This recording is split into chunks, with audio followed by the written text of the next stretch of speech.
even if it's just an aircraft taking off somewhere. But still, we'll try to have a great exchange and communication. It's so great that for the second year in a row we have this day in the Volunteers Day. Volunteers are incredible people in Ukraine. We want to give a round of applause to volunteers. We know that civil society are the biggest donors for volunteer community. We owe so much credit to you. You are incredible, ladies and gentlemen, that are moving our country forward. But unfortunately, we also have to remember that during war, so many volunteers and active people were the first to come to rescue, and many of them perished in the process. And I want us all to commemorate with the minute of silence the memory of all the volunteers, Ukrainian military, who gave their life during this Russian-Ukrainian war.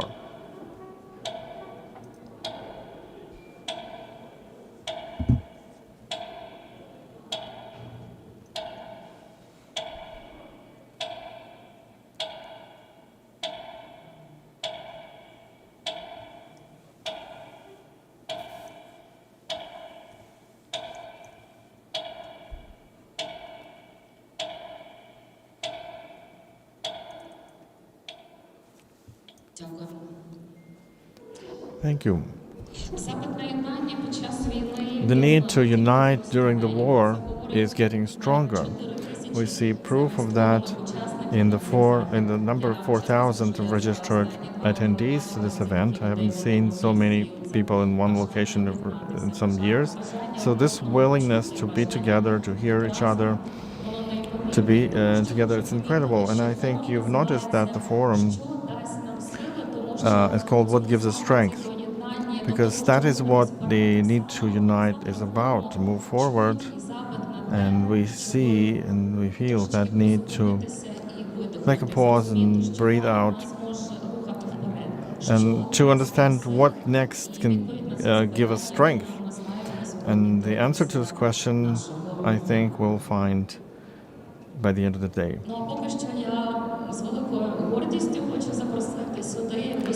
I am proud to invite the esteemed guests to this event so that they say the word of greeting.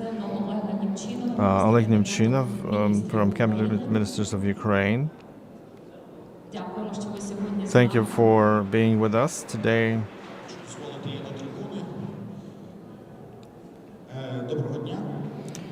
Hello everyone. I have some greetings for you to pass on behalf of the government. And before, I want to thank you all for finding opportunity to participate in such an important exchange. Madam Ambassador Brink, I know, thank you for being with us. Madam Ambassador Maternova is also with us online on behalf of the government. Greetings with the start of the Work of 12 Forum. No exaggeration to say that in the recent years it's become the most powerful event for civil society sector in Ukraine, and it's also an important platform for intersectoral cooperation between the Secretariat, Cabinet Ministers, and the line ministries who deal with interaction with civil society. The topic of this forum is as relevant as ever, finding sources of our strength. While the security and defense sector defends and protects our country, we, the government and the civil society, have to do everything possible to make our country strong. Civil society is a partner in the government in fighting for victory and recovery of Ukraine. The government values highly the input of civil society in public life during the war. Civil society sector gives an incredible assistance to the military and IDPs, people with the disabilities and other people in difficult situation. The input of the civil sector also helps ministries and other agencies of the executive branch in doing their job in economic, cultural, economic. And also the government has to facilitate and help the civil society institutions. That's what the strategy, national strategy of developing civil society of Ukraine, approved by the president, and the governmental plan to implement it. So wish you great work, and let's be stronger for victory.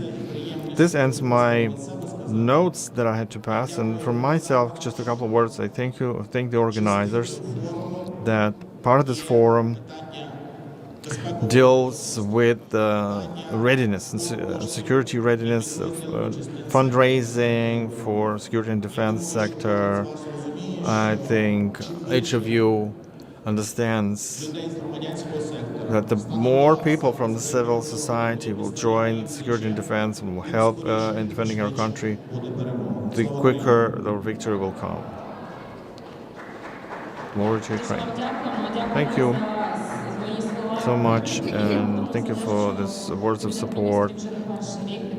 And it's been several years that Cabinet Minister supports this forum.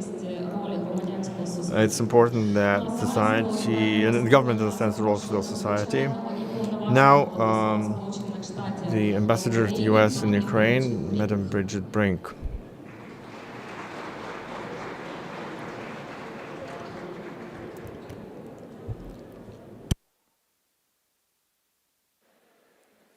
Доброго дня. Wow, what an impressive event and a great group of people representing civil society, government, donor institutions, and media. It's my great honor to be here this morning. I'd like to thank isar.ednannia for organizing this event, and thanks to my USAID team for all the hard work. A special thanks to Minister Nemchinov. It's important and great to have you here too. Today, Ukraine finds itself at a point of inflection, a moment of transformation. From the endemic corruption of the past, you are moving toward a more transparent, more equitable, and European future. We know that civil society will play an essential role in shaping that transformation, in creating the future that you are demanding. These demands are not new. 10 years ago, the people of Ukraine gathered on the Maidan and peacefully gave voice to those aspirations. They called for an end to corruption, an end to abuse of power, an end to the influence of oligarchs. The revolution of dignity would not have begun, could not have been successful without the hard work of Ukrainian civil society. Voices from across the country demanded a better future. And these voices, your voices, have prevailed. But now you are fighting another very difficult war in the context of Russia's full-scale invasion. Still, civil society remains a vital force. Of course, many of you and your fellow civil society colleagues are working and fighting on the front lines. Others have joined the government in an attempt to work and fight to get you the resources you need to survive. But still, civil society remains a vital force for transparent and equitable recovery and the essential reforms that will see Ukraine move toward European integration. Civil society and government each have a role. Neither can succeed without the other. As a critical part of any democracy, civil society provides an important source of information for citizens and for government. You hold the government accountable for results.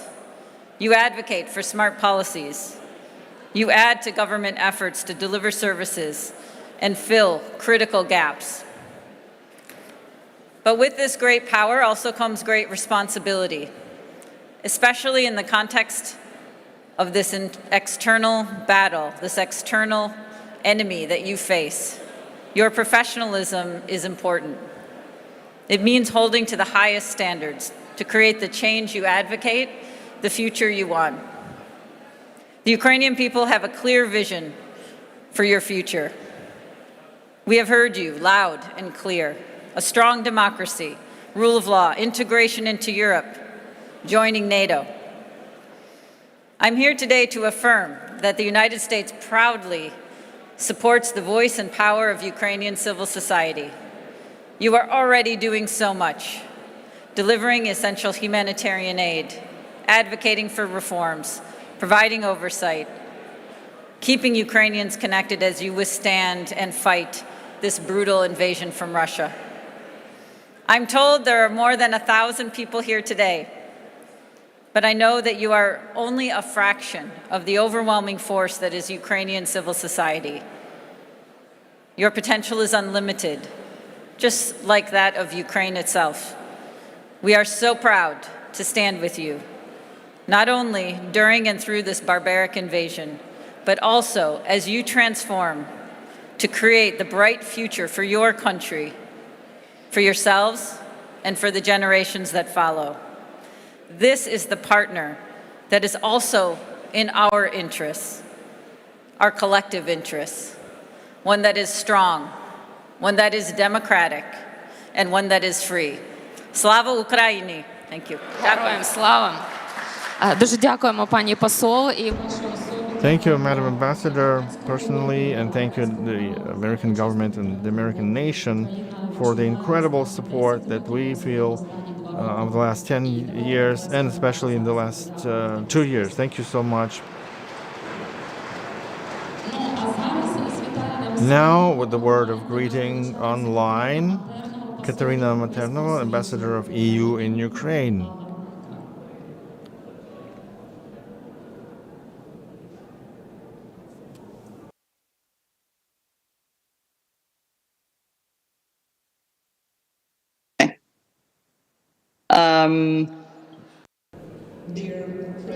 Шановні українські друзі, there is an annoying echo, so it may distract me when I speak, but it's really an honor and pleasure to address you today.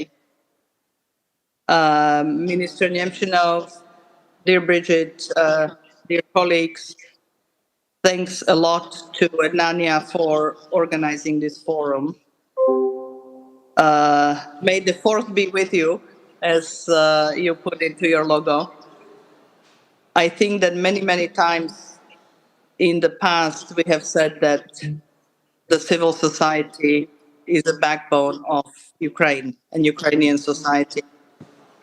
And Bridget alluded to the civil society playing the pivotal role in the Maidan revolution, the 10th anniversary of which we recently celebrated, and which really put Ukraine on a path of leaving the past behind and looking into a modern, prosperous European country. But the terrible war intervened, full-scale invasion in February. And let me reminisce here for a second. In fact, on the 24th and 25th of February, when I was still back in Brussels working on Ukraine, we were already in touch with our grantees from the civil society. And from the very first hours of the full-scale invasion, we agreed and told everybody, you know, use our grants whichever way you now see fit to help the country sustain, to help in the humanitarian effort, and whatever was needed in the first terrible days and weeks. And I'm delighted to say that we were able to do it despite of our procedures very quickly, and the Ukrainian civil society stepped up in miraculous ways. I mean, it's really, the word resilience has the CSOs written all over it. And for example, according to the NGOs study, in 2022, more than 6,000 new charitable organizations were registered in Ukraine. This is how quickly the society adapted and was able to be part, as Minister Nemchinov was saying, a partner of the government in the fight for freedom and territorial integrity, and will be equally an important partner in the reconstruction of Ukraine, as it is a key partner in pushing for the reforms currently, on reforms of anti-corruption, of resetting the judiciary, of reforms to get you closer on the European path. We noted very with great attention the concerns of the civil society on the lobbying law, and we are working with the government on a new set of provisions, because the law is indeed demanded by the European Union, but with the idea of limiting the lobbying power of oligarchic structures and regulate how businesses legitimately lobby for their interests, but separate that from the advocacy for public good by the civil society. And I'm optimistic that we will find a new set of provisions that would address all stakeholders' needs.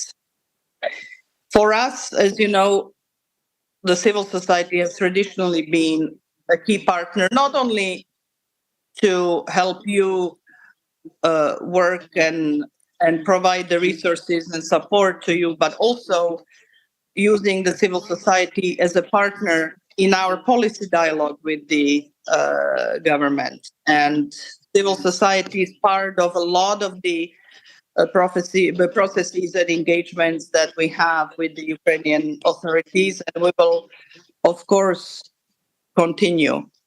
We work with a wide range of civil society across all sectors, from anti-corruption to democratic participation, education, from environment to medical training and multi-hazard response preparedness. I think that the resilience that you have shown has inspired us and actually helped us branch into areas where perhaps we were not as involved before.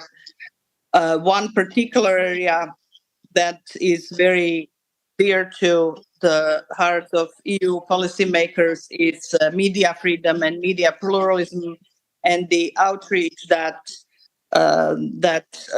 allows everyone to have. And this is going to be a very key part of the EU integration path. And I will probably stop at this. I wish you an excellent day. I'm sorry I'm not in Kyiv these days, but I wanted to make sure I can address the audience, at least virtually. And may the fourth be with you. Slava Ukraini. Героям слава. Дякуємо дуже, пані Катерина. Thank you, Madam Catherine Maternova, ambassador from EU to Ukraine, has joined us online. And now I'll invite to this topic, now to this stage, Yakov, who is the UN Development Agent in Ukraine.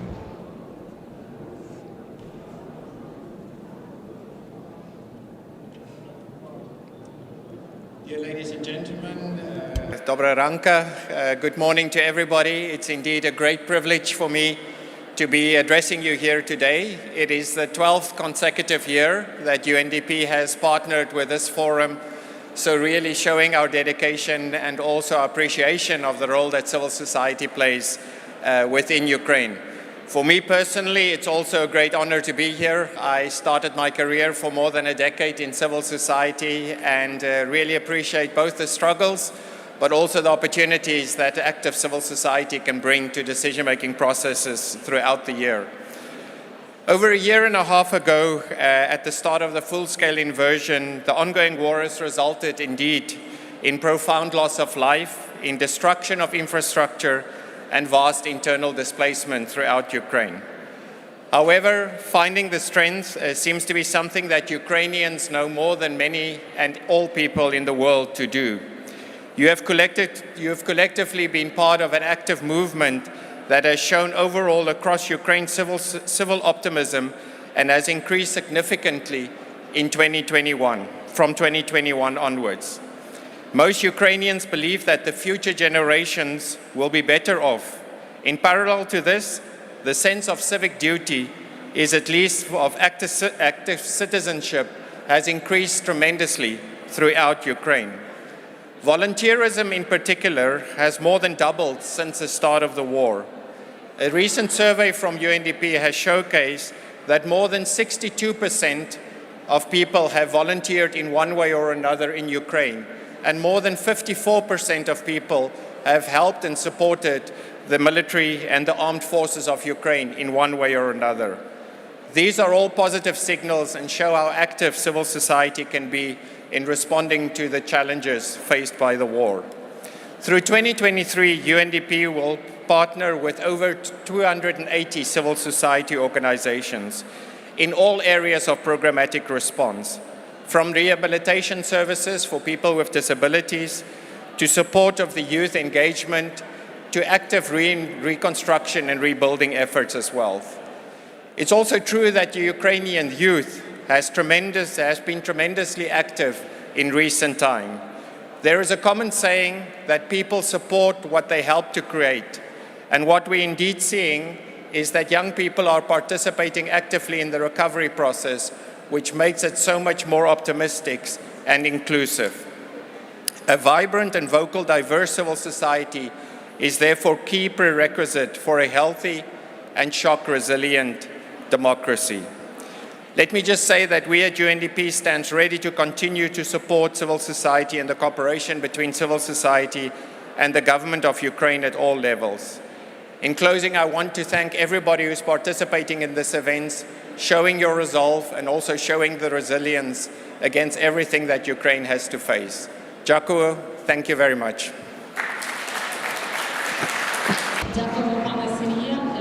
Thank you, Mr. Seri, and thank you, UNDP, for supporting for many years civil society in Ukraine, in particular event like this. So we also thank all the esteemed guests who joined in the greetings and support us with words and actions. And we've had this 10 years now, and I have the list of thanks to people and organizations thanks to which this event has been possible. So on behalf of isar.ednannia, let's thank the organizers of the forum, and then on their behalf, thank those who joined in the organization and provided financial support.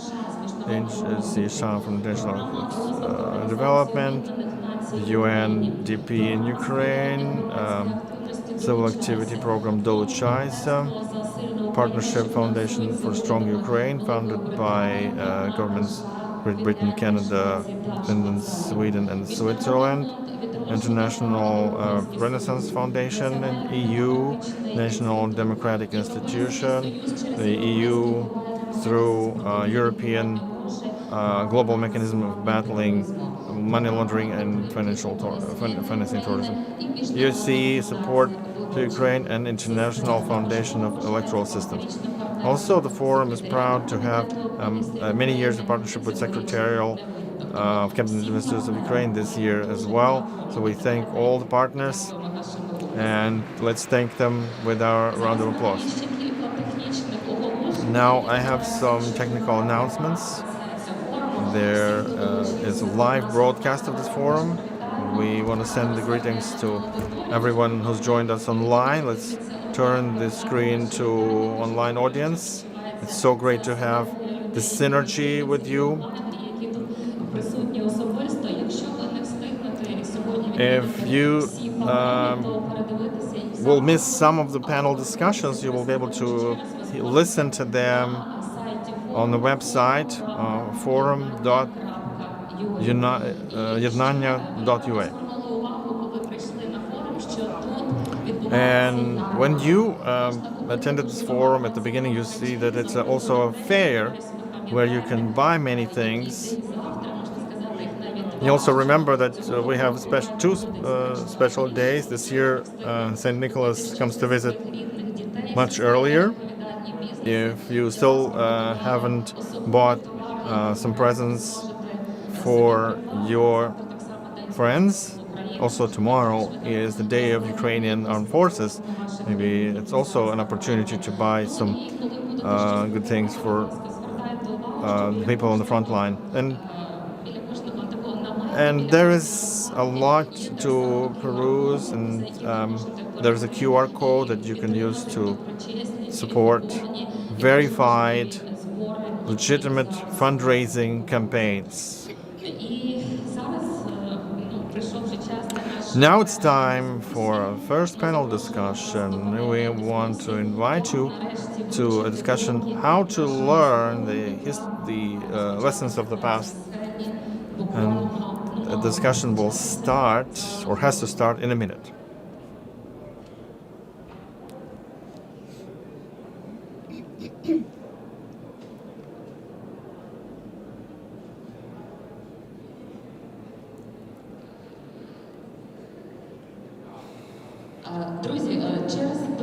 Right. Because of the complex traffic situation, plus not everyone is in a safe region right now. That's why, unfortunately, some participants could not have joined us live. They are online, but just stick around for a couple of minutes, and we'll have the online participants attending through technical means. But don't leave anywhere. We will have the first panel discussion starting shortly.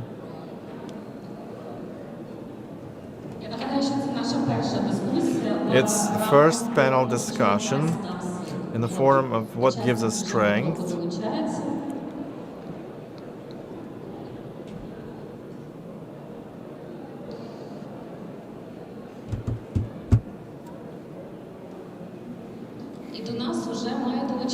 And now the moderator has to join us.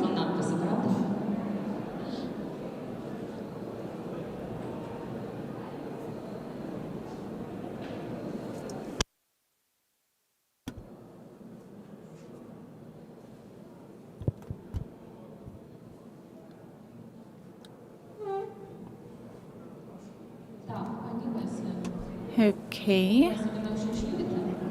Ms. Lisa, do you hear us?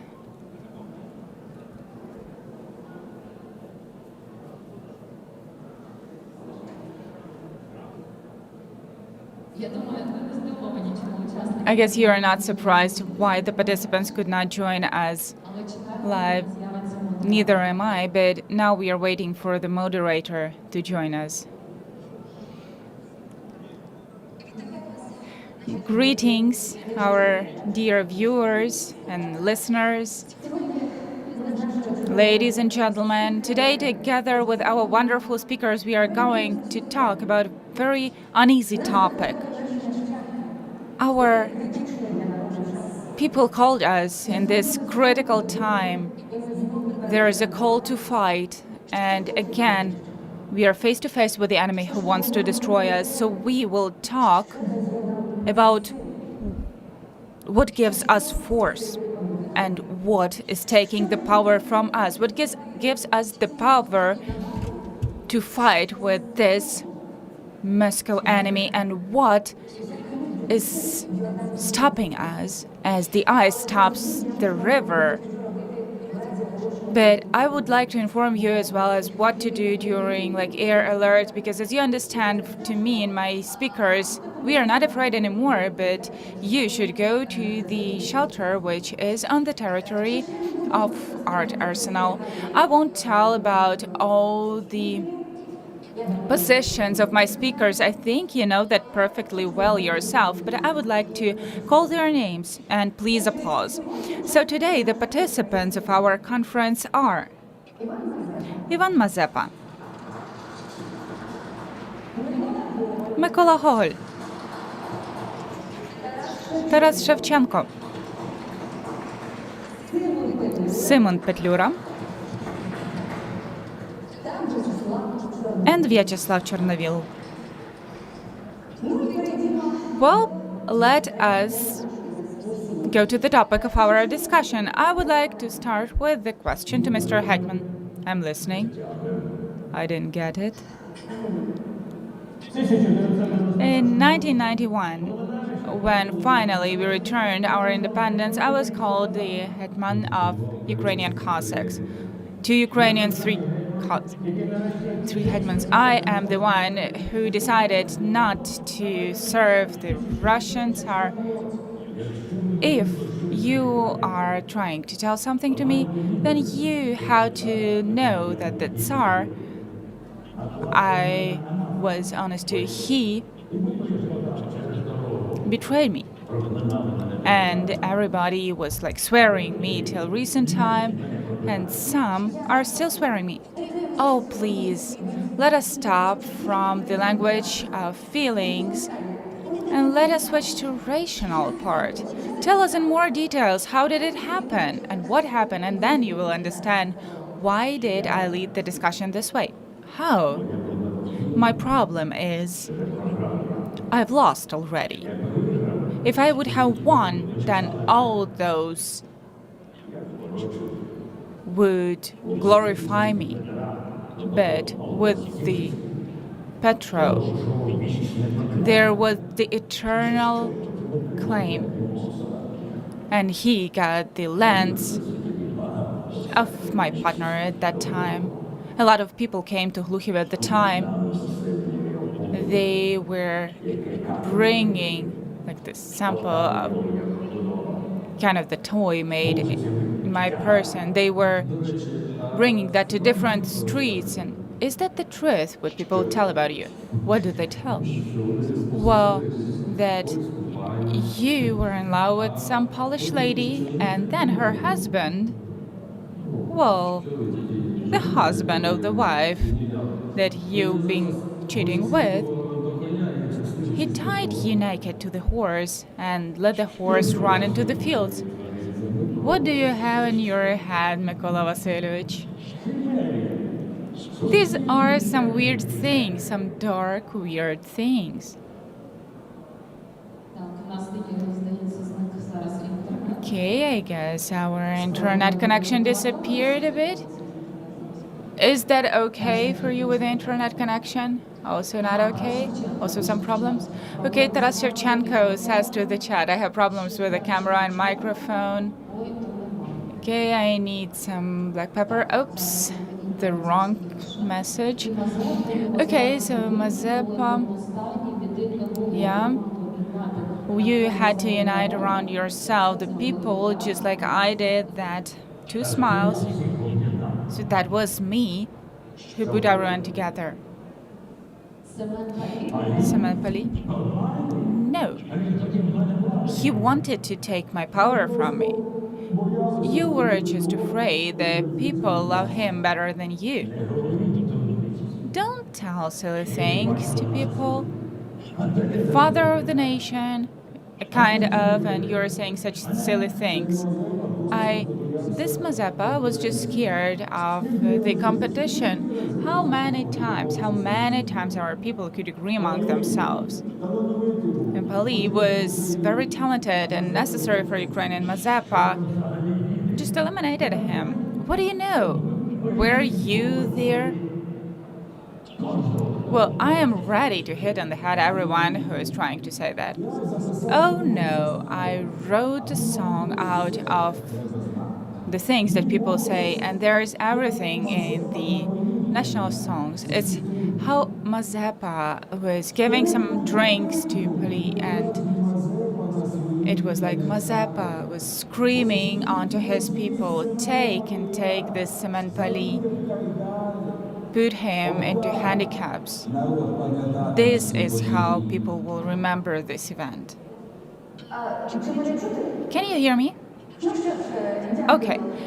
Thank you to our speakers. Let us probably go to the next topic. Why are you silent? You. Oh, where are you?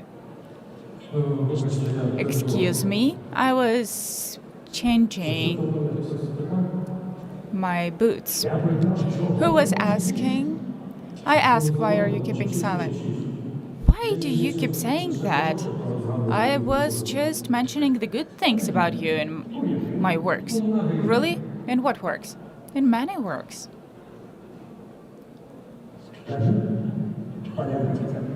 Say паляниця.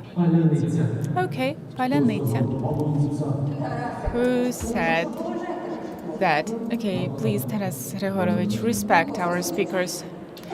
Mr. Mykola, please explain your position about Mazeppa. Mykola, what? What should I explain? Well, you were reading my Taras Bulba. Yeah, of course. And since young years I've been reading your works. Well, then, you remember the beginning of Taras Bulba, my dear. Oh, our dear, do not just waste time. Tell us in proper manner, please.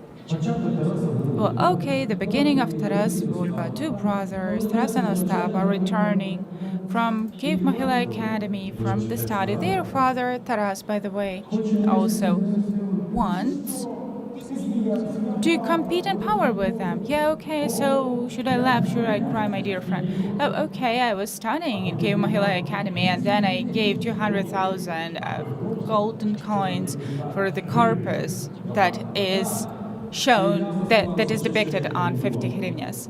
Yeah, I was building the churches and everything, and I was singing songs to the wonderful country and wonderful people. I was depicting traditions and halushki at the end, and also those with whom the Russians are scaring their children.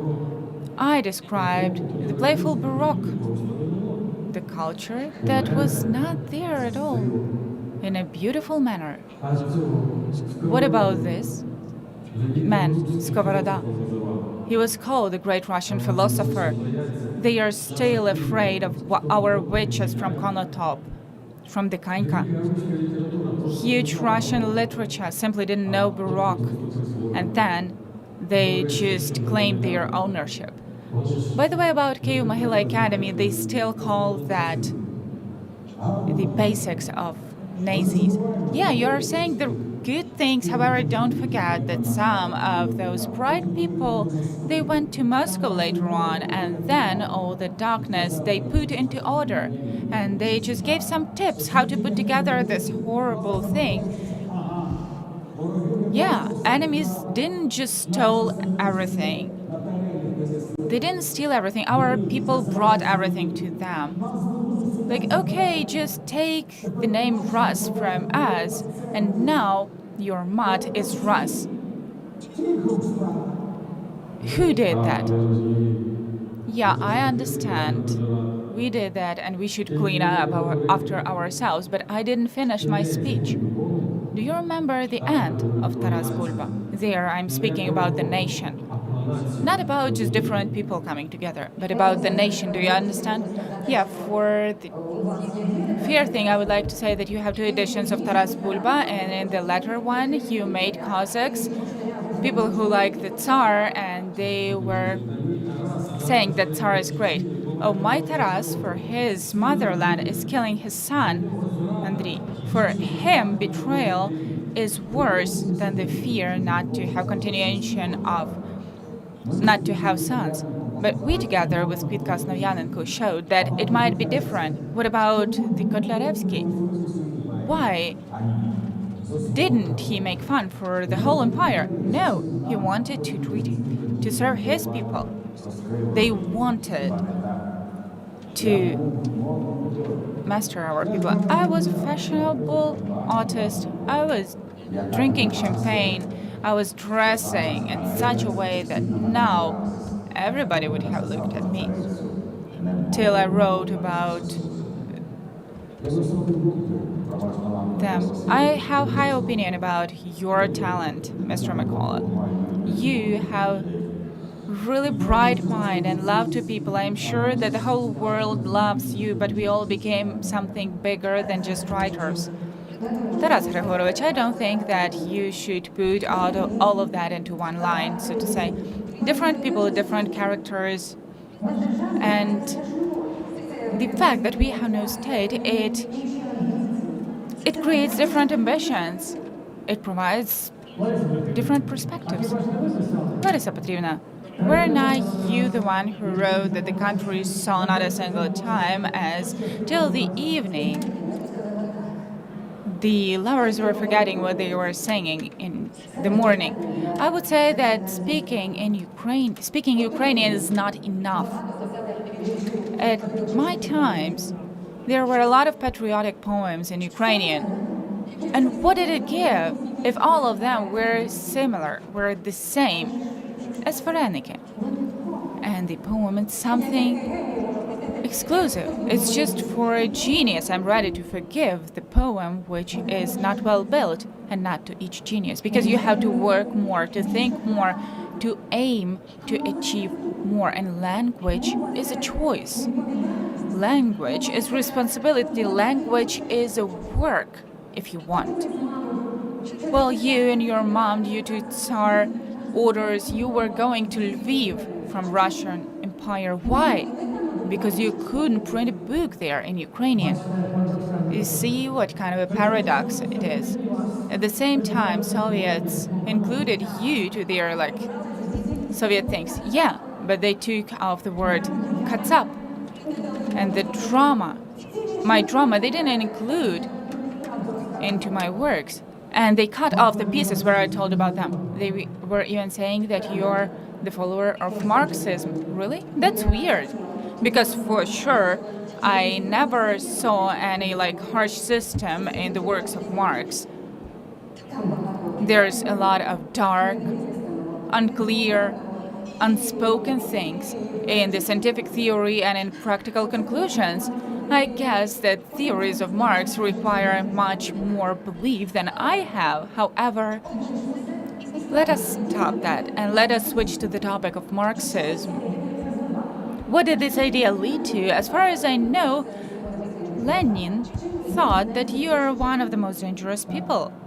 Right. Yes, I left many Yarosh business cards to Bolsheviks. Yeah, I mean, how harmful your program was with him. What kind of program if they were physically destroying their competitors? They were creating terror acts, and the most they were worried whether our culture is still alive, because this is something stronger than the armies. I created the army, preserve state tradition, even being in immigration. However, a lot of efforts I was putting to the culture.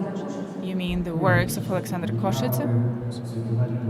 We sent the trip to the world tour to show the Europe and America that we exist. We are, they're here, what kind of people we are, and our enemies were saying bad things about us in the press, and they were trying to interrupt our concerts. Yeah, and somewhere I had some part from the newspaper. I will read that. This is the military commander who is trying to save his country from the trap of the Tsar power. He cannot just be the warrior. He knows that the sword is powerless all by itself, and he is getting us acquainted with the arts of his country in order to get support. Ukraine is the country. The motherland of Hohol becomes the country of songs for us. Well, you see, the person from the side knows who can get what. West loves Gogol. Is that funny for you? I would say it this way. We have a bad habit from others to laugh at our famous people and not to evaluate their works and how dedicated they were to create that. And only dishonest fool can say that Simon Petlura sold Halichina in Volhynia. Simon Petlura, if we speak the truth, he's bearing responsibility for historical sins and mistakes of Ukrainian disorganization, little level of culture, and bad issues that Ukrainian people had. I dare say that I know my people. I never had any hope about I never had any doubts about its powers and readiness for separate life. Maybe you can recall 1918 when our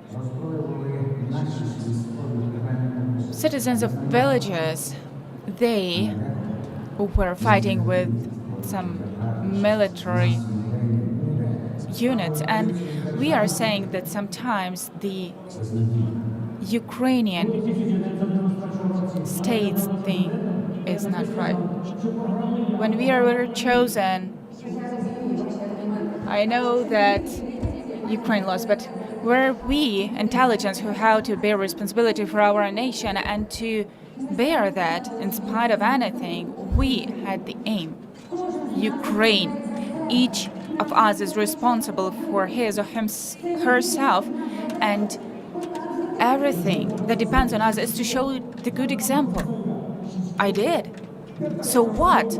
Where is your freedom? Where is the glory? Where are you now? I chose Europe for you. So what? Where's that Europe? Where's that EU? What? Are you still not in the EU? Wow.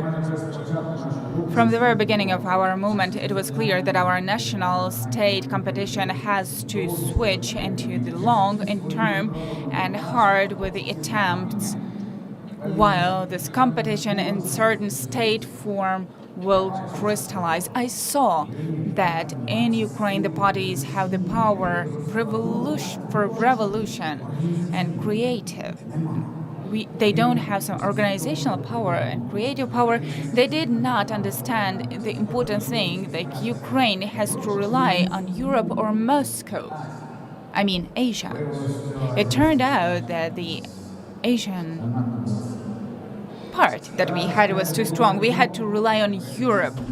By the way, Europe didn't know us, did not understand, and at the same time we had to create our own power.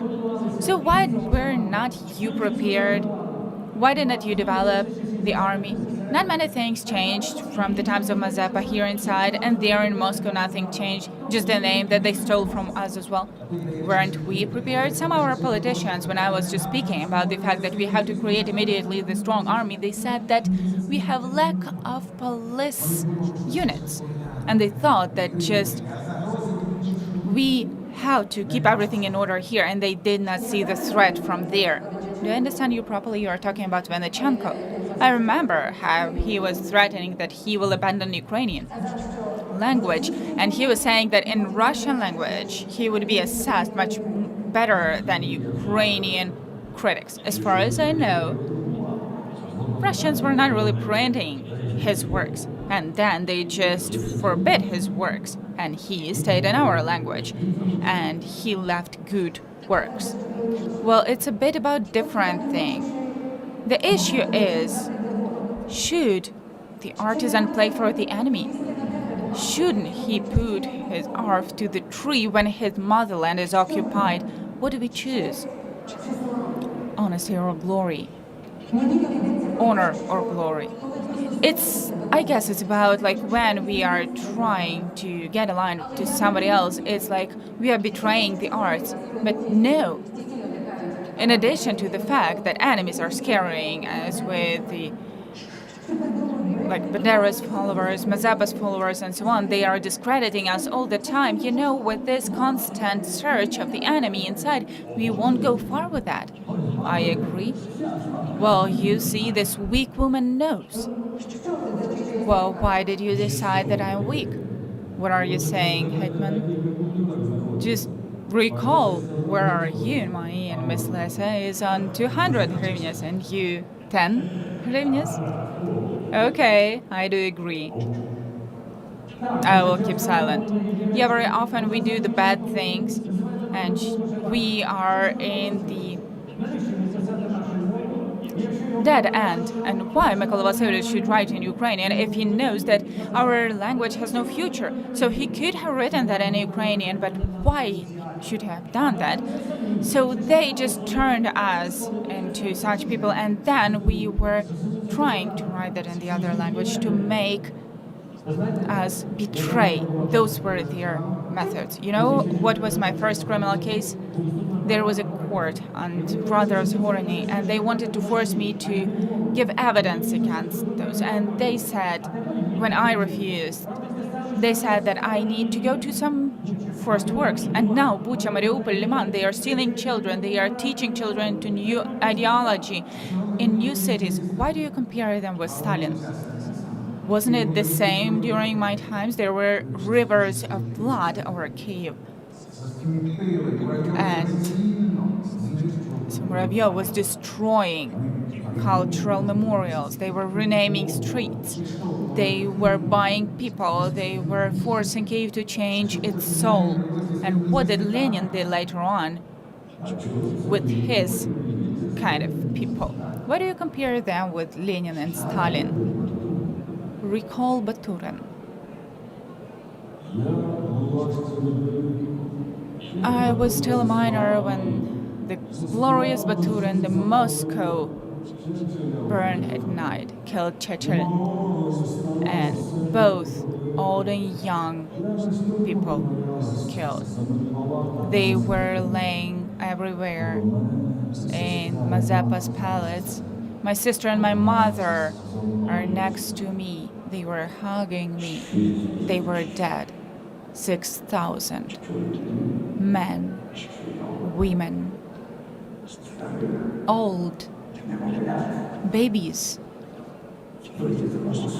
were caught by Moscovians, and they were just suspecting some things. Did something change in 300 years? Yeah, and then they just rewrote the whole history. Once I was told that Pushkin didn't like Taras Bulba. And just in a few years I realized why. Because Ukrainians in my works, they were not just dancing and singing.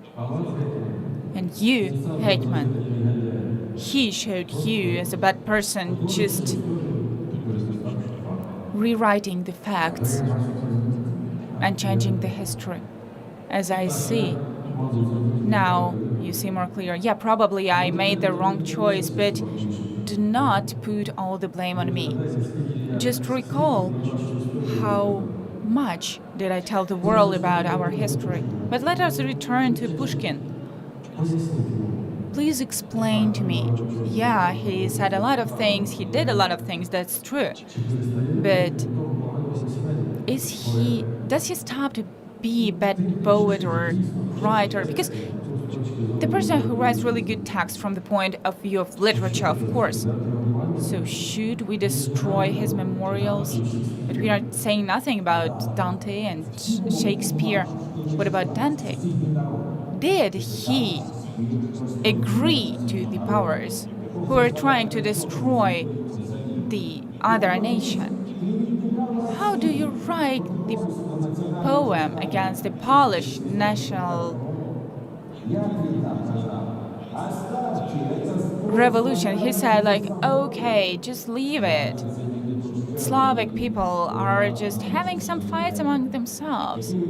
I like one more person who finished his greeting with the Day of Independence. He said, you are going to cry, and the lines from Alexander you're going to recall, and not the lines from Taras. I understand you partially. Explain me, why don't we have memorials to Shakespeare and Dante on every square in every town? But we had their grades. You say that there would be no culture without them, and they came to us often? Yes, but not 100 memorials. I'm not even talking about the streets. We had Byron, Goethe, Hugo, Mickiewicz. Why just Russians? What the hell? Is that about literature? Or they left it here for us not to establish anything of our own in here?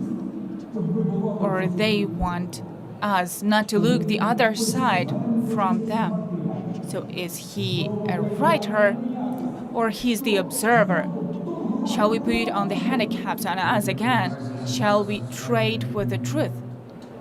Still, we live under martial law, and anything that wants to destroy us has to get some resistance from us, otherwise we lose Ukraine. And still, due to this great Russian literature, they are trying to impose that they are culturally higher than we are. And they are standing on the way of those who wants to help us. Do Tchaikovsky and Dostoevsky want that or not? Now they are the tool against us. I was recalling when Emsk ordered it forbid to print the books in Ukrainian, and what's even worse, it forbid to make translations. Just imagine, they wanted to close the world to us. They wanted us just to see how great they are. And that is why, like, we knew perfectly Poltava from Pushkin, but we did not know, we did not read about our hetmans, our people. Just as Taras mentioned, Goethe, Jean Delacroix, Dante. Where from foreigners could learn the words such as hetman, Ukraine, and Cossacks? And yes, in the West, they are still living with the lies that were created by Putin about us. Lenin, Stalin.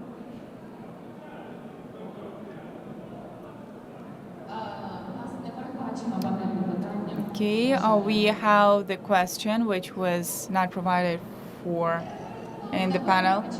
Yeah, unfortunately you cannot ask questions because you understand what kind of guests we have. I don't want to be Viktor Fedorovich, but maybe I will have to ask for the security to let him ask. Hello.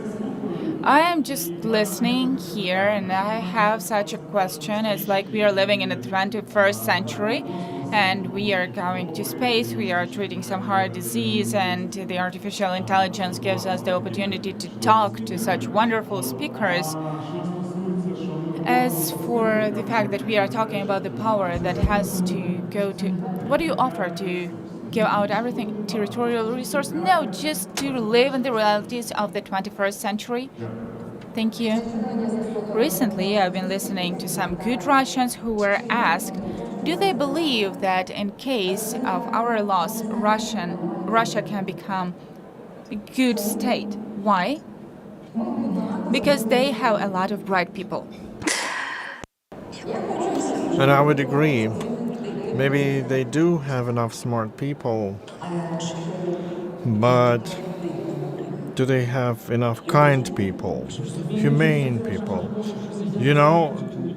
We are strong in taking this responsibility upon ourselves to protect humanity so that there's no more fascist children occupy Crimea who don't want to leave the occupied lands. Yeah, the space age is there, but many people would believe that since we're flying to space, there's no more trenches and wars, but here it is. And, somewhere there are happy people, but are they going to survive if the barbarians will not stop? Who's going to do it if nobody takes this responsibility and teaches them a lesson? Yeah, we'll have to wrap. Anyone wants to say anything to wrap up? Yeah, I'm confident that the Ukraine will flourish as a state. Maybe not not overnight, but it will be there. Let me also say something.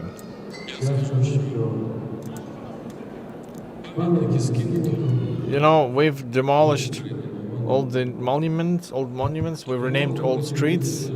People who had to make a choice made their choice. But let's stop these endless quarrels. Back when Zaporizhzhia siege, let's be proud and strong, so that nobody will tell us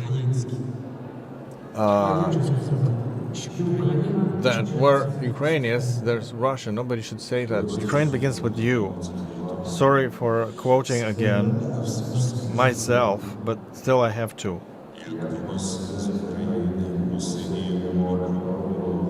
When the blue sea will be dark with enemy's blood, then I will fly to the Lord with my prayer. But before that happens, I don't know any Lord. We will not have peace until we fulfill our cause. We are here, we come up with different ideas, and we'll keep doing it until the deed is done. The deed we wrote for, we died for. We will keep talking until the shackles will be off and the access of evil is destroyed. I started it. It's up to you to finish it. So let's sum it up. We had a great conversation about our ails, the provincial mindset, different national ails and problems, but now it's time to think where we draw our strength and how do you get all your strength together to strike a decisive blow to our arch nemesis. And I think it's that we are people, we are humane, we can scream and argue, but we still are people, we don't lose connection with each other. We understand that we fight with inhumanity, with blindness and darkness. We will never attack the neighbor because freedom is everybody's treasure.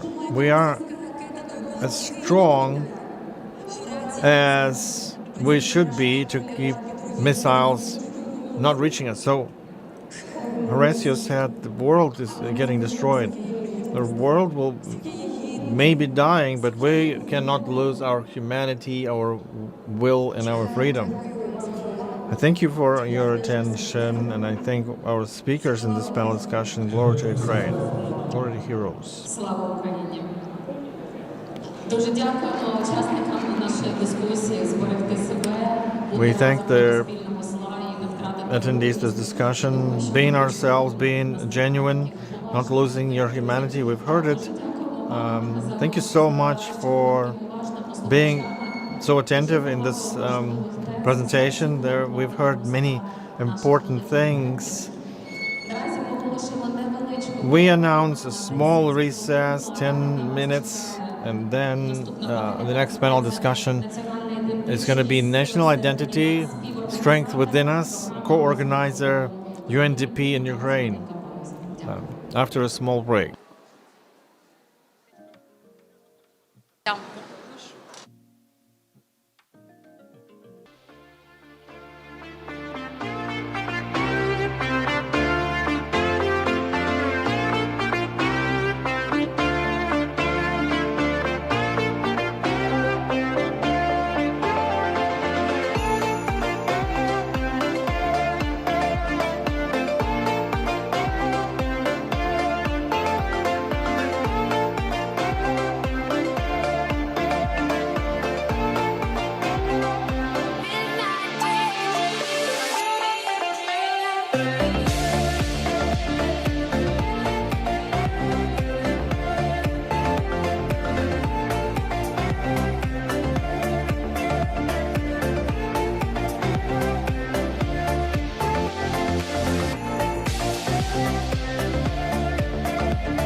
There's a limit to your love, your love, your love, your love.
There's a limit to your love.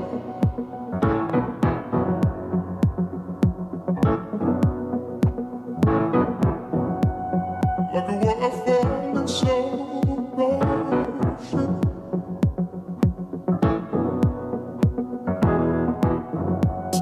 Like a map with no ocean.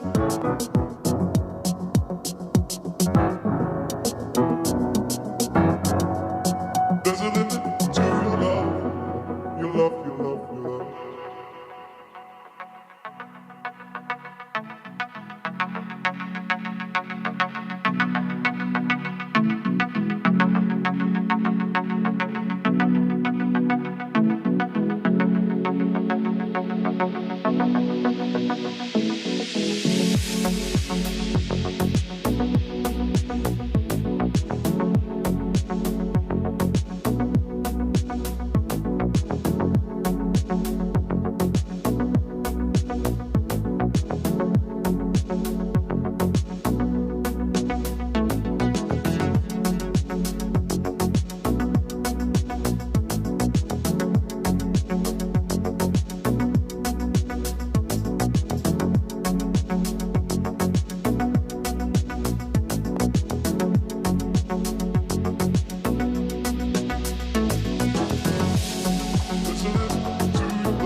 day to find you shying away.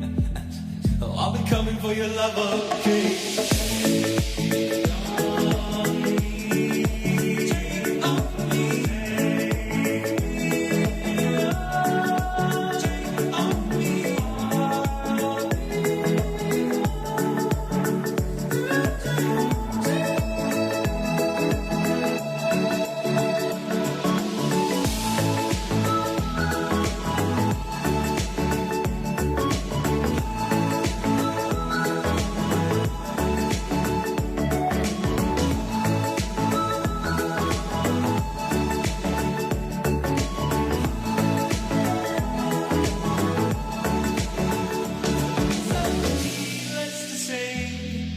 I'm upset, but I'm being stumbling away. Slowly learning that life is okay. Say after me, oh, it's no better to be safe than sorry. Take on me. Take on me.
Один.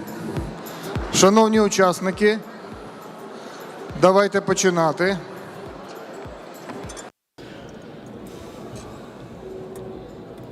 Dear participants, let's get back to audience.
Шановні друзі, я думаю,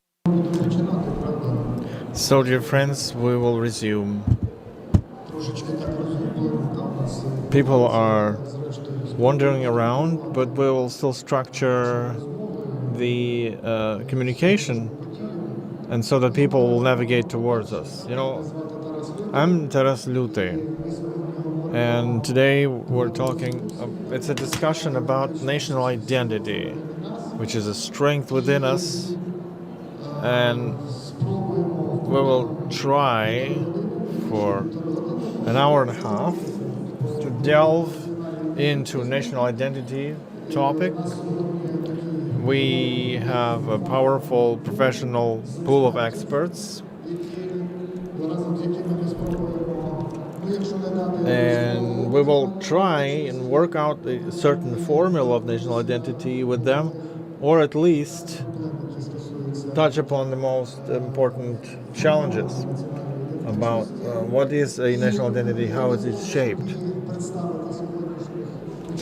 So I will present the participants to this panel discussion.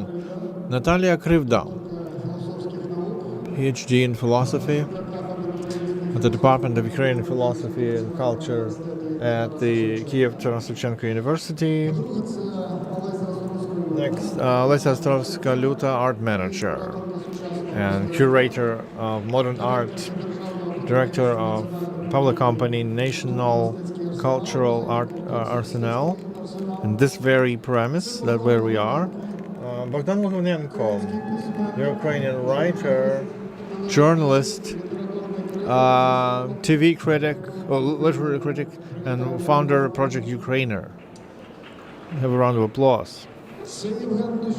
Yevgen Nishuk, Ukrainian actor, theater and movie, politician, civil activist, renowned artist, and the Minister of Culture.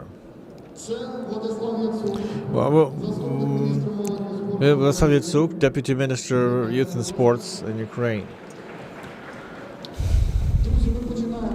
Well, we'll begin this conversation where we'll talk about difficult, hard things or concepts. We'll talk about national identity.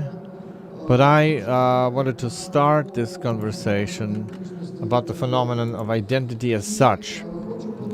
And I want to raise this question in the following way. I want to first ask each of these participants a blitz question. And I think it's only just to start by saying what each of you experts understand when you say identity. What is identity? And then we'll talk about what a national identity is. So let me start first the floor to the expert in the issues of identity, Natalia Krivda. So, national identity. Professional deformation is always prominent, so I'm not promising a blitz answer, but I'll try. Identity, obviously, is one of the most widely discussed things. It's a key to understanding ourselves, or the self. And psychologists say that it's also a path to happiness and joy. If you didn't deal with yourself, then you can't be happy. I am an adherent to Anthony Smith's idea that identity is built on blood. So we are blood brothers and sisters, and identity is also attached to a cultural identity. Another methodology is value-based identity, is when we build our identity through a certain number of values you share. And I would say Ukrainian identity, as national identity, is emerging on this overlapping between ethnical and value-based attachments. So value-based, Lisbon Treaty that founded EU. So the values of Ukrainian national identity basically almost fully match the EU's identity, but we're going to talk about it later. Yevgen, could you say, what is the contrast of identity that you're using or adhering to, and how would you explain what a national identity is based on that? It's obvious that identity is some kind of internal markers of sorts that a person could be pursuing their entire lifetime. I would even say identity is a way towards to the self. Through studying history, through learning from different prominent personalities, but it's a very important aspect that I would want to draw attention to is circumstances that determine new plots, new dramaturgy of time.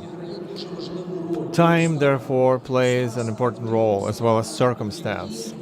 Now we are in a circumstance that basically paint a new landscape of awareness of ourselves. So we are in it not as just a society, but a country. You can remember Lazutkin, who said, "Motherland is a territory, but you bake your way to that territory with your blood, staking nails in the land." So regardless of ethnical circumstances we draw our origins, we try and build our new form of identity through circumstances of war, insecurity, danger, mortal danger that allows us to be more conscious about where we are, what is our country, who are our contemporaries. And it's a very important aspect, and I thank you and the organizers for this discussion, because that's what has to be broadcast. We are now painting these new ideas that will later help us find our way forward. So, Bogdan, seems to be your identity is written on your chest. Could you say about? So, we adhere to the idea that Ukrainian identity is multiple. We are a multitude of different identities, and these identities then shape together national identity. As local or ethnical communities or multitudes, they later shape our Ukrainian identity. So in our work, we're trying to get back or draw attention to each of these multitudes to add value to our general Ukrainian identity. That's our work. So Olesya, the institution where we find ourselves now, I think it's also a certain space to create identities. I also have this sweatshirt with the logo Ukrainer, and I share Bogdan's identity by doing so. But when I think about identity, I would think of two things. First, how identity looks in a global sense. So identity, as I would say, is the way we imagine ourselves on a global stage, an international polylog. Where is it? Where is our place? Have you noticed the phenomenon where people live Ukraine for a long time, but they rarely spoke about their identity? When they get into a different context, then suddenly they discover their Ukrainian identity. I've seen that many times, and I think that's because by being submerged in a different context, people start to reflect on their own place in the world stage. Another more internal aspect of identity is connected to cultural markers that we share. Can be metaphors or memes or stories.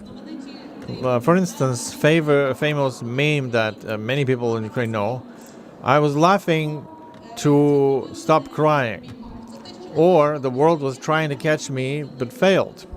And that's things that we can share. Or that little dog, the demining dog. Children who are growing up right now probably will remember that doggy in 30, 20 years down the road. So it's some kind of symbolic field that most of us know. Remember the different quotations from different cartoons that we grew up with? The Kapitoshka. Віку, наприклад. Тобто з цього теж великою мірою складається. So these quotations, they create our identity through game, through reminiscences, and pieces of, like an Andersen's fairy tale, a looking glass smashed into smithereens, then collected back. So our deputy minister, there was a study among youth about the national identity among young people.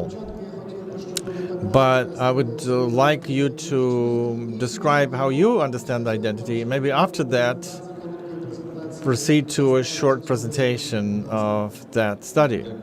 Yeah, thank you. So for me, identity is when is where you live, who you are where you live, and what you do where you live, and how good you are at doing what you do. Because if we are conscientious what the functions that we're doing, we're going to be a much stronger country. As for the national identity and how we understand it, how genuine we are, how united we are, and how much we value each other's dignity.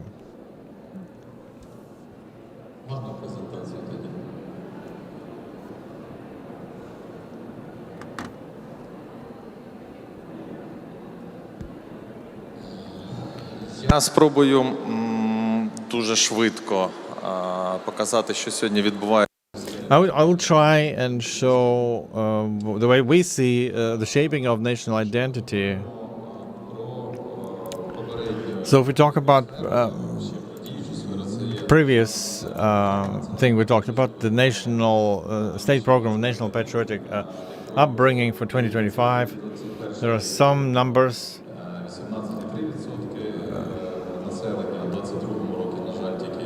In 20, so you see the dynamic of coverage of our population by project of cultural upbringing, civil society upbringing,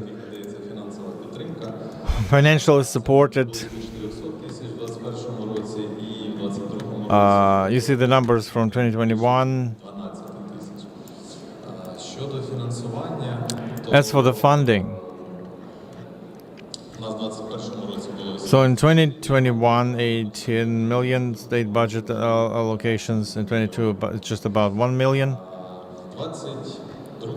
In 2022, the law of Ukraine that found the implementation of the law on the upbringing national identity by the Ministry of Youth, Ministry of Defense, Ministry of Veterans, cultural and information policy, and of course education and science. So how the Coordinational Council was formed, the Cabinet of Ministers, we created Coordinational Council. You know, I will just shorten these things so that we don't waste much time. So training of experts in the areas that we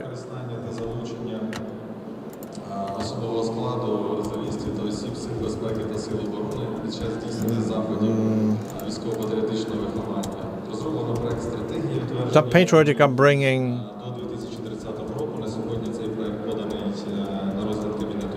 The draft law is now being processed in the Cabinet of Ministers. Відповідно, щодо реалізації закону, внесені від And then the budgetary court had been amended for that purpose. The strategy of national patriotic upbringing is going to be automatically replaced after the new strategy will be adopted. October 9th, 2020.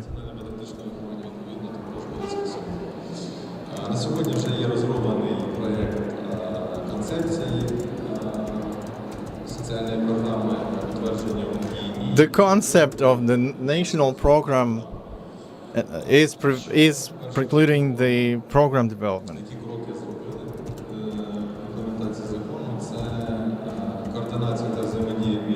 So coordination and interaction between the stakeholders. So we started with funding studies, the needs of national patriotic upbringing.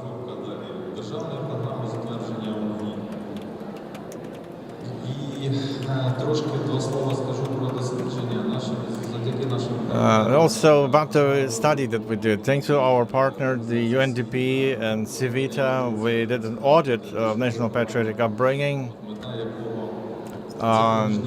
which is a preliminary report. It's going to be completed somewhere February 2024. And the objective is to drive an objective analysis of efficacy, national and civil identity, create the basic analytical tools, and create the strategy to 2024. As for the methodology of this research, it was tabletop studies, interviews, learning from international experience. So we've surveyed 31 organizations on the national level. The executive branch agencies that I mentioned before, and the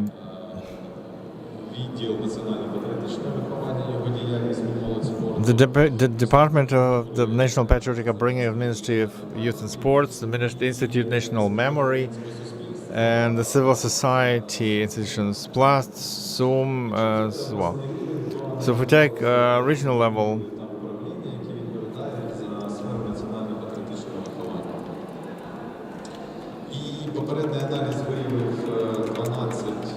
so preliminary analysis identified 12 main problems and institutions. The overall human problems, financial problems, and process-related problems. I'm not going to read from the screen, but you can read the presentation later.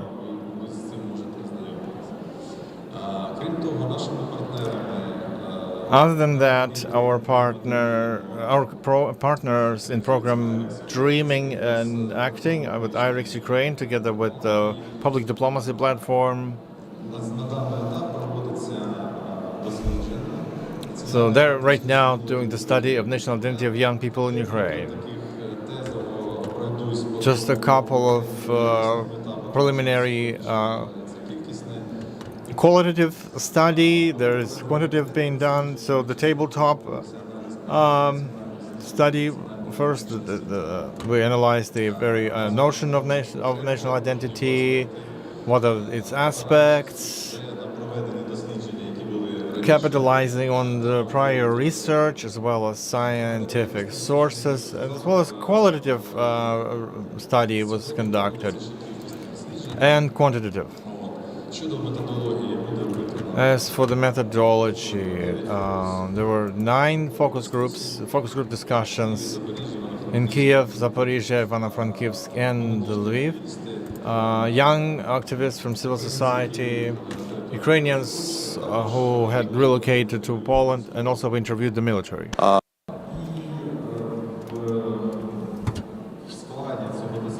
And also within that study, so to say, we studied the identity, we studied values, culture, the culture of youth, holidays, traditions, language, global problems that are there for youth today, their attitude to historical events and personas, perception of decommunization, policy of memory, institute of family, state institutions, church, multinationality, regional distribution, attitude to people who left abroad, the impact of youth to forming the youth policy, reintegration, vision of the future of Ukraine, And, well, again, I won't spend a lot of time on that. You will be able to receive that and read that in more details. I would like you to see together with us our project prepared within the framework of the Єдина Україна. I'm glad to inform that together with the educational platform Clear, we created the online platform for Ukrainians. 8 lectures, historical facts, fighting with myths. Together with experts, we were studying why national identity is not only about the passport, but about the memory. What is the myth about the Big Brother and how the armed forces are leading our youth to Eurovision winners. So the course of Ukrainian identity is free of charge, and you can see that using the link. Let us learn who we are.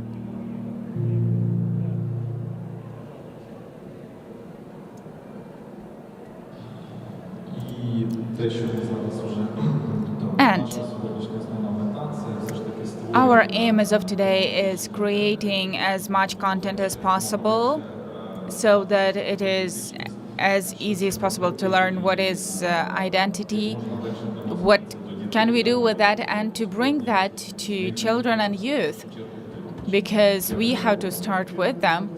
Thank you for your attention. Thank you very much, Vladislav. So, dear friends, let us consider that on this stage we tried at least to discuss some issues of national identity, main issues, and I offer us to dive deeper, so to say, with setting up a bit more global issues. We often learn from the news that as soon as occupants come to some cities, what do first of all? They destroy libraries. That is, they are burning books. That is, they prefer not to leave a single sign of our national culture. In this regard, I have a question.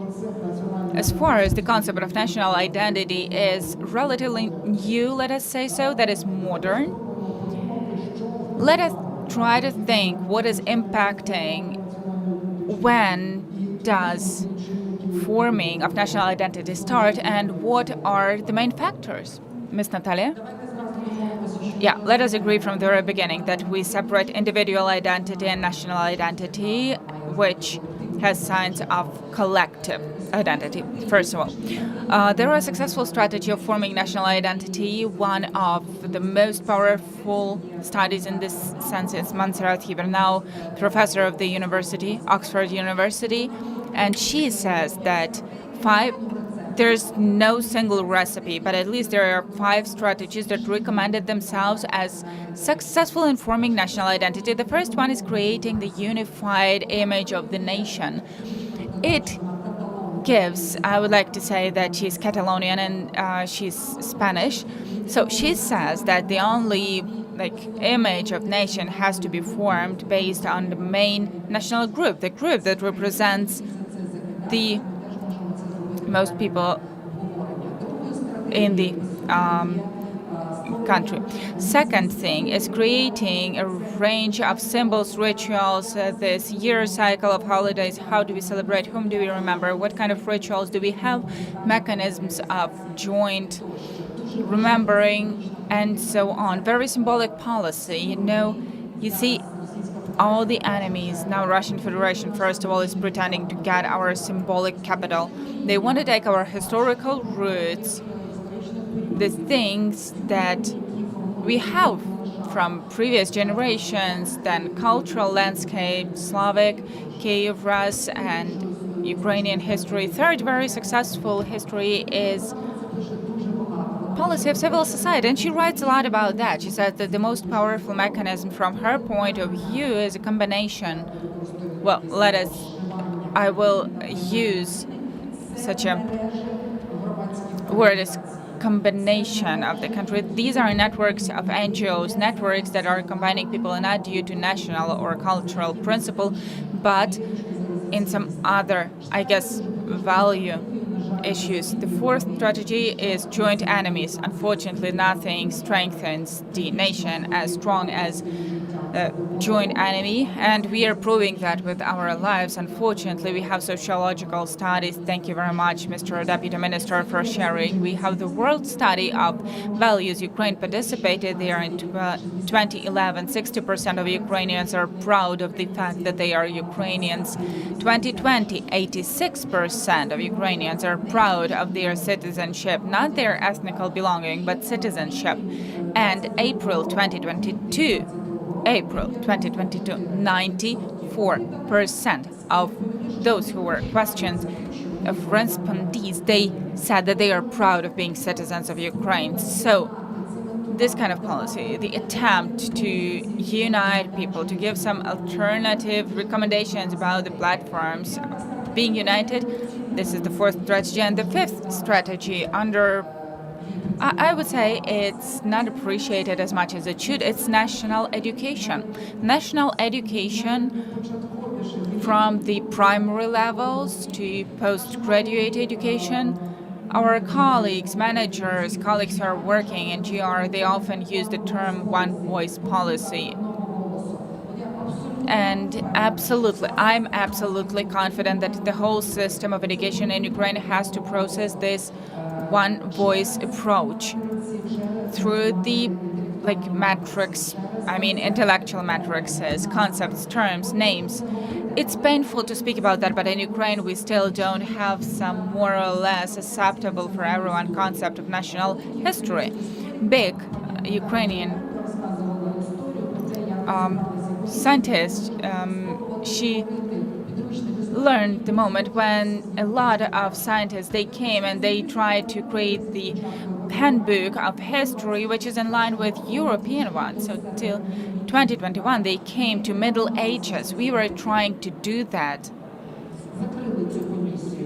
We just stopped work of that committee because joint vision, joint work, some acceptable concept of being as a nation in history, we don't have that as of now, and I'm sure that national education has to become the important key player on this field of forming national identity. And I would like to mention one more time that these kind of studies are very important through the perception of values, not just through feeling of belonging. I'm insisting on that so that we can feel the difference, not just through feeling of belonging to these people, to this community, but also through the conscious and holistic acceptance. I choose this set of values.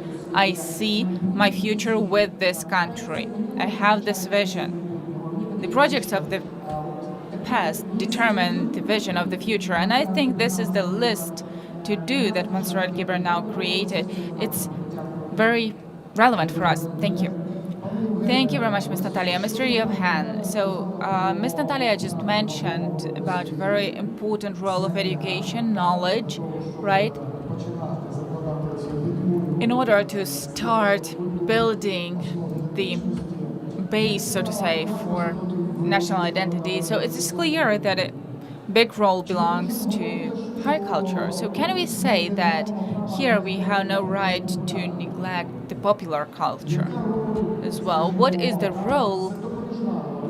Yeah, it's supportive role or maybe the main role. Why I'm asking? Because recently I saw a message that a big part of Ukrainian youth, just really young people, they are still in their playlist, they still have Russian tracks. Where do we lose? What is not enough? What should we do with that? Thank you very much, Taras. I actually wanted to take the floor after Natalia because the issue of education is directly it goes hand in hand with the cultural processes, and education is kind of fundamentally making sustainable version of a constant process of education, and culture is reflecting, reacting to different processes and is giving live emotion, which gives a push, so to say, in order to later on study something and go to something. I would like to mention that I started my first blitz questionings about identity as obstacle in time and reaction to what we are living in right now. And I would like to mention that our further strategy has to catch the emotion that we are living through right now in every corner of occupied or deoccupied city and town. I would like us to build our strategies on the emotions of people that I felt on the third day when I came to liberated Kherson, deoccupied Kherson. When people in 8 months, they were so exhausted, so tired, they were just putting our flag and they were like preserving our flags. They were hiding Ukrainian books. And Taras, you mentioned properly about the situation that they were burning down all the books, libraries, the museums. They stole everything from there. They also burned that. Alessa mentioned Skovoroda. What was done for 300 years after Skovoroda.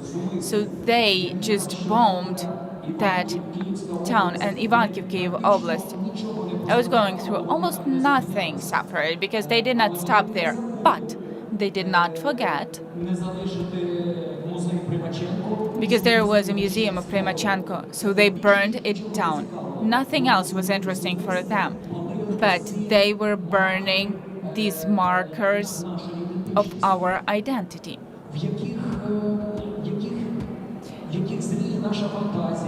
There's our fantasy, our dreams, our core, so to say. And this emotion, when we tried to give some cookies, chocolates to our children, they wanted nothing. They were just saying thank you, and they asked you to hug them. These are incredible feelings, and we have to build our further strategy of national unity, and that is identity. It's new, indeed. It's very important to catch this emotion that finally we are erasing some regional belonging.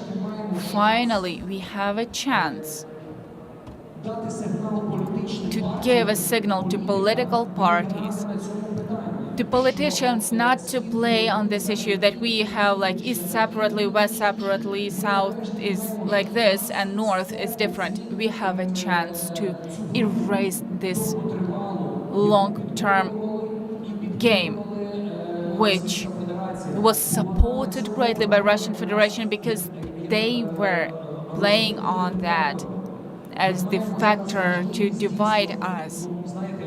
Now, as the America was built during hard times, and no matter who came from where, they were building big America, big dream.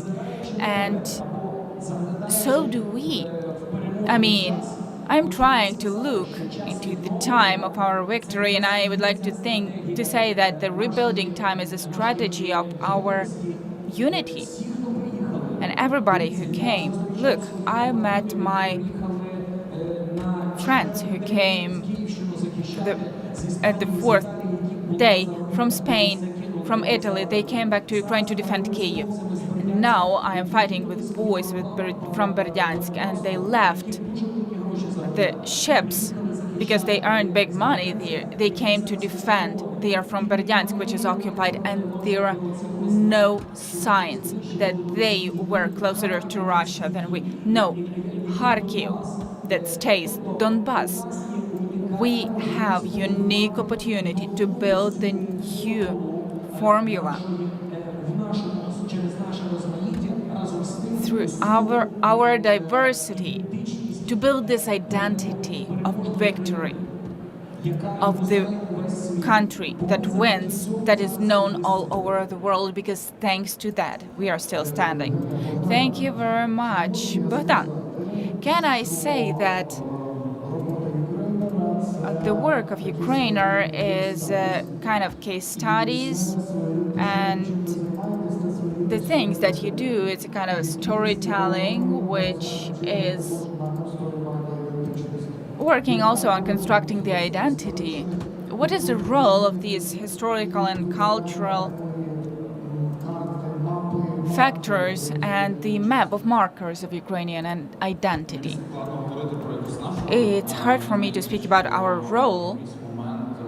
I think that at a certain moment we just started having a lot of different storytelling projects that started telling about Ukraine and about identity, both like on local and national level. And here I would like to deny, and I would like to say that local identity is also very important, not in spite of the diversity, but thanks to diversity. And I guess that stories are important to feel this like belonging, and without that it's hard for us to keep our identity. This is what we are doing actually. We are trying to return that to through our stories. Thank you very much. Olesa, can I say that this place is a kind of a hub and laboratory in the framework of which we are studying historical and cultural aspects of Ukrainian identity? Yes, totally. This is a place where we study the history of Ukrainian culture. However, I would like to step aside a bit, and I would like to mention one thing which is disturbing me in this. We are saying as if Ukrainian identity is something very weak, and we have to strengthen that and maybe even to build that. I think this is the faulty narrative which was taken, I don't know from where. Absolutely, it's not like that. We are on the spot where it's obvious that Ukrainian society exists. It has a lot in common. It has strong internal connection, and it means that Ukrainian identity exists. The fact that we are speaking now about that on such a level is a symptom of another issue. Our partners from Western countries, they just realized that Ukrainian identity exists. They were surprised. We stopped being the hidden, so to say, people, hidden nation that we've been for dozens of years, and all of a sudden, now with this discussion, we are answering to how to strengthen Ukrainian identity. We are answering not the need to strengthen Ukrainian identity, but the big surprise of our partners that this identity exists, and about how to work with that, how they can work with that further on. So, my conclusion is that first of all, we have to edit this discussion a bit, and we have to insist on the fact that Ukrainian identity did not emerge from nothing. I would like to remind you the book that was published end of 90s or beginning of 2000s, British historicist Andrew Wilson, which is called Ukrainians Are Unexpected Nation. After this book came, people were joking on the name a lot because from our point of view, it's not something unexpected, right? So I think that we have to edit this narrative in general because Ukrainians exist as big society. Ukrainians are the society that can imagine its future, past, and imagines the future. We should rather tell about ourselves to people, not strengthen our identity. So, returning to this place, what we do really in all our projects, we are trying to either analyze the history of Ukrainian culture, and our favorite project before the beginning of the full-scale war, it was Futura Dreaming, and it was a huge exhibition about Ukrainian futurism, the dreams about the future that was at the beginning of 1910, 1920s. This exhibition was very loud among Ukrainian audience, more than usually international exhibition gets, as it used to be before. How do I explain that? Our audience is more interested to think about themselves. What happened to us? Where are we moving from, and why everything looks like it looks? Not what kind of identity we have, but how it happened. That how our society came to what it has. And second aspect, in this regard is working with the modern culture, where we're trying to capture ideas that many groups of society share, so the zeitgeist in everybody's mind. So this in neighbor room there is an exhibition, Coexisting with Darkness, and it's about our experience living without electricity in physical darkness. How any kind of intellectual life is possible in this kind of conditions. So this is our reflection for the next year. We don't know what kind of winter we can expect. It can be very severe. Why I mentioned that? To show you how we try and capture the ideas important for society. Is it about Ukrainian identity? Yeah, it's because it's about Ukrainian society. Is it strengthening to identity? Because identity is strong already. It's not that we have to strengthen it artificially, but to talk about ourselves from our own voice. Thank you. Alessa mentioned already an important message that we have to, if we talk about identity, our own identity, where we not only communicate about that within our culture and the country, but obviously we have to talk about certain level, a marker of our identity. But let me also remind you that identity is never a fixed construct. It's always fluid. And I think that's it has to be not the exhibition or showcase of identity. It has to be some kind of dynamic of this identity. And that's what my next question is. But I also want to address to Vladislav how modern young people are interested in identity at all. So do you see aspects, markers in that, the movement? Are young people only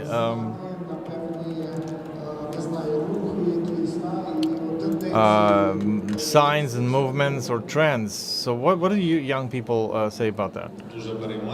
They are concerned about identity. They are interested in identity. So the observation is that the younger people are, then the more they are about identity. The more they identify themselves as Ukrainians, not only through symbols but also attitudes, music, culture, art, and even if we talk about cultural youth spaces, everything that's happening there is happening with this attitude to this space. So we develop youth centers, also multicultural spaces of national identity.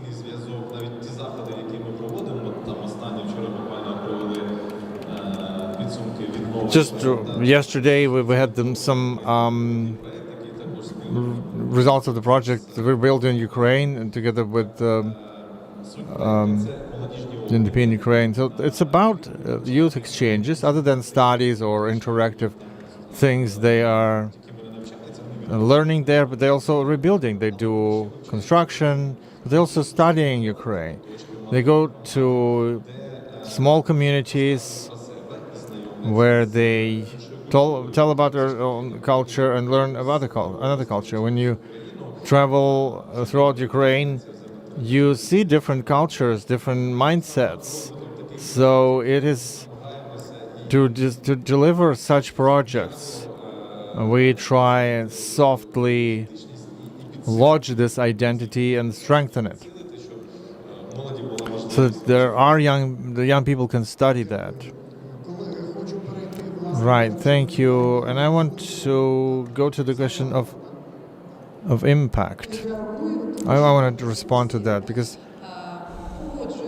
I agree with the colleagues that identity has been shaped already, but it's also dynamic. It is changing.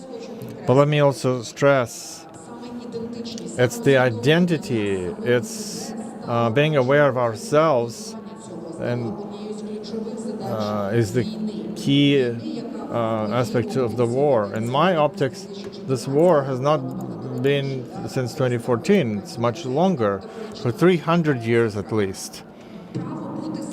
So the right to be yourself, speak your own language, create your own books, create your art, be yourself.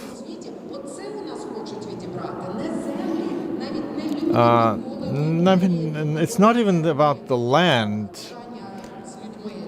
And the empire didn't want to get new people, but destroyed that identity, that unique, genuine identity. So I would not just protect and defend identity, I would continue shaping the identity policy. You know, there's the memory identity, there's also forgetfulness policy. We are witnesses of what forgetfulness, oblivion policy. Many people are oblivious about Holodomor. There was nothing in Soviet school books, just as now in Russia. So identity, which is whitewashed, which is created by the adversary, trying to wash it away, sometimes openly, blatantly, sometimes carefully. We know who's the author of that narrative, Western Ukraine and Eastern Ukraine. It's not us. We say that it was a specific person who worked in the Soviet Empire, who came up with this map of different sorts, like cow carcass, sliced and diced. So some students were in discussion. We have no right to say Western and Eastern Ukraine. There's west of Ukraine and east of Ukraine. And that's also battling narratives. That's also fighting for identity. So I would stress that we have to be more proactive, more actively defending our identity, shaping it from ground up, from childhood, from younger age. Sorry for being so ardent about it. So you see, yeah, there's the discussion. Olesa is grabbing the microphone. She wants to respond to something. Yeah, I want to disagree, partially. I also think that Russia, of course, is aiming at our identity to destroy it, but I disagree that it is some delicate, small thing that has to be so carefully guarded. It was maybe the hypothesis by Russians.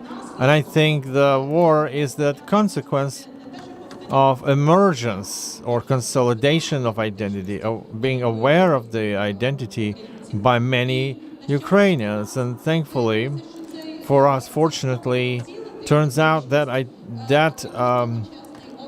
attempt to target our identity has met quite a lot of opposition. It's not so delicate and fragile. We should rather talk on behalf of ourselves and on behalf of this identity. You can call it a different name, but still call it. And I wouldn't say that it's something you can actually destroy forever. We've seen many attempts to destroy Ukrainian culture and anything to do with the identity through 20th century. The Crimean Tatar nation also were target of that, and that was a failure. So it's not destroyable. I support what Natalia said, and I want to say that war is basically has been permanent. It's been dragging for several centuries. It's getting sometimes less prominent, more prominent, and it does target our identities from time to time. So I was thinking whether there was a study. Remember, in the Soviet Union, each republic had its own anthem. Other than Russian Federation, they didn't have because they were basically the whole Soviet Union. And what's interesting is that all the 15 republics, only 2 republics, one Baltic state and one they didn't have the line about brotherly Russian nation. It's strange, but so in this active warfare, every strike of a missile, every drone, how these things impact our identity. I must say that it's not obvious to everyone. What do we do with it? What's your perception? How war impacts the forming of our identity? Maybe I will pass the floor to Eugene. Yeah, I think I spoke about it a while ago.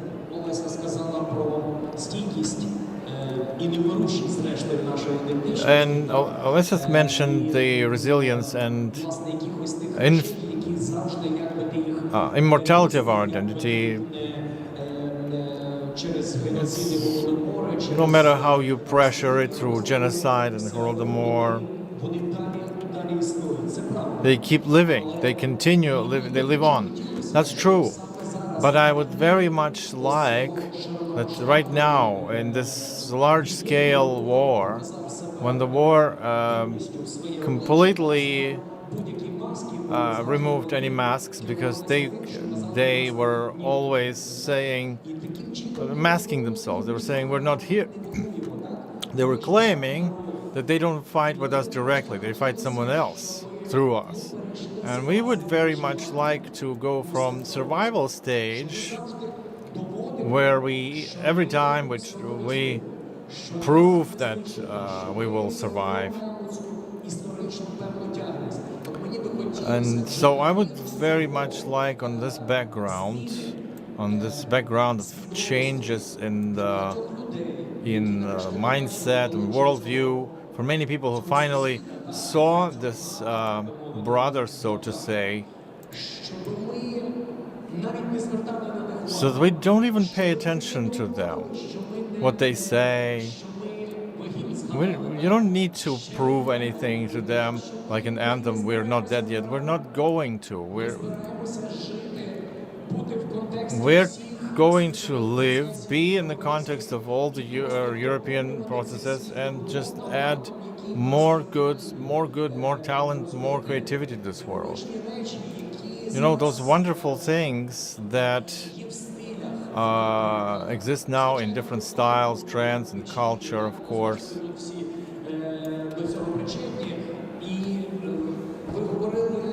And you mentioned the modern trends. I know through my son several underground clubs in Kyiv, in Ukraine, that started singing Ukrainian rap music. They started consciously speaking Ukrainian because Alex was talking, but now he says they all stopped talking Ukrainian all around me. They've changed. So that's, again, what has the war changed?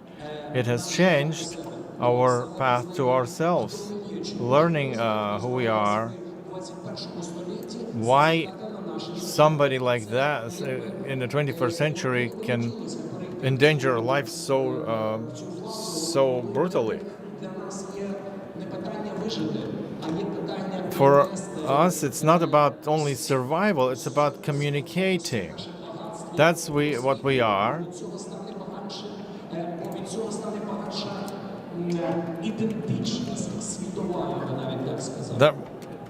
That's our world identity. So what were you doing in the start of the war? What has the war added or took from your identity? Well, that's a difficult question. I may not be able to respond directly from the get-go. If I would talk about each missile, the last missile no effect on our identity.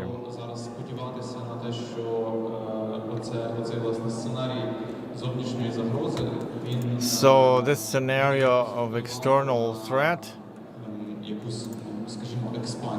will have an expansion of Ukrainian identity, because I would say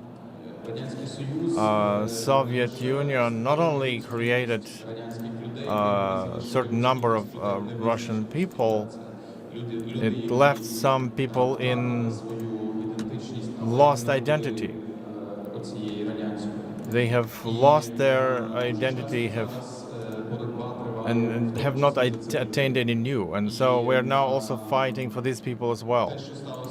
What happened with the war is basically a return of many people who lost their identity, Ukrainian identity. But now this threat is no, we've gotten used to it, to missiles.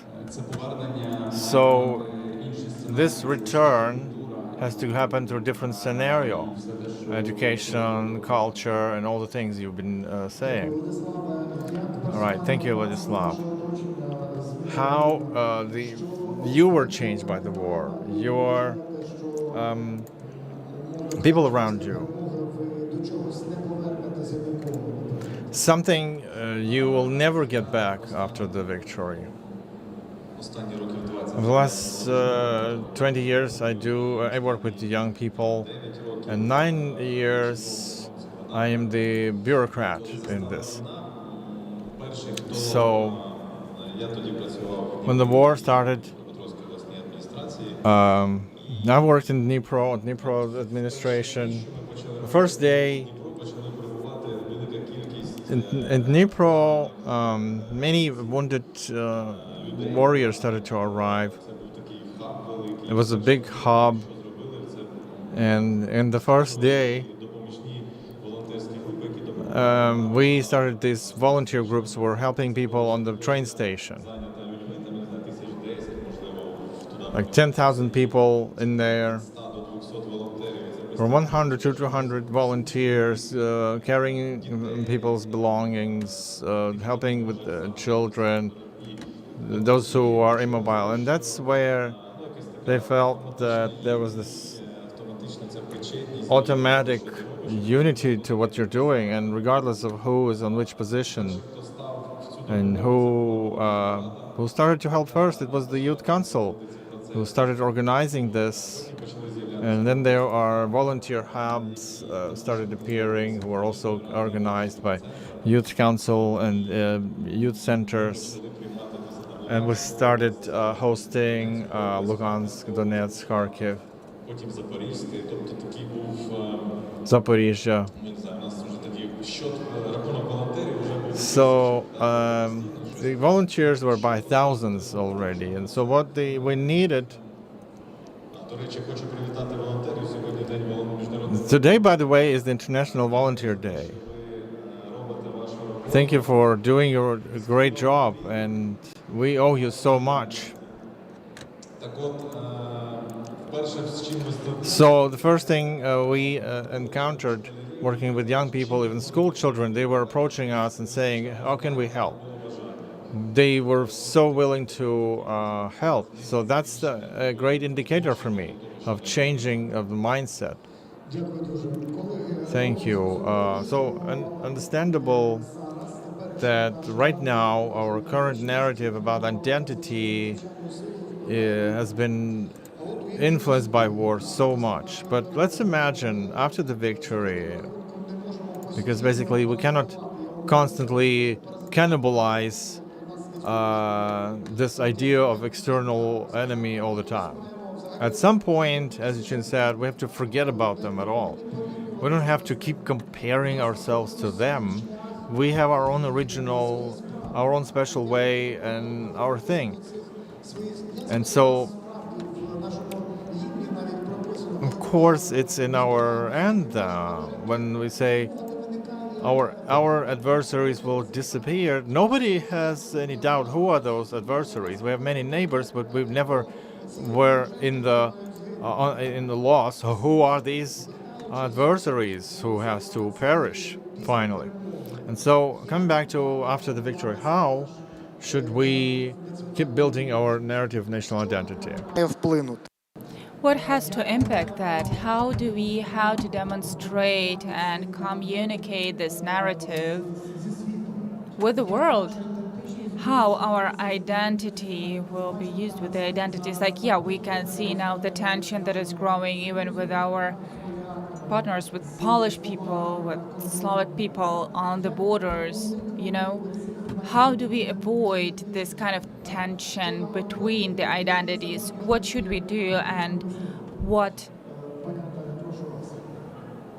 How do we act, Ms. Natalia?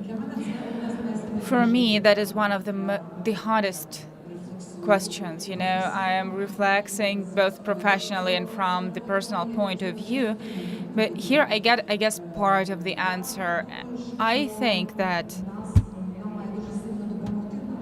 our network should help us, horizontal connections. Neil Ferguson and his wonderful metaphor, towers and squares. My professional knowledge is that most probably we are the square, we are the horizontal connection culture. The history of culture demonstrates that it gives us dozens of examples that where we unite horizontally, we succeed. All the powerful movements, Cossack movement, education and community, like educational institutions that became the environment for national ideas and national formation, and then the partisans, dissidents, cultural, religious, and so on and so forth, events of the 1990s, all our Maidans, these are horizontal connections. Lack of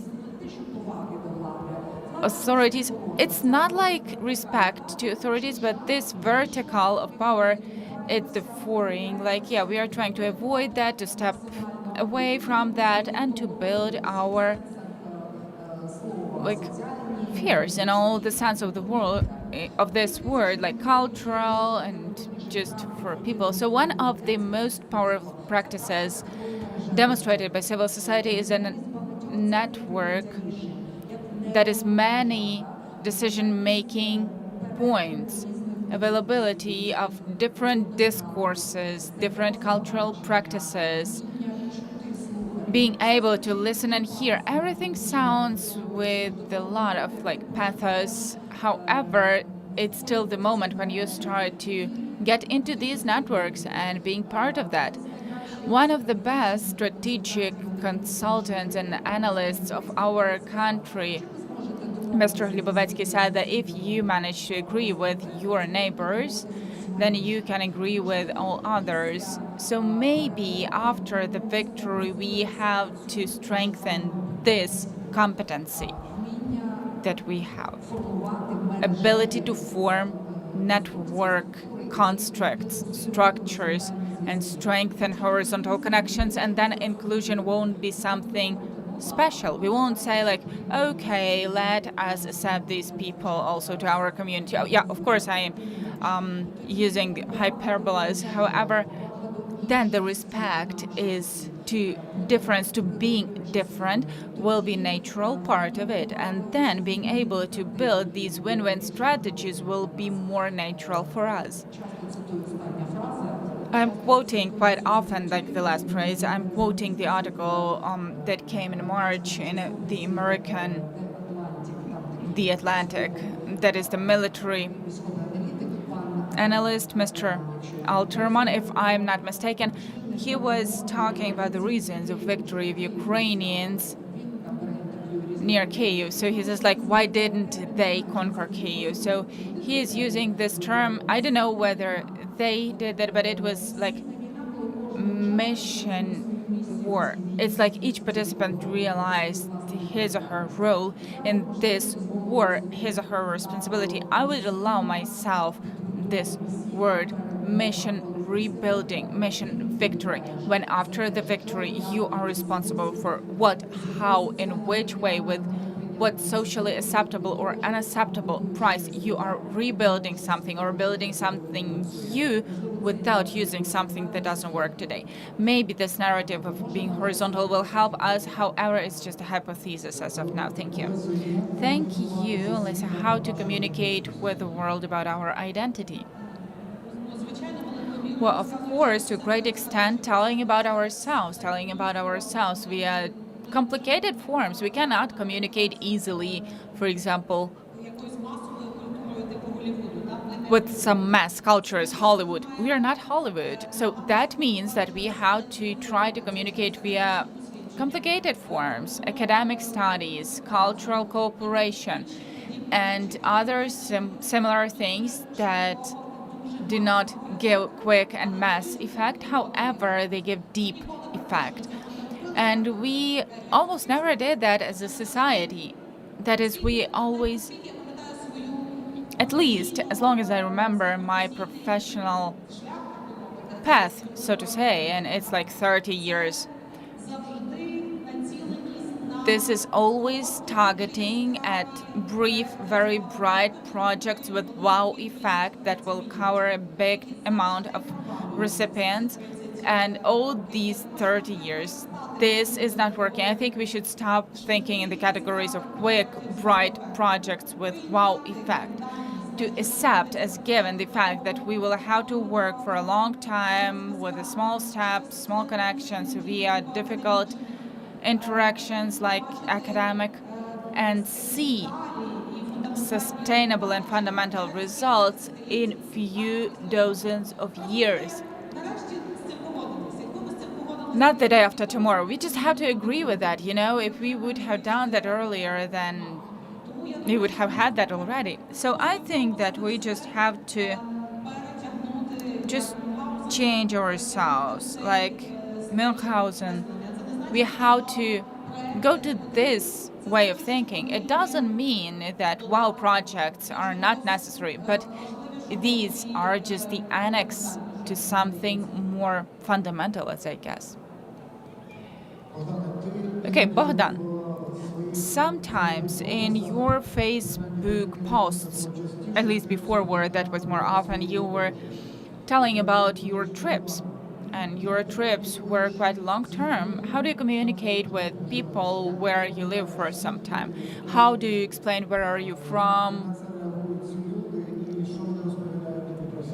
How do people react to that, and what do they tell you about themselves? I will try to answer this one and the previous two questions because I also liked those. Well, I guess that answering the question about what kind of identity we should have after the victory, I think that now we have to grow the culture of discussion and not to be afraid of discussions. And in the latest few weeks, we get the narrative that we are repeating the history that is 100 years old, that is now we start kind of some internal issues.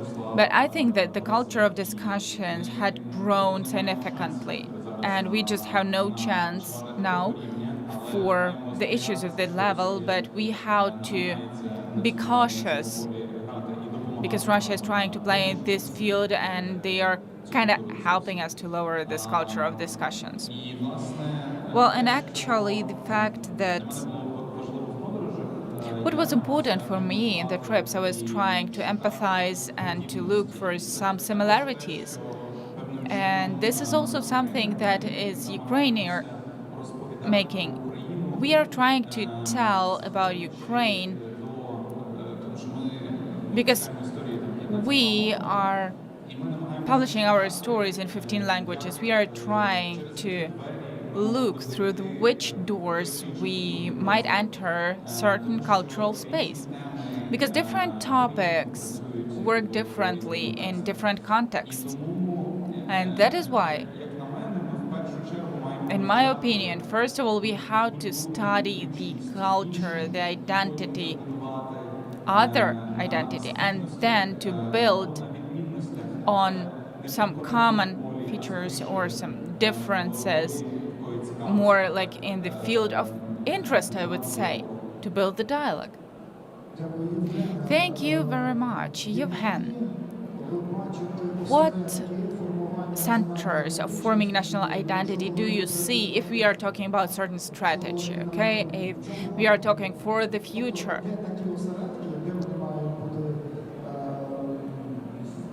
I mean, where such centers should be in our culture and what might be the strategy, at least some main thesis. Well, I am really worried. Maybe that is too early because I'm kind of a person who can see from the theater of military actions, the situation, and from the rear point of view, I see that our path is really exhausting and long-term. I'm not the military expert, nor analyst, so I won't say when the war will be over. I won't predict that, but I belong to those people who try to see what's next. And we kind of touched this topic. So for me, it's very important also the topic of this rebuilding, and what Natalia mentioned about certain mission. I like that because it gives certain further unity, I guess, in how do we rebuild our country. Will we preserve each story that now thousands of families are living with, those who either lost their relatives or they still wait for their relatives to come back?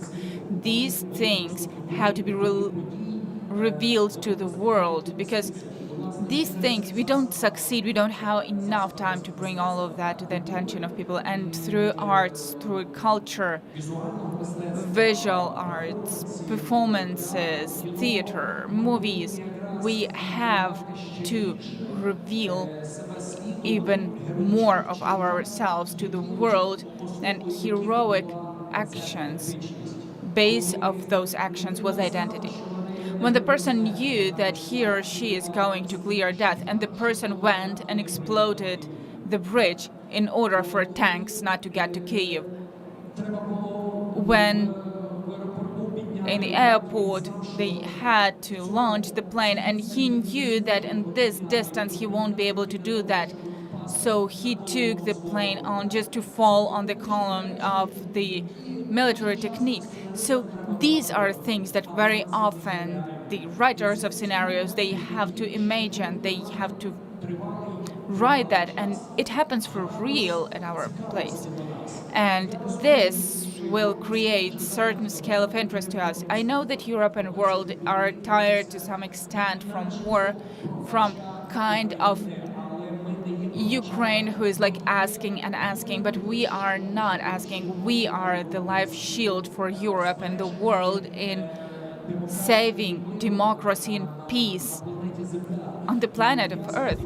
And I hope that this will give the opportunity of this respect to us, that will give us the possibility to be together and to come back from Europe and world to rebuild our country. Yes, many people will have mixed families. Yes, many people will have already business abroad. However, to have some internal need that after war I have to share part of my business, of my talents, and come to this rebuilding, to this big construction of the country after this scary war.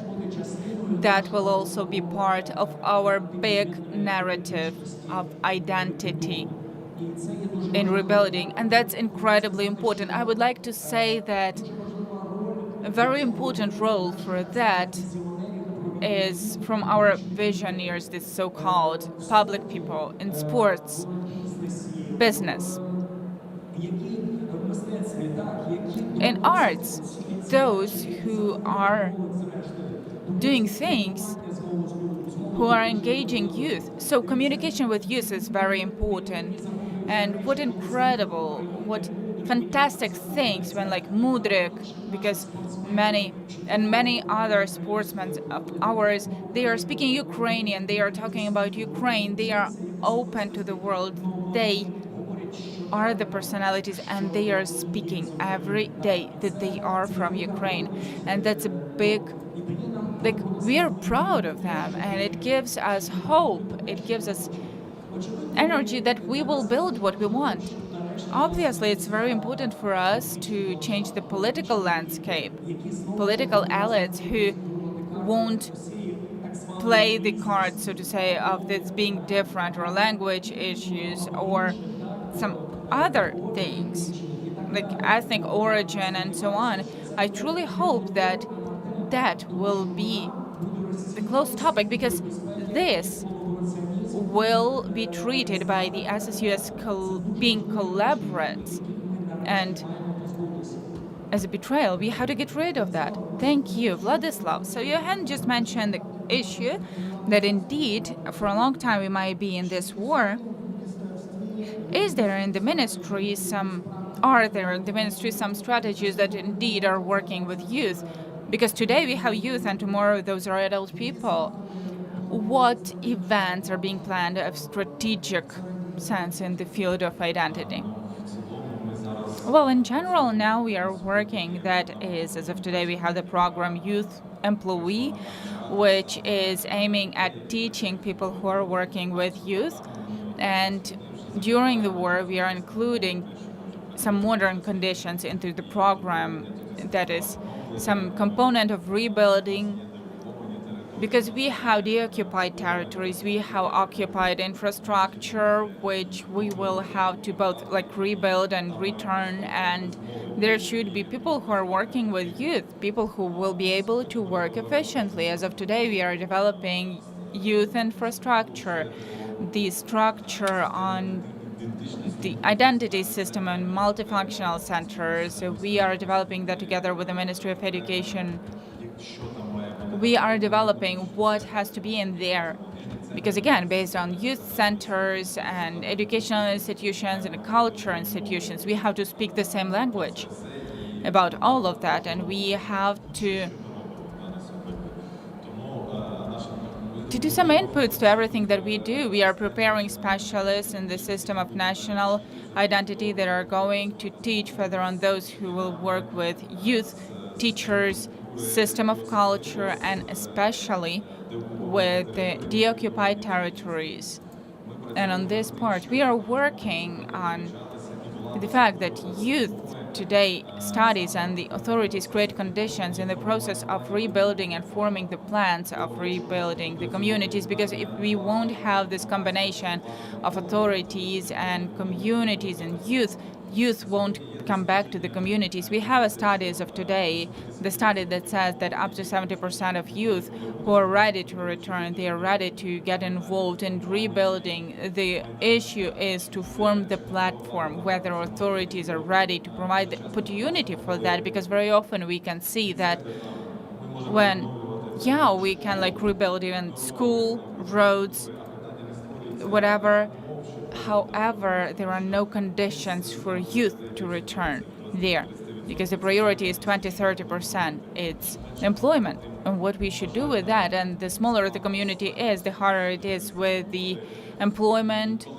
And when there is no place to earn money, the person in some time has a question in general, what do they do? Do they stay here?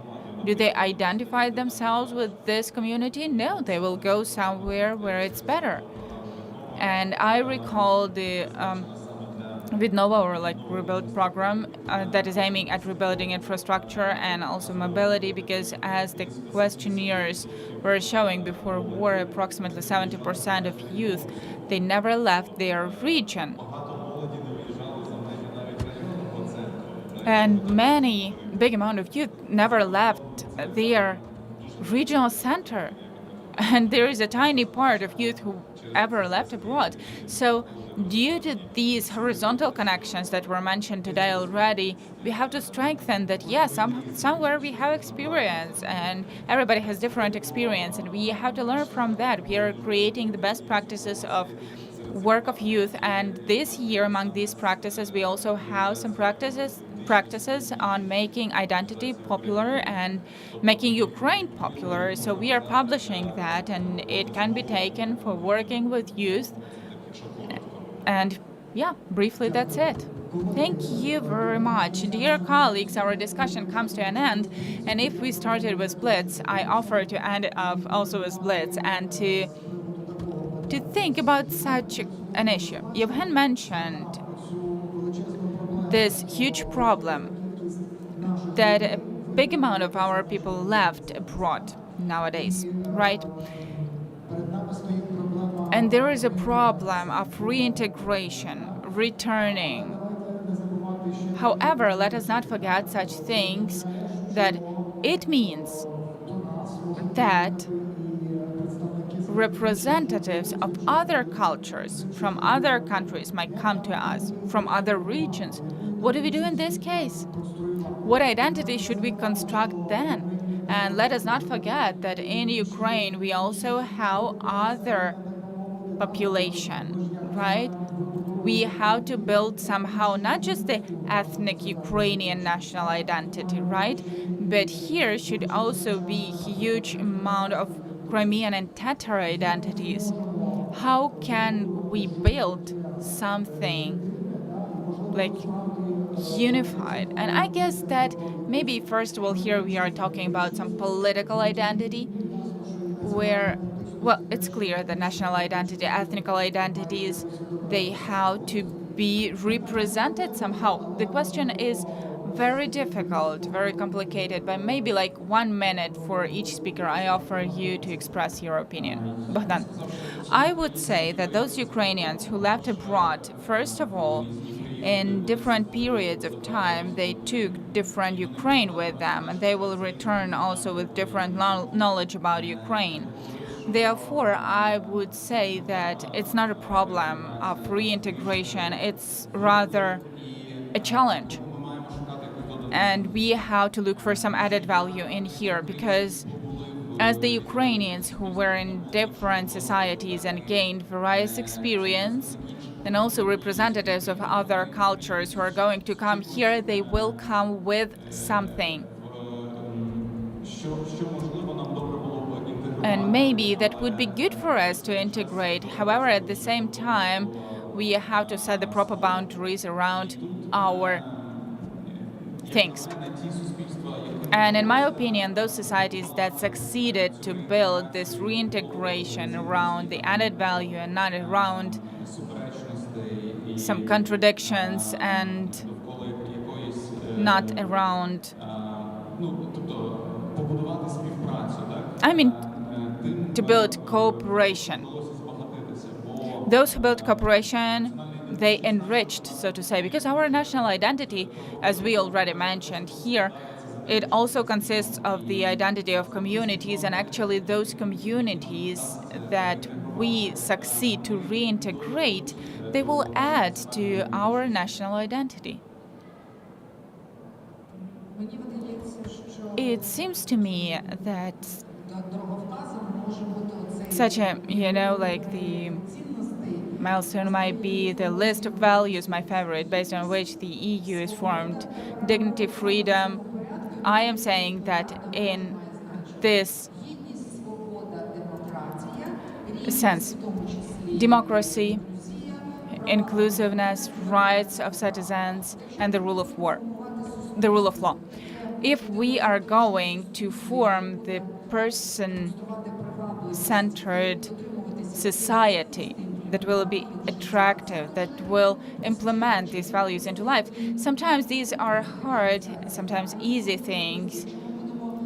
But if we are going to build such a society, then, I don't know, if people from other cultures will join us, that will be more easy, more soft, I guess. I'm still considering that.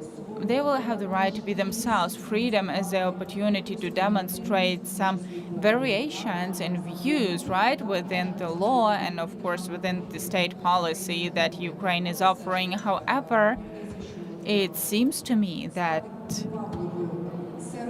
to become the attractive state with person-centered approach, that will be the right thing, because then we can return our people, and maybe for those who come to us, we will be acceptable environment for them to live here. Thank you.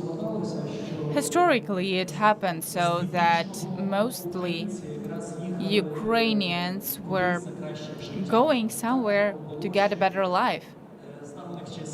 That's been happening since ancient times, since people were going to Brazil, far Brazil, where diaspora is more than 100 years old. However, or from time to time, we recall how Ukrainians and Ukraine is an open country, and how welcoming this country is. And we had different forums, sports forums, art forums, Eurovision, again, that we were hosting a few times. People were changing like tickets, exchanging tickets. Well, I had something to do with the processes, you know, and foreign delegations that were taking for 3-4 days, they stayed for 2 weeks because they liked to be here. The same about football forums, European forums. What I'm saying is that actually Ukraine is a very welcoming country, tolerant country, which has many nations de facto. We have many religions. We do not have certain moments, so to say, when we determine someone with the religious or ethnic belonging. But I hope that in terms of, again, mission rebuilding, there will be big investments. And these investments will give the opportunity to combine this situation with jobs. And to some extent, reintegration and adding people from all over the world. Let it be. We are living in the 21st century. It's obvious that we will accept everyone. Just love and respect our people, our country. And we are meeting everyone with bread and salt. I just think that now we are talking at the end about a very difficult issue. Indeed, how do we, in general, even like cope with this marathon of war before going to rebuilding? And we have lack of workforce in many fields because very often the most qualified people went abroad in many spheres. So I don't think that we will have a quick process, unfortunately. However, what do we do? I think that with such examples, for me, that is Poland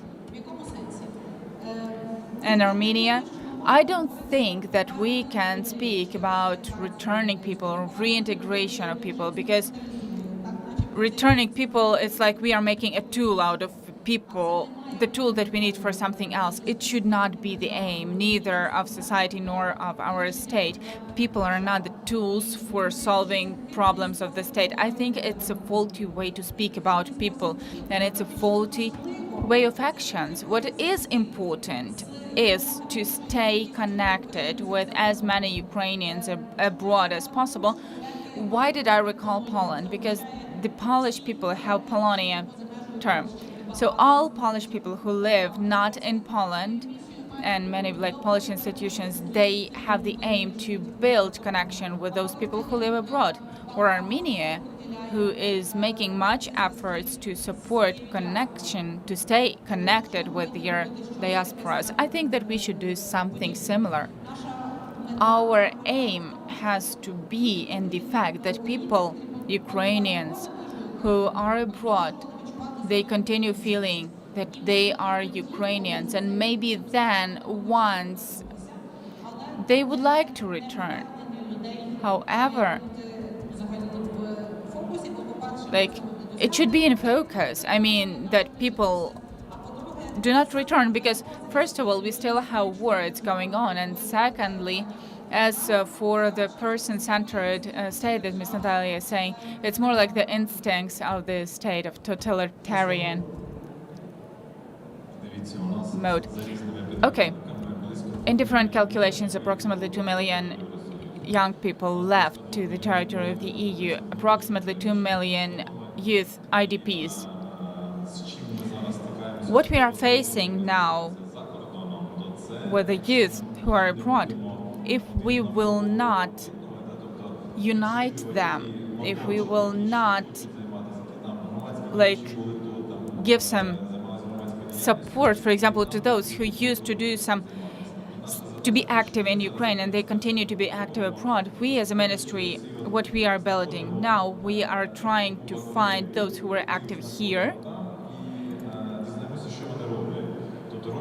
we are finding them there and we are learning about what are they doing, because they do come and they say that it's hard for them to be there without Ukraine, and when they see that nothing's happening from this side or not many things are happening, step by step they start forgetting about that, and being in different negotiations with heads of the communities of European countries, they say, well, we are interested for this youth to stay in our communities in the territory of the EU. We are ready to give certain investments to them because they just, so to say, made our life more active, so to say. So we have to strengthen such institutions as Ukrainian House on the territory of other countries. I understand that we have a big workload for the embassies. Everybody wants something from the EU countries. They are trying to ask something, but from our side, via European Youth Fund, via the Council of Europe, we are trying to form grants in order to strengthen public organizations that are there. Those who are Ukrainians, they should unite with each other, and they should have the opportunity to come back as soon as everything is over or present our identity on the territory of other country. Thank you very much. Dear friends, I think that our time of today's meeting came to an end, and maybe those who are like pragmatic people, we did not give some practical, instructions, but I think that in our brief discussion was successful in terms that we determined the main points of discussing the identity issue. Thank you very much. So please welcome our participants one more time.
Так, Макс, донори говорять за трибуну.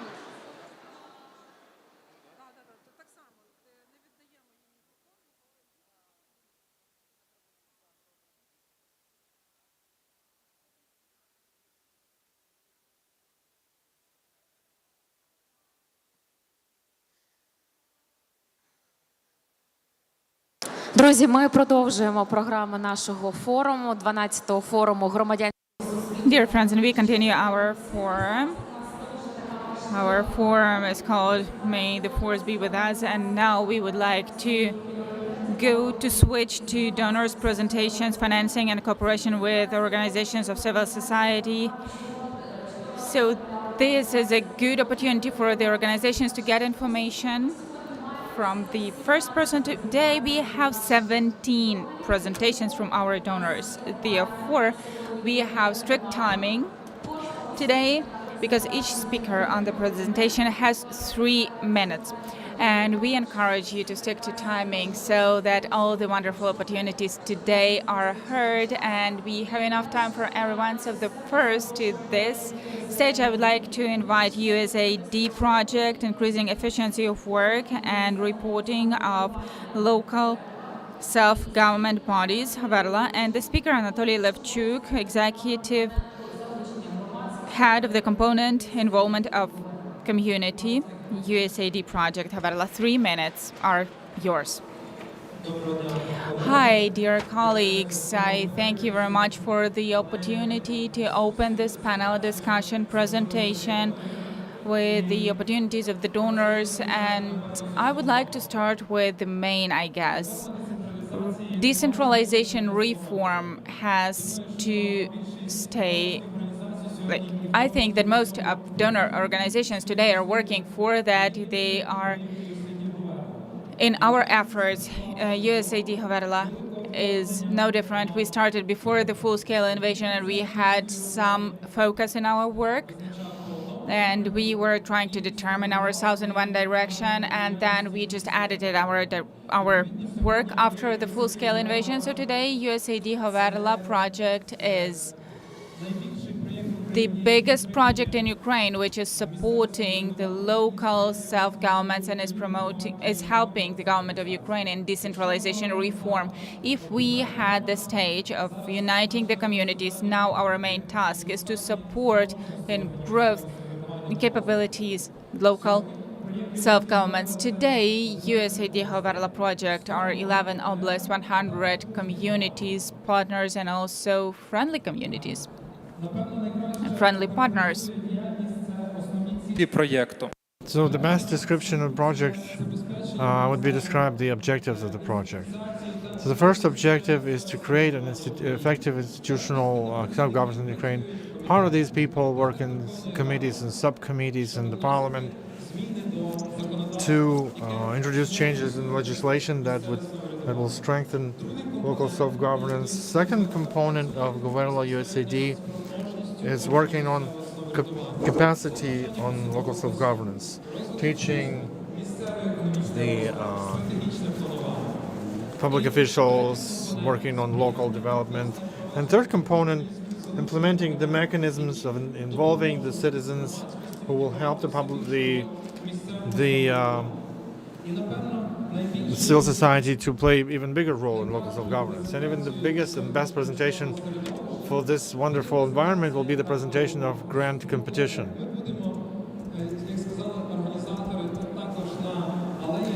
As as the donors alley, we have QR code for you to advertise our annual grant competition that acts for the whole 3 goals of Havarla. We've met many of our grantees that are in this event, and we hope that we see you in a year with great results, with more attention to sustainable reform, decentralization, and with the bigger pool of donors supporting the Havarla USAID project. So please approach us. Colleagues will give you more information, and we're going to work together. Thank you. Anatoly, thank you so much. This is Anatoly Levchuk, acting head of the component of involvement, engagement, civil society of the USAID-backed Guerrilla project. The second here, Democracy Fostering Fund from U.S. Embassy, Sergei Resheptov, expert of Democracy Fostering Fund. Hello, dear colleagues. Greetings in this wonderful room. I'm so happy that we've got so many great people, so many guest attendees, civil society organizations, people we work with already over the years since our program exists. And I'm very happy to see the new faces as well. The Democracy Fostering Fund, that foundation that me and my colleague Tatiana Podebinska-Shtyk is presenting, we're working on since 1996. The foundation is the part of a big department of the U.S. Embassy of Press, Education, and Science. We funded more than 1,200 projects of civil society organizations. We're only funding civil society organizations in Ukraine. We don't work with governmental authorities or local self-governance. Therefore, if you are members or founders or employees in civil society organizations, you can contact us, and we encourage you to cooperate. Although currently we only did a technical pause between registration and applications, because we've already basically spent all the grant money that the U.S. Congress allocated for this fiscal year. But since the new year, we're beginning a new registration of projects. We resume our work, and you're all encouraged to cooperate.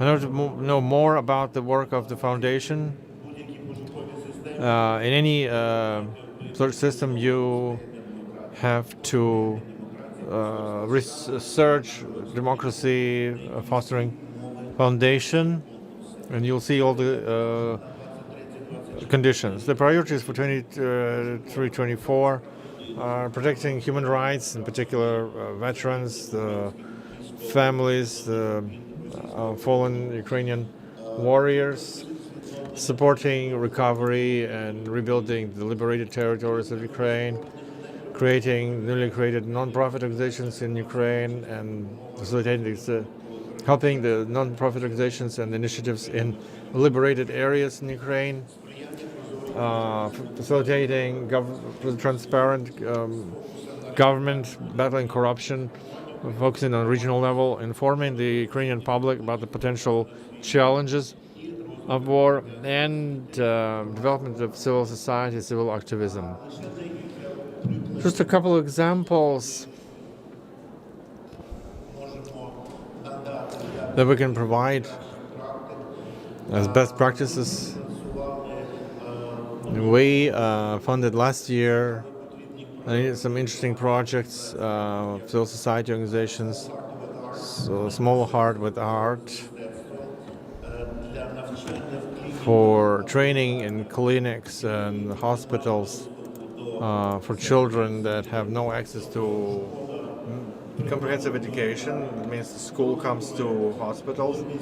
Second project is Come Home Alive, a civil society organization that does rehabilitation, socialization of veterans in Ukrainian armed forces, also including adaptive sports. The third project of Civil Society Institute of Republic, which basically December 24-21, there's going to be all Ukrainian forum of Ukrainian volunteers. They are learning new trends and volunteer movement in Ukraine. So you're all very much welcome to collaboration. Thank you so much for attention.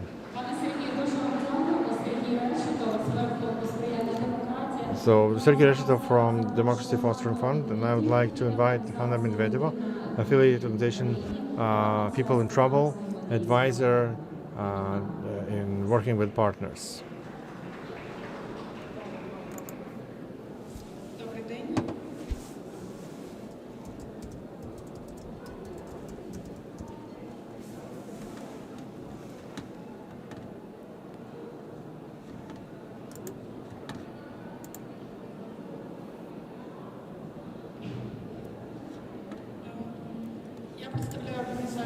So I represent the organization People in Trouble. It's a Czech Republic non-governmental organizations that has close relations with the public sector of Ukraine and other countries where we work. So our organization was founded by Shimon Panek, one of the activists of Czech Republic Revolution. The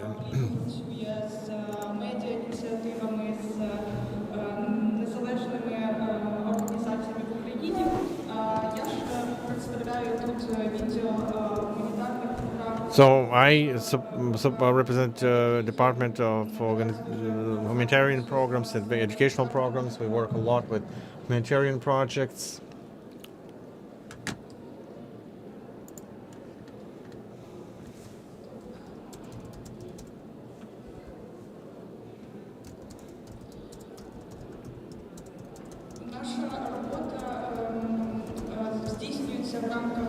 So we work within the global partnership strategy that was designed in our main office. So there's equal partnerships. That's one of my main principles.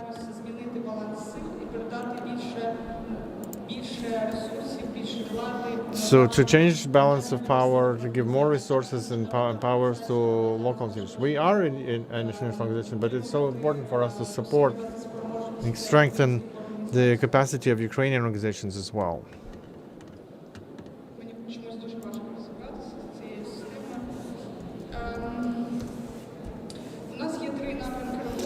So we have 3 areas of work that I wanted to describe, and the partnership and supporting civil society organizations.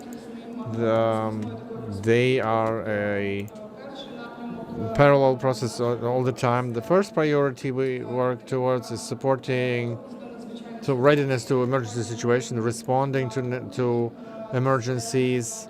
Second is access to basic services and human rights.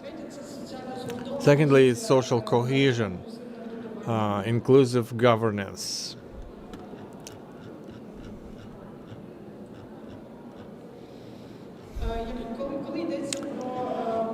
When we talk about working with public sector, there are 3 areas here. First is strengthening experts and organizational capacity of the partners. We provide support through institutional grants, preparing for winter, trainings, monitoring.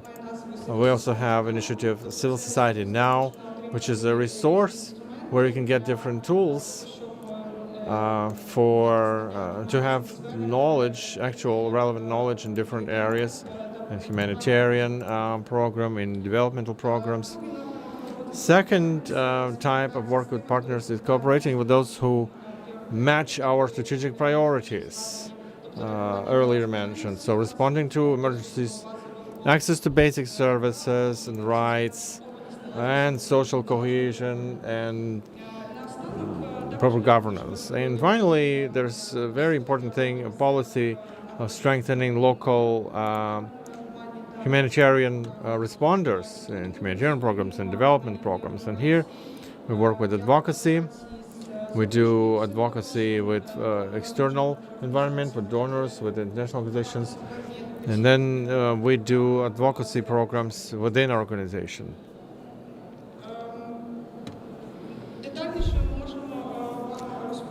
So we can give you more information about our programs and possibilities during so individually. I just wanted to tell you that we have a separate policy, localization or strengthening local responders and humanitarian responding and development programs. There are several components. Simplified due diligence, assessment of partners. We also provide certificate of diligence. We want most of the international organizations to agree the same algorithm and would assess their partners using the same methodology, so that you don't have to go over and over these same procedures. We also translate our documents in Ukrainian. We provide translation services necessary We advocate localization, not just to become a debate, but to be practical steps. So we have policy of caring about partners. That's why we submit those grants to strengthen partners' security and safety. We provide safety helmets, first aid kits for partners who work in unsafe conditions, and we strengthen different trainings. We also the trainings that our partners do. We believe that it has to be an exchange. So thanks a lot. And please approach our table, people in need. Thank you, Hannah Medvedeva, affiliate office of organization People in Trouble. And this is Oksana Maidan, Deputy Director of Internews Ukraine, the USAID-backed project, media program in Ukraine. Greetings.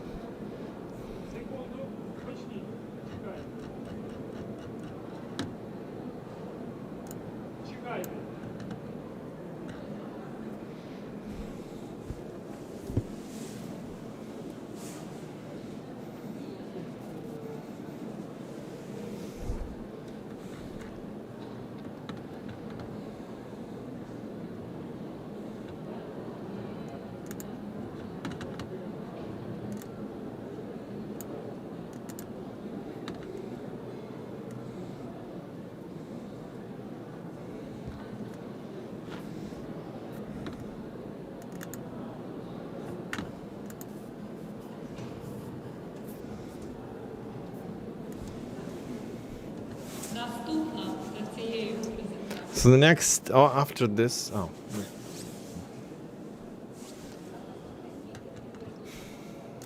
still waiting for the presentation to start.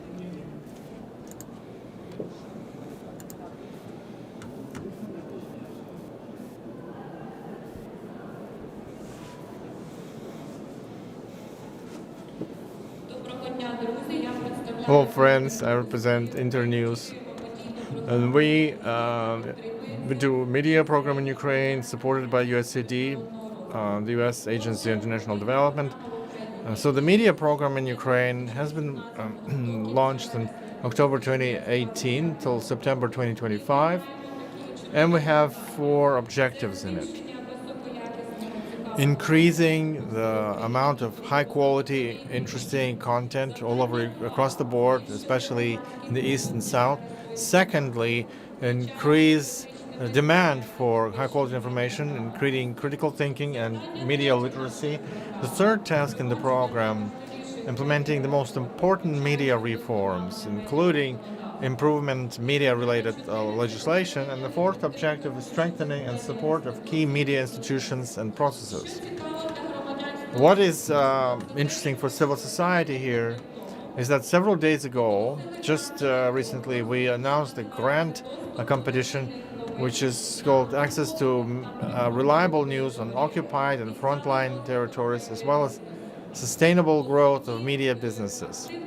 The main activities and projects that can be submitted in this competition, they can be related to the following. Expanding the access for citizens in occupied territories that are were most affected by war, expanding their access to high quality, relevant and reliable information and news, initiative to facilitate access to citizens who live in occupied Crimea to reliable and precise information, investment concepts to strengthen reliability, resourcefulness and resilience of small and medium media outlets to help them survive during war, creating coalitions between media practitioners and non-traditional players in the media sphere around issues that are shared interests, such as developing public media, battling disinformation, and most importantly, designing strategies to support mental health in journalist profession and fighting the consequences of trauma. On this website, Internews NUA, you can find the complete announcement of this grant competition, as well as the application forms and the budget application and the template for grant application, which shouldn't exceed 5 pages. All the draft proposals, together with the budget estimate, send this email, Internews Media Program in Ukraine. Deadline is December 21st, 1800 hours, and after then, after independent experts will choose the finalists, and next spring, somewhere March, April 2024, we'll be able to start the projects. Thank you. Oksana, thank you. This is Oksana Maidan, Deputy at Internews Ukraine, USAID-backed project media program in Ukraine. You've all heard.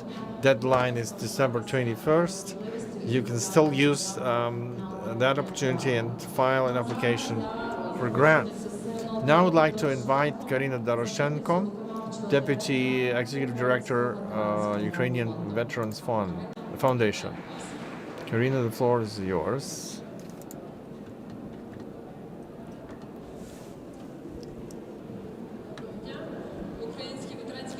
The Ukrainian Veterans Fund is a public institution working for the benefit of veterans. We work in 3 areas where we provide funding, which is financial support to veteran businesses. Competition is up to 3 million hryvnia coverage. Microfinancing of veterans businesses till 20,000 hryvnias, and funding public society, civil society organizations. Let me tell you something about them. This year we've implemented 5 competition programs to support both businesses and civil society, different areas in business and public and civil society. This year we have about 100 winners. You can read all about their projects in our social networks. The application is very laconic. In each program, our applications are processed by experts who are not in our team.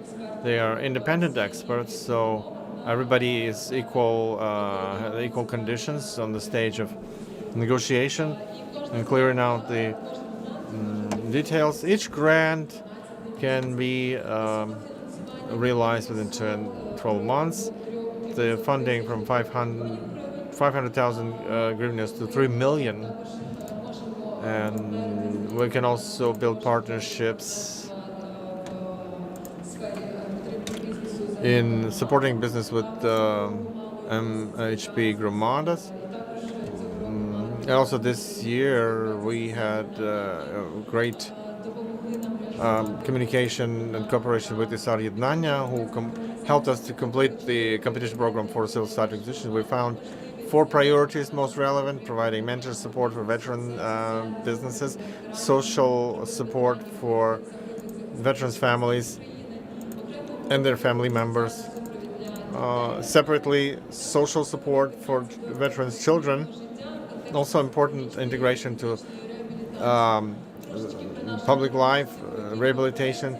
A couple of our winners, civil society organizations, Kyiv, who did their project to support veterans' businesses. On this picture, you see alumni of this program. Some of them have successfully submitted applications to our projects. And there have been winners already. Another project that was aimed at veteran children. This is a great comic strip. My father came from war.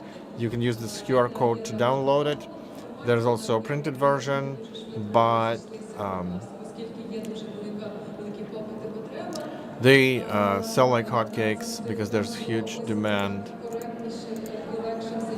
Because on those pages, the comic strip basically describe you how to properly, correctly communicate with veterans. It's for children and adults. It's a great illustration of how reintegration, healthy reintegration happens. Another project in sports, mobile application, where veterans can find rehabilitologists based on their location, and you can use geolocation to find someone who is in your vicinity.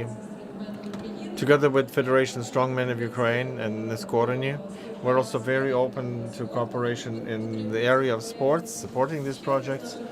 Another project that we run, social support for veterans, art rehabilitation in particular. It's a great format where veterans having after war trauma helped to rehabilitate with art. They created great pictures. They made exhibitions. Some of them were never painted before, and now they were doing real art. So a couple of examples, projects that we received, projects that were winners. We are always happy to see new faces, to see new ideas that work well and do justice for veterans' families, the family members. So you can find us on any social network.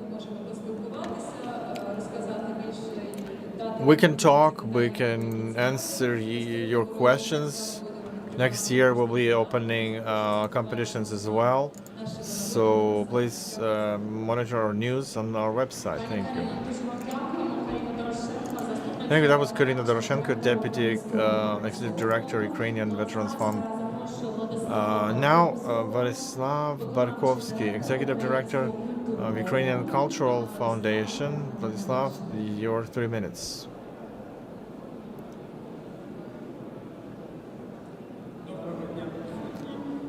Good afternoon. I want to present to you a new grant year of Ukrainian Cultural Foundation. Let me wait till the presentation is on the screen. So for 2024, what is scheduled? 6 grant programs: culture with no barriers, culture and region, cultural heritage, recovery of culture and art, stipendiums, and short-term grants.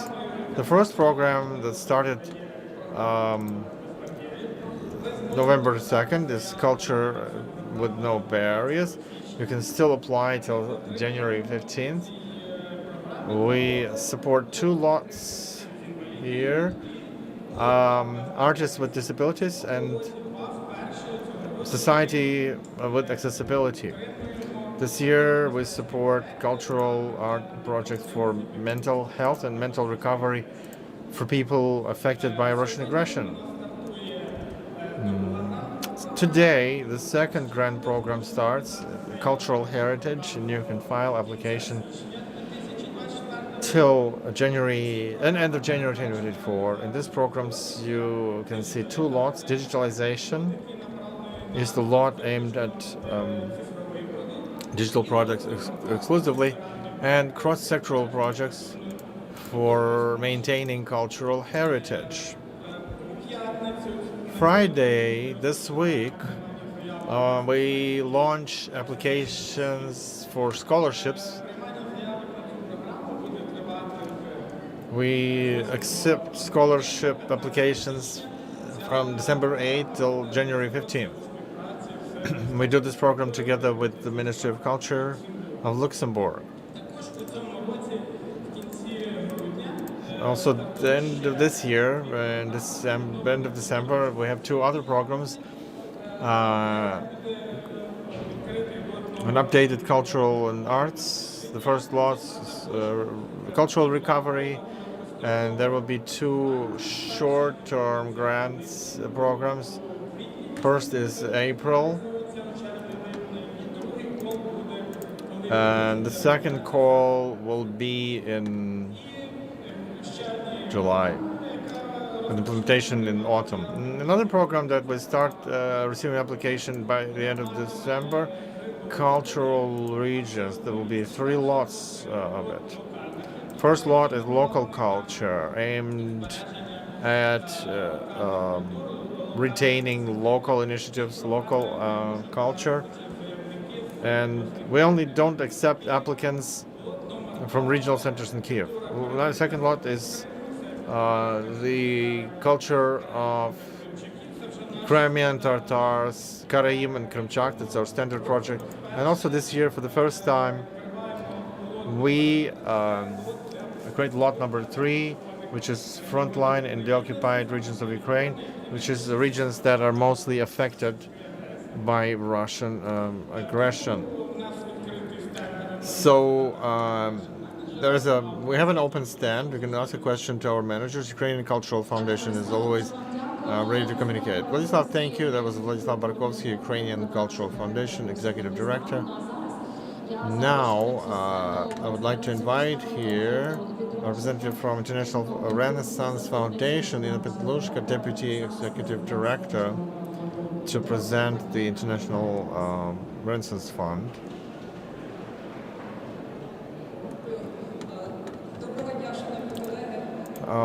Hello, colleagues. For us, it's for many of you, it's 12th forum. Let them be more of them. Each one bringing new partnerships, new information. Let me tell you what is our objective to do next year. What our priorities are. As you can see, some basic information. That's how we look. Our branding, it looks like.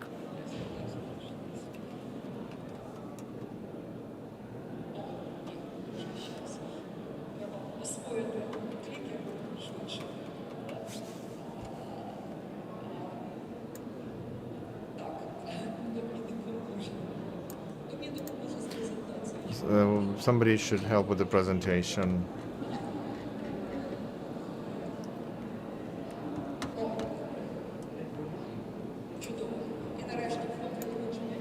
Now, the foundation is the first non-governmental fund. We've been working since 1990. What we're proud of is among the many civil society organizations, especially those that are represented here today, those who work all over Ukraine, all over the world. There are also many partners we have here. We are part of the Open Society Foundation, and the mission of our foundation is developing open society by supporting most important civil initiatives. So that's a little bit what we did last year. Here's some numbers and figures: 530 million hryvnia since 2023 started. 350 projects, plus there'll be more of them by the end of the year. We keep working, we never stop. And this is something about our projects. The first was a program that was called Sustainable Democracy in Ukraine. We believe Ukraine is strong because it has a powerful civil society. That's why we keep supporting and developing this network. We support civil society organizations, the coalitions. One of the main priorities, which is still our priority for next year, is supporting resilient democracy in Ukraine. And now we are looking at a different priority, which we outlined for us this time. It's human-centric recovery. Recovery in the center of which is human person, which is done for the person, which is done with the active participation of society in an active way, so that the organizations of civil society can directly be involved into the process of rebuilding of Ukraine and reconstruction of Ukraine. And we can see in particular also our role in providing the holistic support to such organizations. The next priority we are working on right now, and we are going to work on next year, is justice. That is strengthening law enforcement agencies, law enforcement organizations in Ukraine, development of transitional justice too, so that civil society can promote this transitional justice as much as possible. This is helping the communities in what we say is human safety, so that communities can work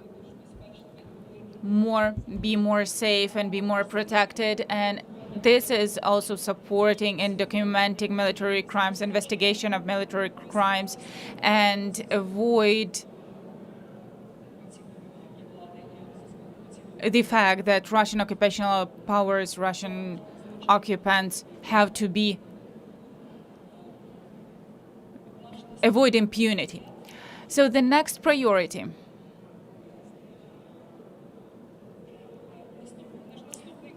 Our next priority is called reintegration.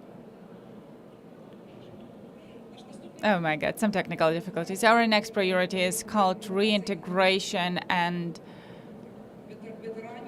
of veterans and forced displaced people. This is called reintegration and inclusion. We are supporting volunteer communities. We are supporting their joint work with the communities so that we can promote the rights of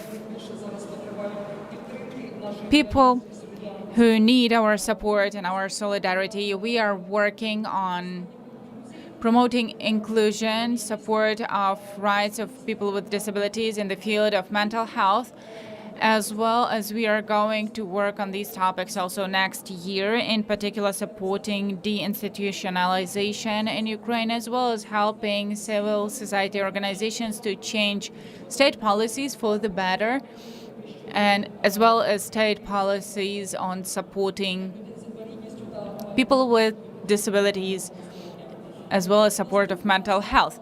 Our next program and the next series of priorities is European integration of Ukraine, and we can see our work in supporting Euro integration reforms, as well as working of civil society of Ukraine in direction of European integration and preparing Ukraine in order to strengthen their negotiation position, and that will allow Ukraine and the EU to start negotiations about the future joining the EU from the side of Ukraine. Our next program and next priority is called International Solidarity and Strengthening International Solidarity. So here we support organizations of civil society in their work, in their connection among the communities of scientists, communities of people of culture, among the civil organizations, everything concerning international support of Ukraine, strengthening international support for the victory of Ukraine. This is something that will be among our important priorities, and correspondingly we are expecting here important, good and qualitative bids. We are a donor of for civil society, so our work is support of civil initiatives, public initiatives. So those who hadn't been working with us yet, you can learn more about us. You will have the QR code with our information, and here actually is some information about different forms of our work. These are different competitions. We have them all the time, so please follow the website of the international of our foundation, and so it shouldn't be mentioned how the competition is formulated, or maybe there is no competition, but it is according to strategic priorities that I've been mentioning. So please submit your projects that are beyond competition. We are also working so that civil organizations can have more resources, more support, and create coalitions, partnerships, work together, and share their expertise. So please, we stay in touch. Our information is always open and available for you, so we will work together, and glory to Ukraine. Ms. Inna, thank you very much, Inna Pedluska, International Renaissance Fund. So now I would like to invite to the floor Maxim Mazepchuk. This is UNDP in Ukraine, specialist on development of civil societies and relationship with communities. Dear colleagues, hi everyone. We are very glad to greet you on the Forum for Civil Society. I represent UNDP in Ukraine. I would like to thank the hosts today for the opportunity to tell about our capacities, what we can do as UNDP via the partnership with civil society of Ukraine. We are trying to promote sustainability and resilience of Ukraine and promote democratic government. I would like to start with the opportunities of the project support of civil society and youth. As of today, we've got two relevant projects. The first one I want to tell you about is support of sustainability of Ukraine by involvement of civil society and youth to the process of rebuilding, and the key directions and goals of the project you can see on the screen. This is support of the participation of citizens, then social unity, promoting reporting on all the levels. Excuse me. As for the conditions of the tender or competition, this is available all the time, so you can already submit your proposals, and every month we are considering those. We are receiving the applications from all the regions of Ukraine that are under the government control. It lasts till 12 months, but of course it might be less. The project can pretend for financing from 20 to 30,000 euros. I'm sorry, US dollars.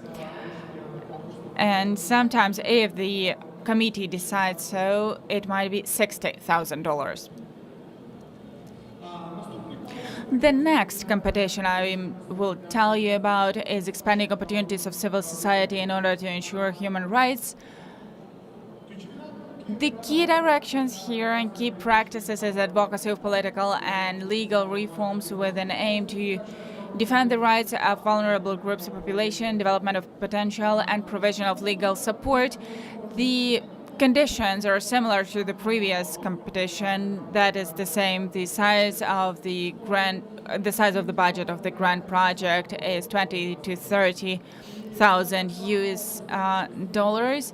Then up to 12 months, and again every month we are considering all the applications that we receive. Now I would like to switch to the next component of UNDP, that is public safety and social unity. Here I would like to stress that this grant competition hadn't been announced yet, and approximate terms is February next year. So you will still have some time to prepare the application. We expect that it will be up to 6 months, and the size of the budget might be from 5 to 15 US dollars. And that depends on experience of the organization and also what is in the project. In some exclusive cases, when there is certain reasoning, proper reasoning and decision of the competition committee, we might support the project with bigger financing. Key directions of work of the component public safety and social unity. These are youth and volunteer initiative, development of social infrastructure, public safety, and so on. You can see all of that on the slide. I won't stop on that. I would like also to mention about the target oblasts where we are implementing our projects. We have 12 target oblasts, and it is concentrating mostly on oblasts and communities that are close to the military, to the front line, to the front. And also we have two western oblasts, that is Zakarpattia and Chernivtsi oblasts, because here it's more about the initiatives that are working with IDPs. I would like also to mention regarding Donetsk and Luhansk oblasts that out of these oblasts, we are also supporting public organizations, civil or NGOs who had been displaced due to war. I would like also to mention that in the nearest time, we will publish specialized competition. This is support of mental health, improvement of services for providers of safety services, and building organizational capacities of youth councils and partner communities. So in the framework of this competition, the results will be mentioned after the competition is being published. At the end, I would like to mention that the activity of UNDP is covering a lot of directions. Therefore, I encourage you to watch our publications because it is published on our website, our Facebook page, and and aggregators websites such as Hromadski Prostor. Thank you for your attention.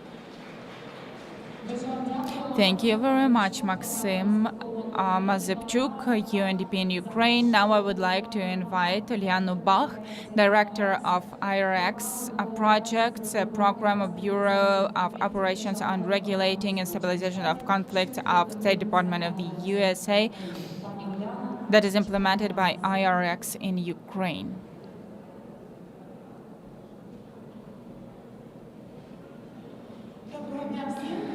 Hello, everyone. I hope you can hear me. Wonderful.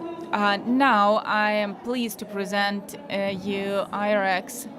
Briefly about us, we are an international NGO that is working in more than 100 countries of the world, and we are in Ukraine already for more than 25 years. I guess you heard about IRX, and we are working a lot together with youth and also in the field of education. However, today I would like to present you our 3 projects that we are implementing with the support of this State Department of the USA, and all of them emerged as a result of addressing the needs caused by the full-scale invasion and war. So these are 3 projects. One of them is for the Action Second reintegration of veterans and Ukrainian Fund of Emergency Reacting. So Uniting for Action, this is our program which is working and covering the needs of IDPs, and in particular we are working on strengthening stabilization of Ukraine via promoting integration of IDPs in the communities and increase the unity in the communities. We are working here with the civil society very actively via grants and via direct partnership, and we also have a lot of consultative support and resource support. And please, you can visit our resource and see how we are working. In particular, we've got 3 goals, one of which is adaptation of IDPs in the new place and advocacy for their rights and opportunities. Second is social unity between IDPs and the communities that are accepting them. And third is working with authorities on all the levels. Now our team is over there at the table. You can go to them, you can communicate about the present opportunities. Now we have to open few grant opportunities, and you can also ask about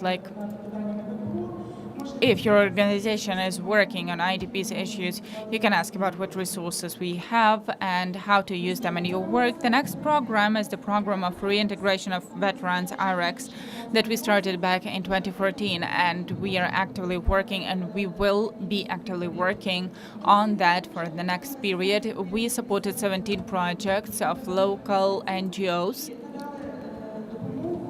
and we provided support to more than 9,000 of veterans.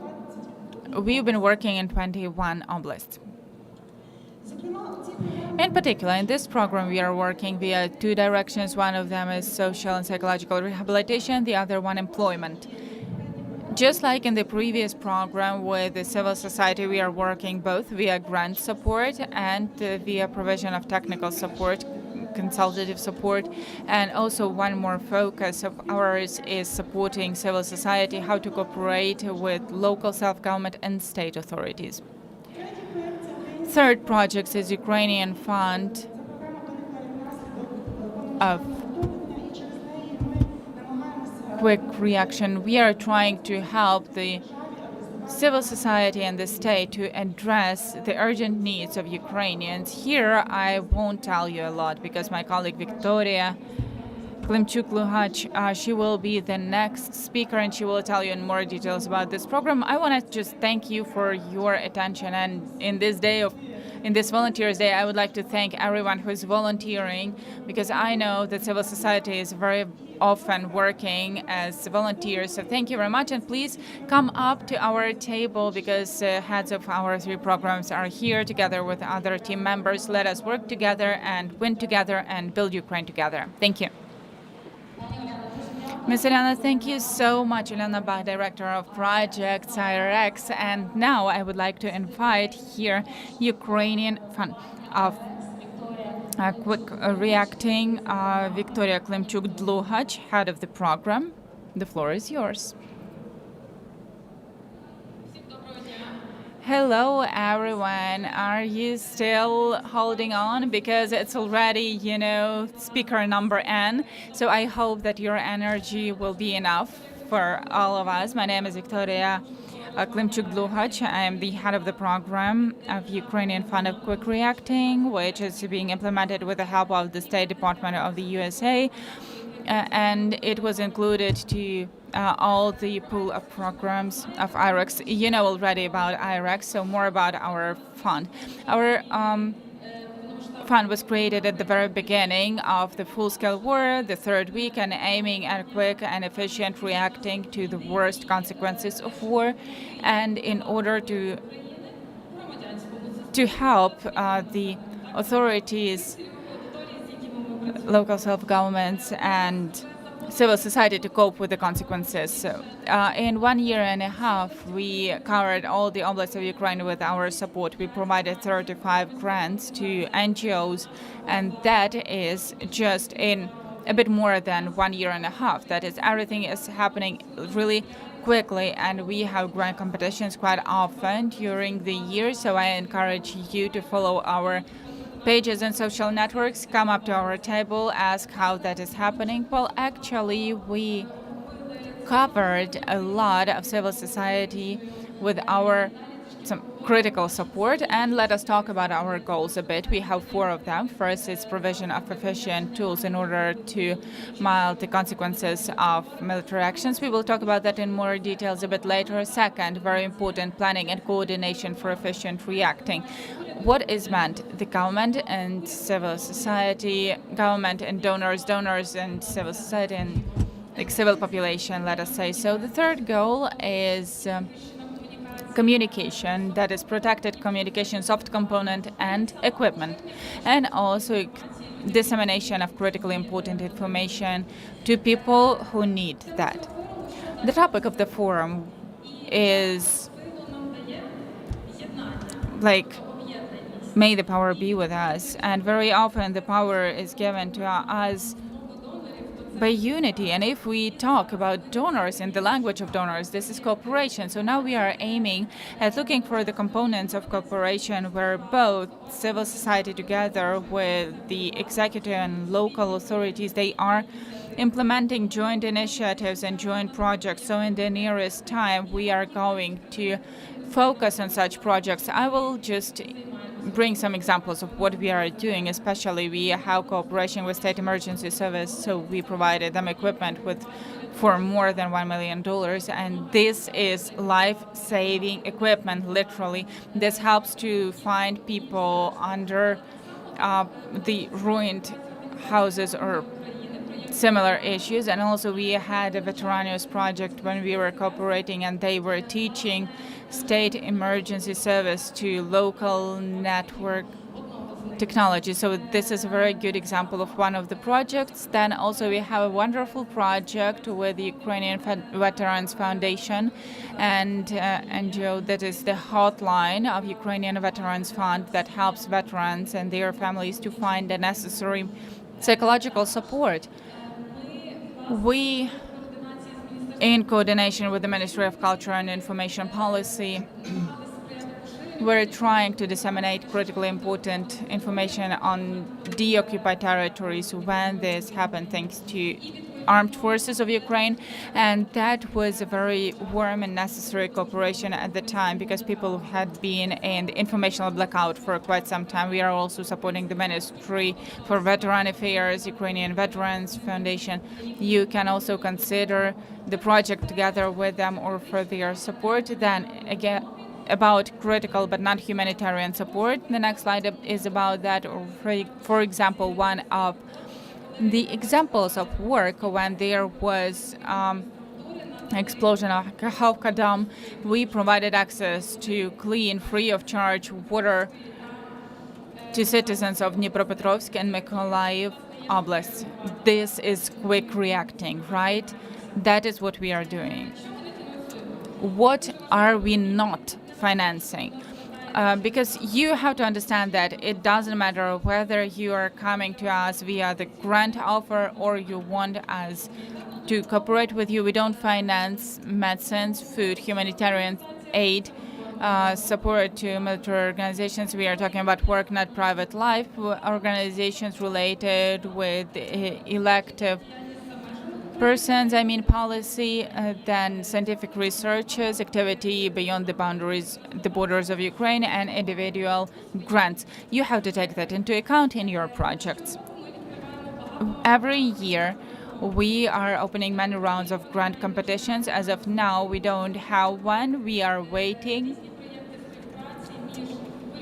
for the next one, and we can consider the new ways of cooperation between the government and civil society. We are happy to get some new offers. We have our table, so we will be grateful, and may the force be with us. Thank you very much, Ms. Victoria. Victoria Klimchuk-Dlugac, Ukrainian fund of rapid reacting IRX.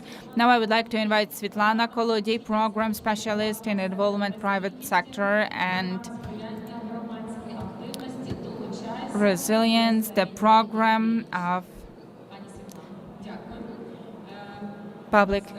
civil activity USAID Engage. Hi, there are so many of you. I would like to start with thanking our militaries, thanks to whom now we can be here, speak, and learn about the opportunities of how we can work, how we can be useful here in the rear. I represent the Engage program. Our program is on the 7th year of work. We have 2 years ahead of us still.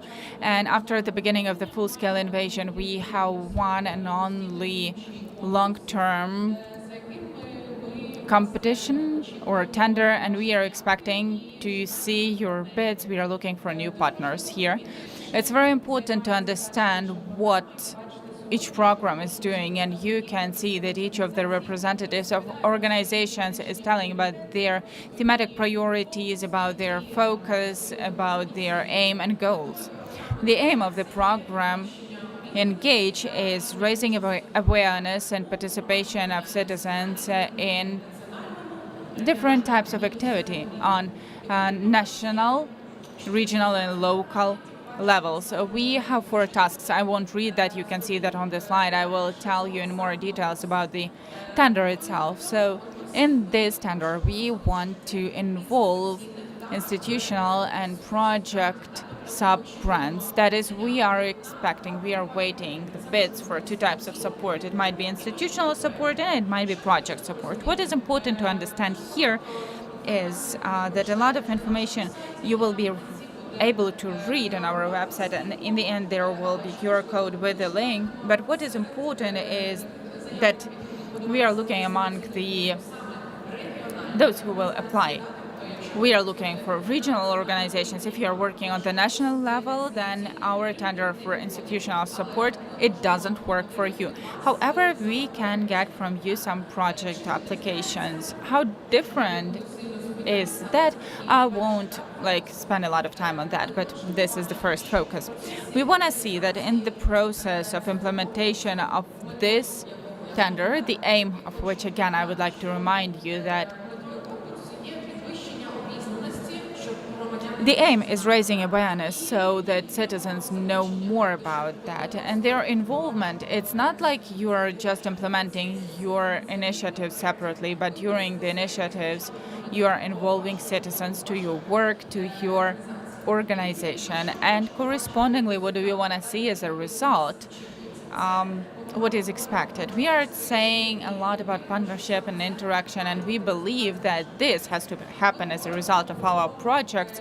We are talking about strengthening efficiency and coordination. Such forum is a wonderful tool to get acquainted with and then come with the projects that will allow you at places to strengthen this cooperation and coordination, because together we are stronger. Our organization always has an aim to strengthen control and reporting as a result of your project. That might be one of the very important indicators. What is very important and what we want to see, it's about new approaches, because we can talk about development, and then if in the process of implementation of your project there will be, or you will pilot some new approach or new project, it will be a big plus when writing the application to our competition. What is important as well about state and private partnership, we are glad to see, and we are providing support to our partners so that you can strengthen your interaction, cooperation with state authorities,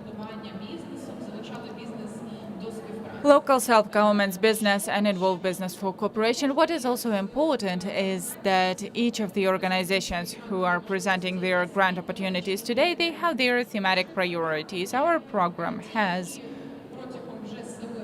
those who for like 7 years, right? And are the first few, I would say, that is improvement of national democratic governance. This is the rule of law. And this is transparency of authorities, and then it might be about the issues and in the process of rebuilding, reconstruction, projects that are there in places.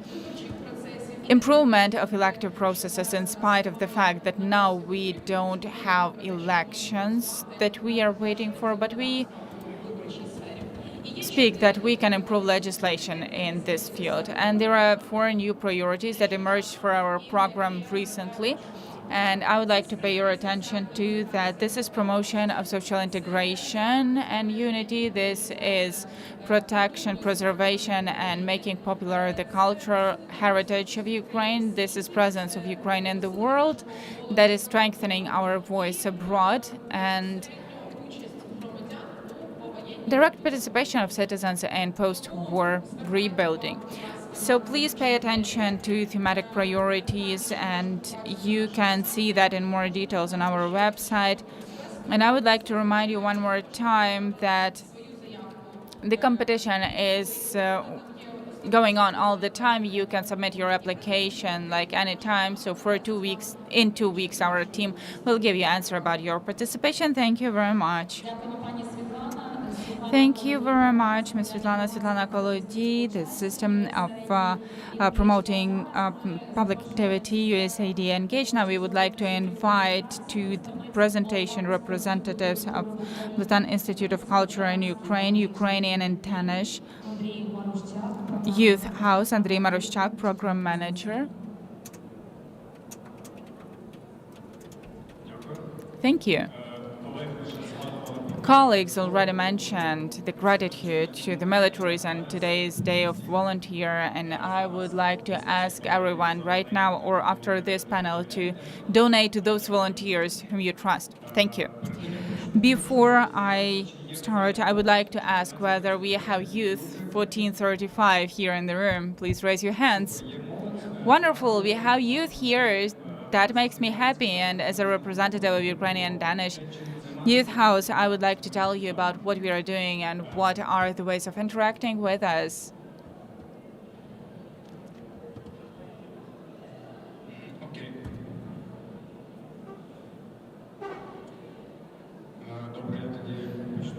Yeah, so probably I will start with somehow it doesn't work. Не працюєш. Still doesn't work. I don't know why.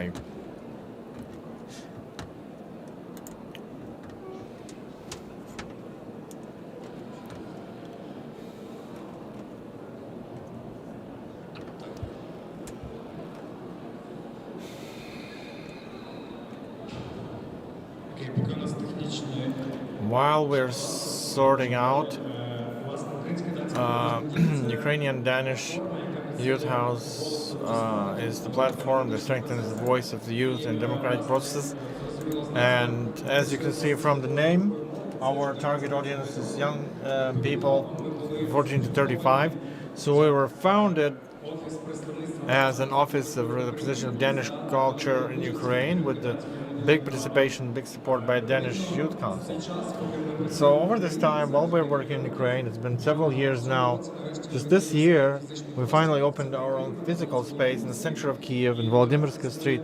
And there's currently 3 formats that you can use to interact with us. First is our programmatic activity that happens in Ukraine, in Kyiv in particular, and Europe.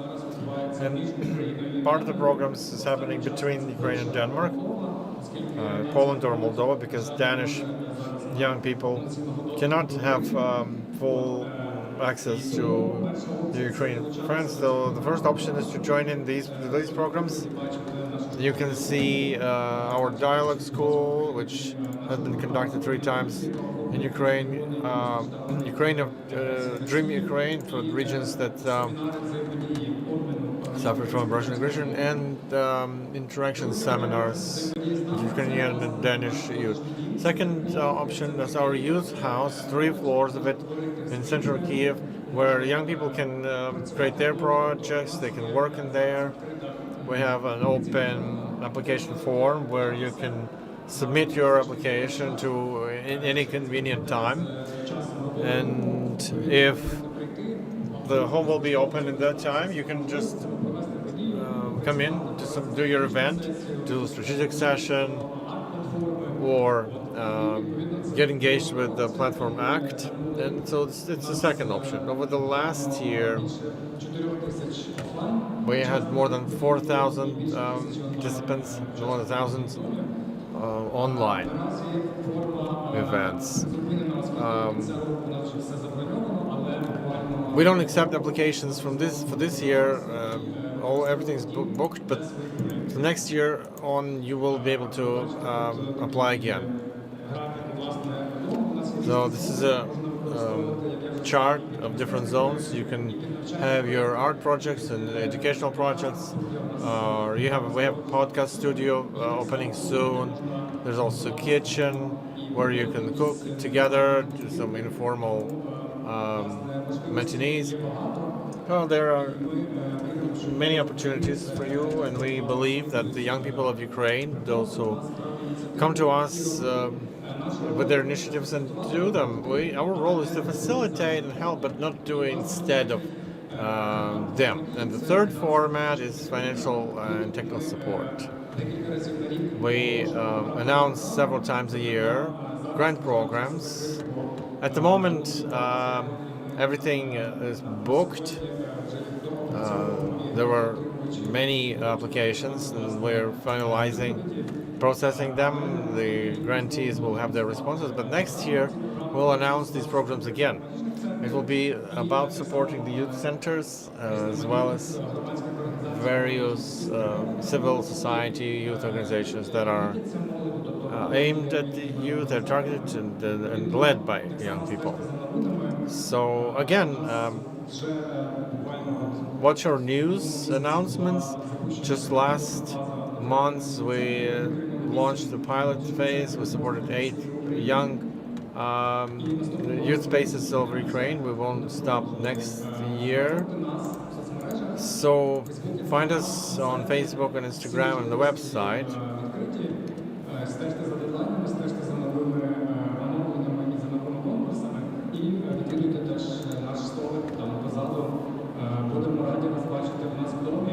So we're happy to see you in our house and our projects, and have a great day. So yeah, Andriy Moroshchak, from Danish Institute of Culture in Ukraine, and European Democracy Foundation, Natalia Klochun.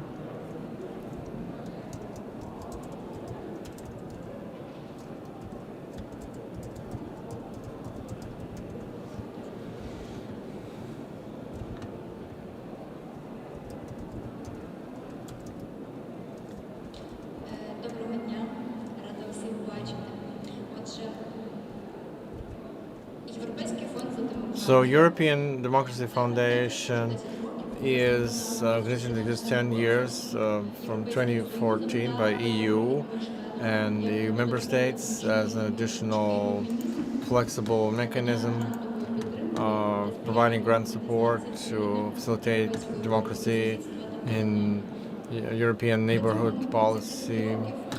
For these years, the foundation has supported over 100 civil society initiatives that now form a big network of pro-democratic actors. This year, for instance, the foundation has supported about 40 different initiatives.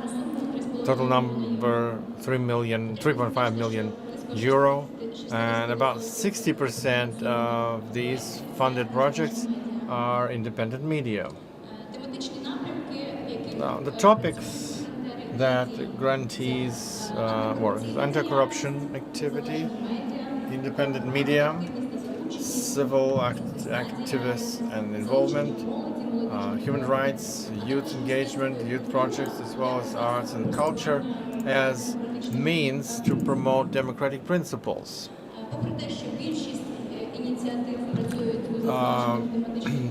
Most of these initiatives are within the scope of topics. We are very much encouraging the applications that are creative, that take a different look, a fresh look at creating democracy. Since the foundation was created as an additional flexible mechanism to grant support, so the first order of support are the initiatives that cannot get funding from other donors for different reasons, like newly created organizations or totally initiative groups that are not registered.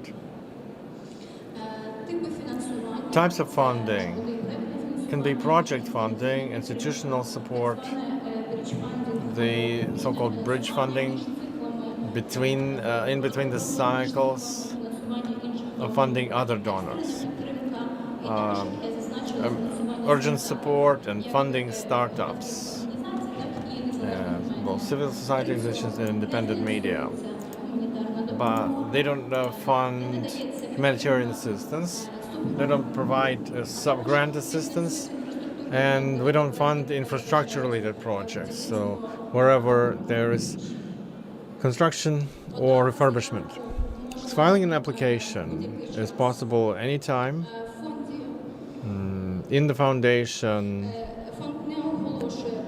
they don't announce competitions. The applications are accepted constantly. There are no deadlines. To file an application, you just follow this link to the website, fill out the online application, attach your budget estimate.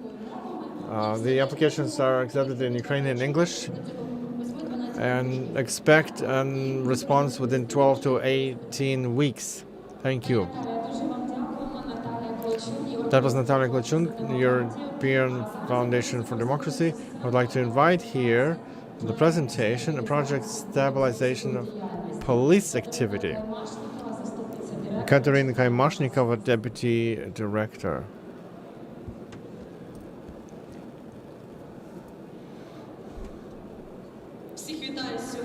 Greetings to everyone on this wonderful event.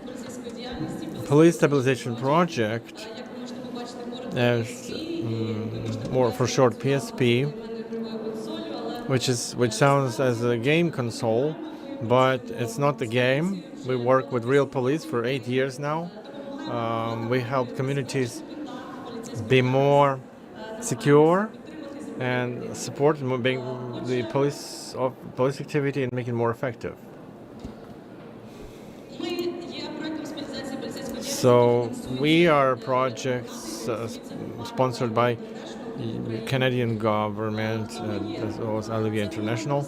We are the team of professionals, Ukrainian experts, and also advisors from Canada that support in training and improvement of police activity here in Ukraine. We cooperate using principles of sustainable development, and we also work with the most of local donors. ISATAP, CMEAS, UN OPS, UN Women, and other organizations. Our main project is National Police of Ukraine, Patrol Police, as well as Ministry of Internal. We have our location here together with the Patrol Police Force. The project is called PSP, but we've been present since 2015 all across Ukraine. You may have known us as a Civilization Project or PTAPS, PDP. We've had other names. Our name is fluid, but our main idea and activity doesn't. So we're here to support the National Police in their striving to make their work better, to respond better for the modern day challenges and wartime challenges. Let me give you more about our key components that we do. First of all is implementation, preventing activities to prevent GBV. Gender-based violence.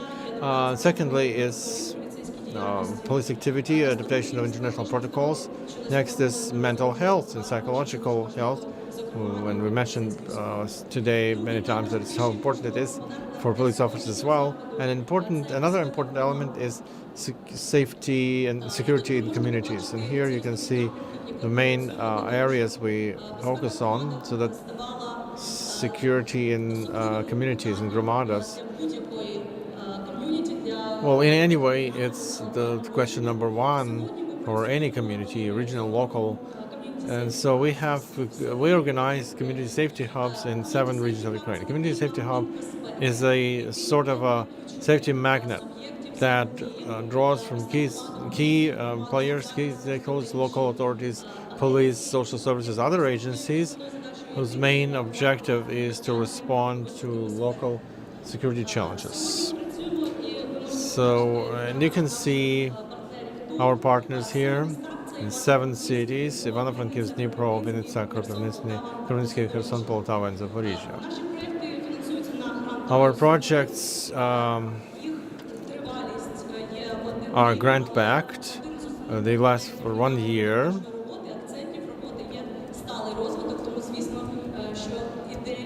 Our main idea is sustainable development. So the idea of community safety hub is, after the project runs out, the local budget still keeps funding them, as well as other partners and donors.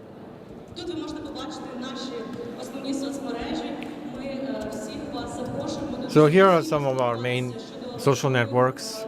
Please join in discussions to discuss what are other ways to get engaged in other regions as community safety hubs. So we will be happy to talk. And we basically, all of us, work for the safety of our communities. Thank you. This was Katerina Kamashnikova, Police Stability Project. Matthew Streams from International Medical Corps. Matthew Streams.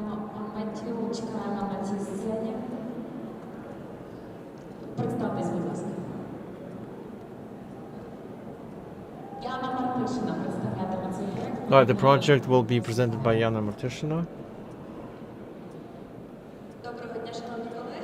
Good afternoon. I represent International Medical Corps, which works in Ukraine since 2014. Our main mission is to help vulnerable demographics to live through the consequences and trauma of the armed conflicts. How we work with the healthcare system. We run trainings for healthcare workers.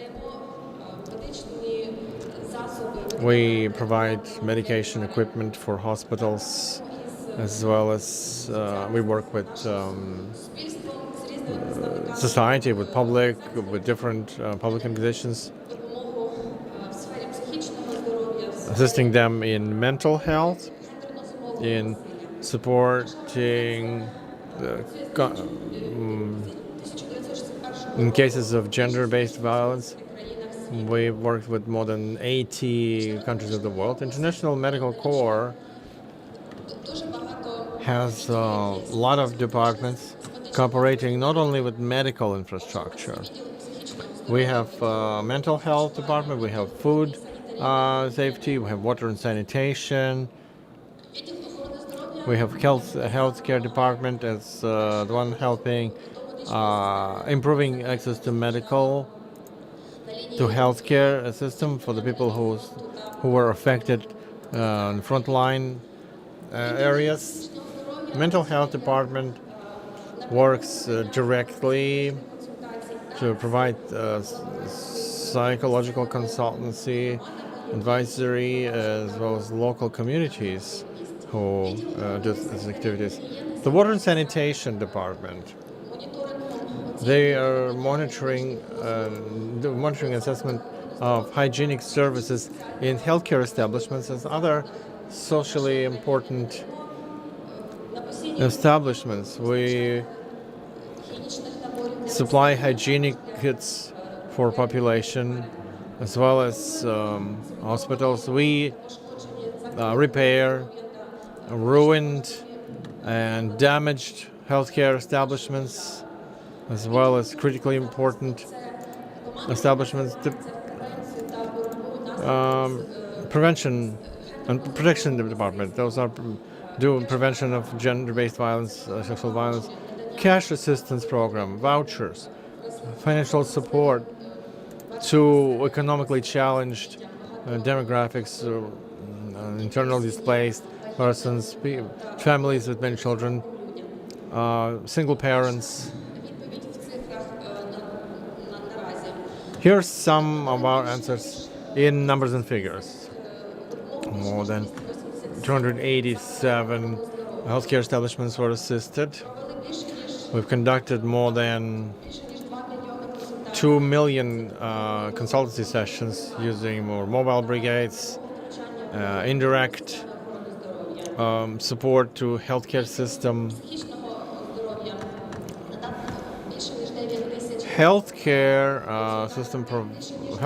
department provided consultancy more than 9,000 beneficiaries as direct consultancy sessions. We do ad hoc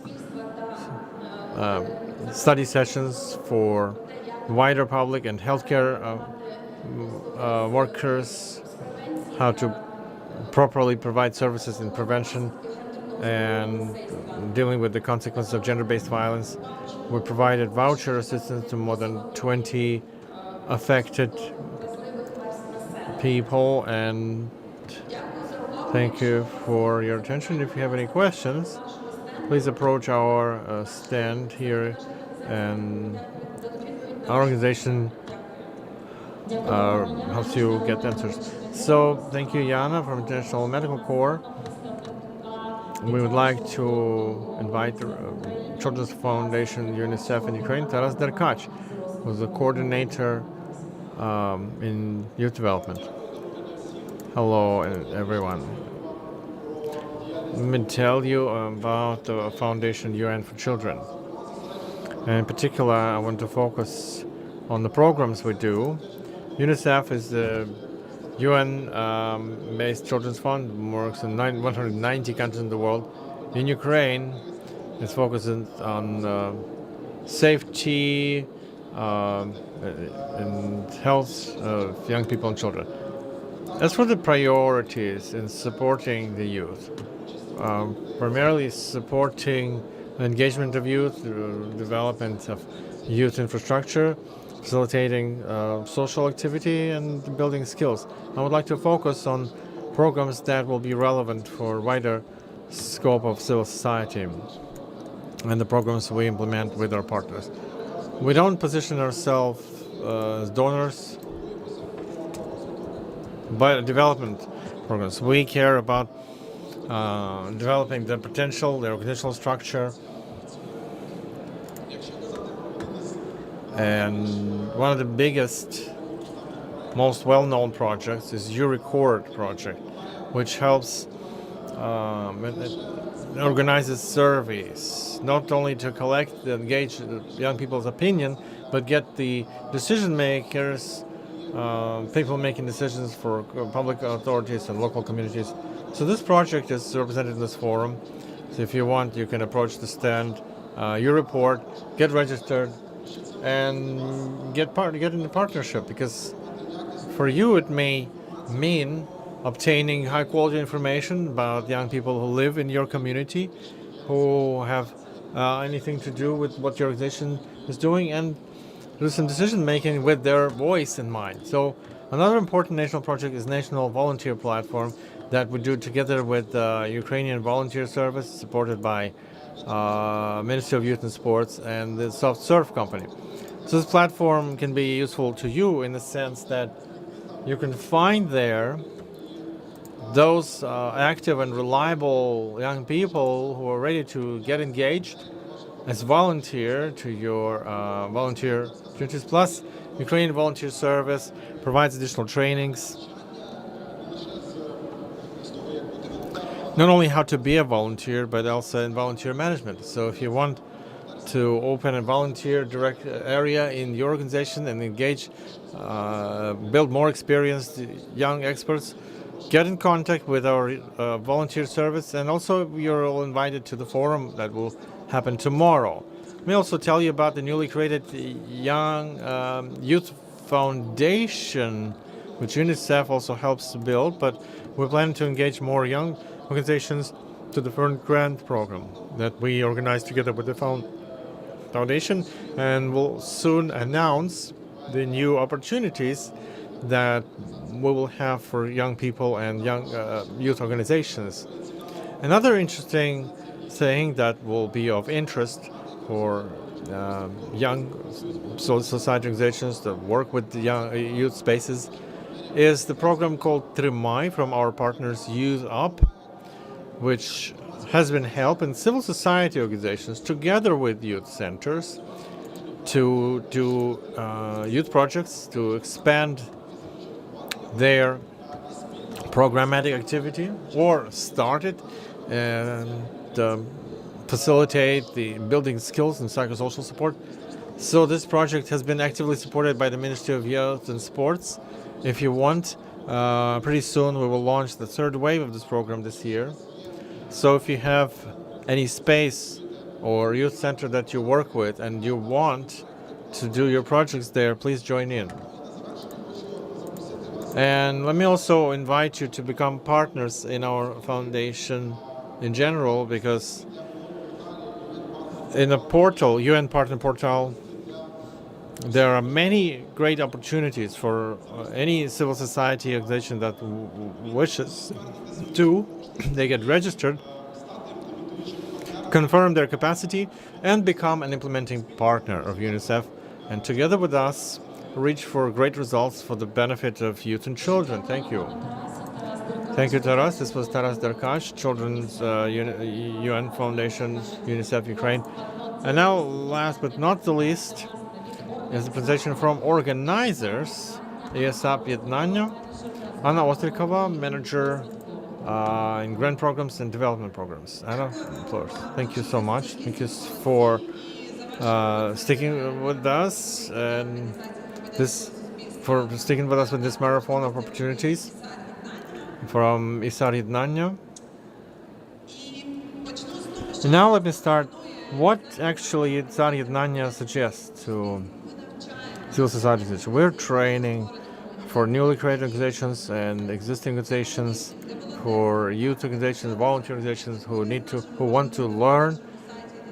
You can find many opportunities on the website and Facebook. If you have no time to visit all the trainings, subscribe to our YouTube channel. There are an incredible number of useful webinars for you and your teams. Anyone in this room can find interesting things. Support and networking. It's really the biggest thing every year. Other than that, isar.ednannia offers so many opportunities for networking, for youth organizations, volunteer organizations, newly created ones, and it happens in different formats, offline and online. Than that, isar.ednannia has been actively advocating participation of civil society organizations through work with different ministries, in particular Ministry of Social Policy. So you can join in this process. We often organize both online and offline discussions, votings, that you and your team can easily join in. It's highly important now to strengthen and facilitate the role of civil society in recovery processes. So please join in this advocacy process. Also, isar.ednannia offers different research and studies. You know, we are engaged in different programs on the occupied territories. It's all about recovery, so that's why we need analytics. Whenever we do projects, we need analytical data. So therefore, isar.ednannia has been creating specialized online resources where you can upload both your research and you can share your analytical product. So you can create a bank of surveys for civil society, and you can then draw analytics which everybody needs. Other than that, the Civil Society House is always happy to see you both online and offline. Offline, it's the Civil Society Hub that is located in Kyiv, and it's also, you can conduct your events for free. And of course, the platform that most of you know is a book marketplace. Now it's called House of Civil Society. It offers a huge number of opportunities. And then probably the most interesting grant opportunities from isar.ednannia as part of the sectoral support of civil society implemented by isar.ednannia together with UNCPD and CDEM, supported by USAID. And the flagship competition, organization development, which is constantly going on. We review applications once a month, and it offers civil society organizations to get stronger. And here it can be about initiative groups, about newly created organizations, about organizations that have already have been working for a long time, and they require organizational development. Anyone who's already used this opportunity, it's been expanded largely, so it's from $1,000 to $25,000. You're eligible to get this help for the competition. So the competition in recovery, there are 7 priorities. If you describe in one sentence, it's aimed at recovery of processes and people. Processes that can be supported within it are from 5,000 hryvnia to 5 million. Applications are accepted every 2 months to be reviewed by selection committee. Hundreds of organizations have already submitted the first funding of the project started. They've been very different. Кожен і кожна з вас знайде там ту тему, яку би ви хотіли реалізувати. There are many topics in the context of recovery and processes. На тверді проекти на відновлення стін в рамках цього процесу And we support different companies. So create the House of Civil Society is also a competition that's running all the time to improve civil society, through improvement in different services, so organizational development, networking, trainings. If you want to teach others and you are capable, please, every month this competition provides these opportunities for you. Grants to support research organizations of civil society is another important opportunity in our environment. If you are such organizations or you know someone it can be useful for, tell them about this competition.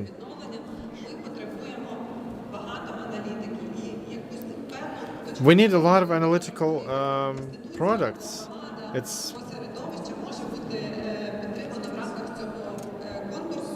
So you can support this competition. And different call of this competition is going to open next month. And grant competition for deoccupied territories is a special grant opportunity for those territories and organizations who work on deoccupied territories. It's going to be updated, and next month on it will open for organizations. And if you are one such organization that works on deoccupied territories and you want to strengthen your work in recovery, please note this competition. And finally, isar.ednannia, together with 10 ultra great youth organizations supported by UNICEF, they support youth projects. And within these projects, there are many opportunities for youth from Western regions. And you work with the Western regions, please follow our pages. In particular, spread the information and get the youth engaged to Upshift program. So then, if you have any questions, we'll be happy to answer them. Please visit us at our stand or use the hotline. Isar.ednannia, call us.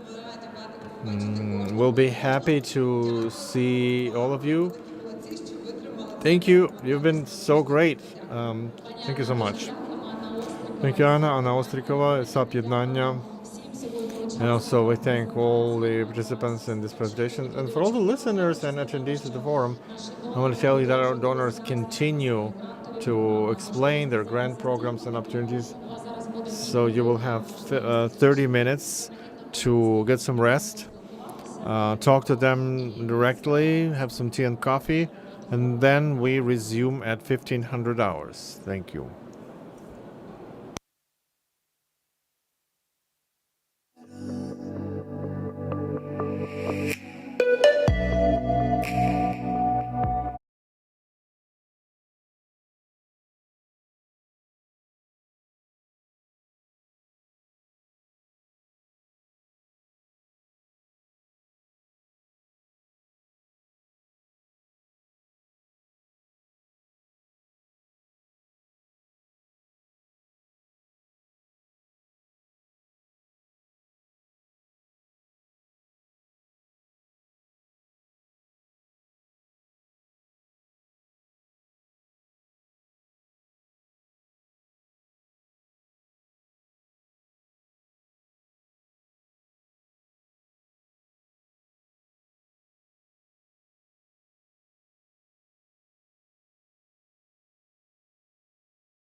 Сьогодні все вийде.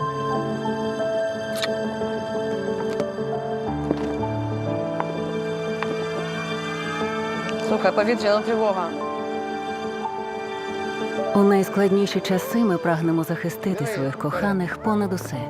Адже статись може що завгодно.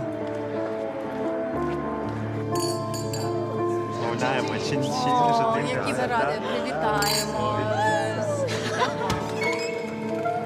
Ти впевнена? Так, сказали, що нам тепер теж можна. Є основні доступні всім способи захистити себе та близьких. Але для когось вони недоступні, бо це не на часі. Уламкове, терміново в операційну! Вітаю!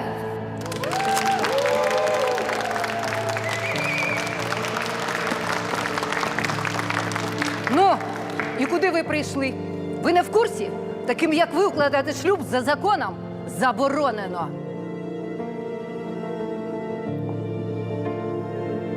Зараз такі часи будь-що може статися. А може є якийсь спосіб оформити опікунство на мого чоловіка? На чоловіка? В сенсі. Гетеросексуалів у нас не одружують, тож ніякого опікунства. Вибачте.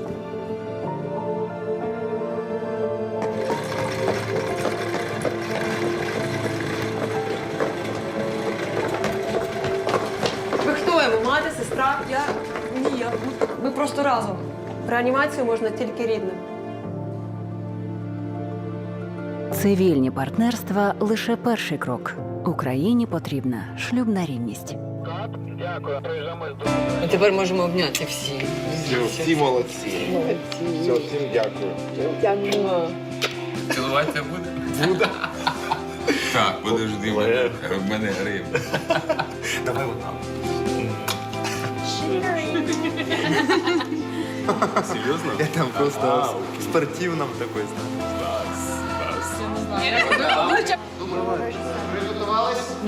Це була така репетиція справжнього весілля. Те, що ми тут сьогодні у цій ролі, це ж не випадковість, це не везіння, це 6,5 років нашої з тобою роботи. Ми були однією з 19 пар, які офіційно подали в дію заяву на шлюб. Заплатили 1100. 1117. Це мали побратися, теоретично, в Дніпровському ЗАГСі міста Києва в квітні місяці, але нам навіть відповідь не прийшла. Гроші то пусте, а... Просто навіть не відповіли, типу, ми хто? Може, Якісь дивні люди. Сьогодні Фейсбук нагадує, що? Скрін зробила, так? Крістіні о том, що у нас в 17-му году в этот день була помолвка. Була вона в Одесі, і була вона така зворушлива і смішна. Бо ми сиділи на вокзалі, на автовокзалі, під дощем. Взагалі була не та атмосфера. Я достаю цю коробочку. Я достаю свою, але я не успіваю. І класно було. Ми мали побратися минулого року. Ми знайшли людей в Португалії, хто міг організувати. Але що б це було, от скажи? Чи поїхали б твої рідні, мої рідні, кудись в Португалію, щось десь? Ні. Поэтому мы очень ждем. Хочемо саме в Україні. Да, потому что это, у нас паспорта украинские, у нас герб. Мы гордимся, что мы украинцы, и мы очень сильно хотим здесь расписаться в нашей стране. Ми дуже дякуємо за можливість взяти участь. Да, мы благодарны за то, что мы можем показать людям, что это... Что это за стосунки. Да, и что они настоящие, такие же, как и у других людей, у гетеропар. И каждый человек имеет право на любовь. Это самое главное, потому что без любви ты не можешь ничего.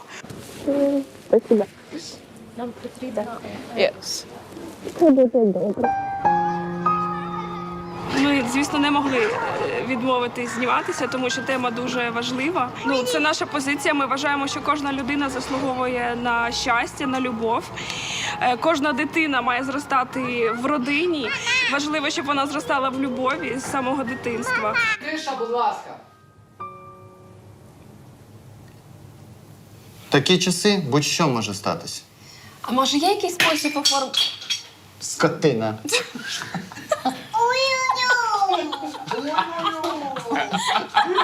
Ми просто проговорювали це, і це правда. Чому будь-яка дитина або будь-яка людина не має права любити? Ну, хто їм може заборонити це? Не зрозуміло. Взагалі, не зрозуміло, чому хтось має право забороняти це, в принципі, не зрозуміло. Це любов, вона є, ну і все, ти з цим не можеш... Ну, якщо комусь це буде від цього краще, тепліше і світ навколо стане ще радісніше, чому б ні? Так, звісно.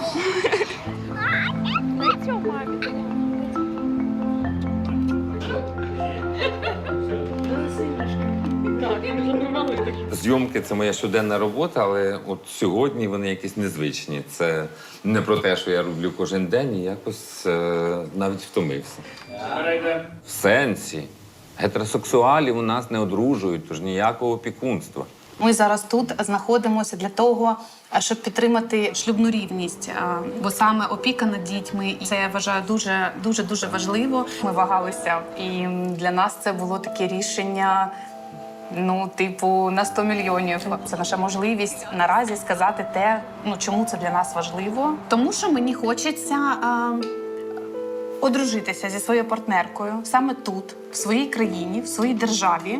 Це дуже прикольно, і я знаю, що ми заслуговуємо, це наші права. Час, заждіть. Да? Наша історія ось у нього на футболці написано. Лавхезнули. Насправді, ну, з якогось боку вона може здатися звичайною, але для мене це дуже незвичайна історія. Коли я зустрів Анатолія, то я зрозумів, що я хочу прожити все своє життя саме з цим мужчиною. Ми вирішили стати відкритою парою, ми хочемо жити і кохати одне одного, і щоб дійсно no limits. Я обожнюю його обіймати, брати за руку на вулиці. Я знаю, що тут не тільки йдеться про права ЛГБТ, ми люди, перш за все. Ми заслуговуємо на щастя, ми заслуговуємо, щоб наші очі горіли, і ми йшли рука за руку з тим, кого ми кохаємо, спокійно в суспільстві, як і всі інші. У багатьох країнах це дозволено, дозволені партнерства, дозволені шлюби, дозволені встановлення дітей, і нікому нічого не заважає, тому що всі рівні. Тому що це справді важливо. І от не просто про рівність, про демократію, а от вона проявляється саме такі моменти, бо маю прикрий досвід, коли помер мій попередній бойфренд. Це справді було неможливо втрапити ні в реанімацію, ні... Дуже багато таких прикрих нюансів, коли ти навіть не можеш попрощатися з людиною, прощаєшся через смс-ку, це негуманно, це просто навіть обговоренню не підлягає, як на мене. І екшн! Я працюю при військовій адміністрації. Я весь час знаходився в Києві, допомагав Збройним силам України, які в Києві захищали цей страшний період, починаючи з 24 лютого і дотепер. Мої друзі, які знаходилися в Харкові, один із них зараз воює, інший цивільний, і коли він був поранений, інший товариш не міг до нього навіть прийти в лікарню, його відвідати, тому що він, як вони кажуть, ви документально йому ніхто. Ну, що це значить документально ніхто? Хто вам дав такі права називати ту людину ніким? Ну, ви ж не знаєте ту історію, скільки вони років живуть, що їх поєднує, що в них є спільного і так далі. Дивлячись, яка стадія у нього втрати кровотечі. Або він може повністю бути кипішним, або він може вже бути таким спокійним, просто підмукувати. Я був бойовим медиком на передовій. Коли ми доставляли різних поранених, то пускали лише мене, там є інших побратимів чи когось іншого не випускали. Тобто це навіть за стандартами, за протоколом медицини, стороння людина не має права. Але, знову ж таки, це стороння людина на законному рівні, але в партнерстві вони вже прожили, можуть навіть там 15-20 років, і вони все одно не мають прав навіть відвідати людину хворою чи навіть, не дай Бог, при смерті. Я трансгендерна дівчинка, у мене коханий військовий. Ми можемо одружитися, але я дуже хочу, щоб всі люди, які одне одного кохають, в незалежності від їхньої статі чи гендеру, мали таку саму можливість. Бо це про права людини. Екшн! Ви хто йому? Мати, сестра?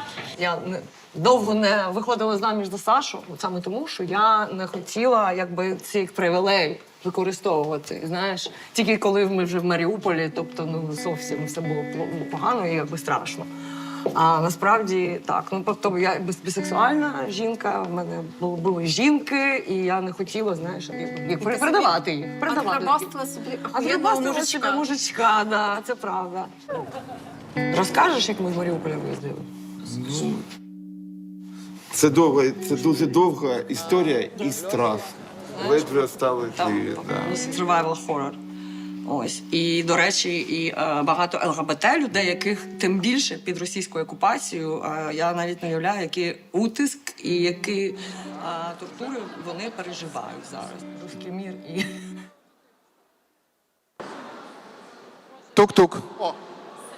Чути. Перевірка. Sound check. Hello, dear colleagues.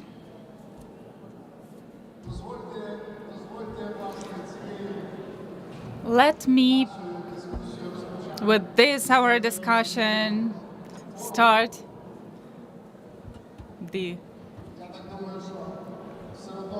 this part of the forum. I think that still the atmosphere of this loud group of people will remain, so we don't expect that there will full silence there on the background, but we hope that those people who are closer to us, you are able to hear actually what is happening. Thank you.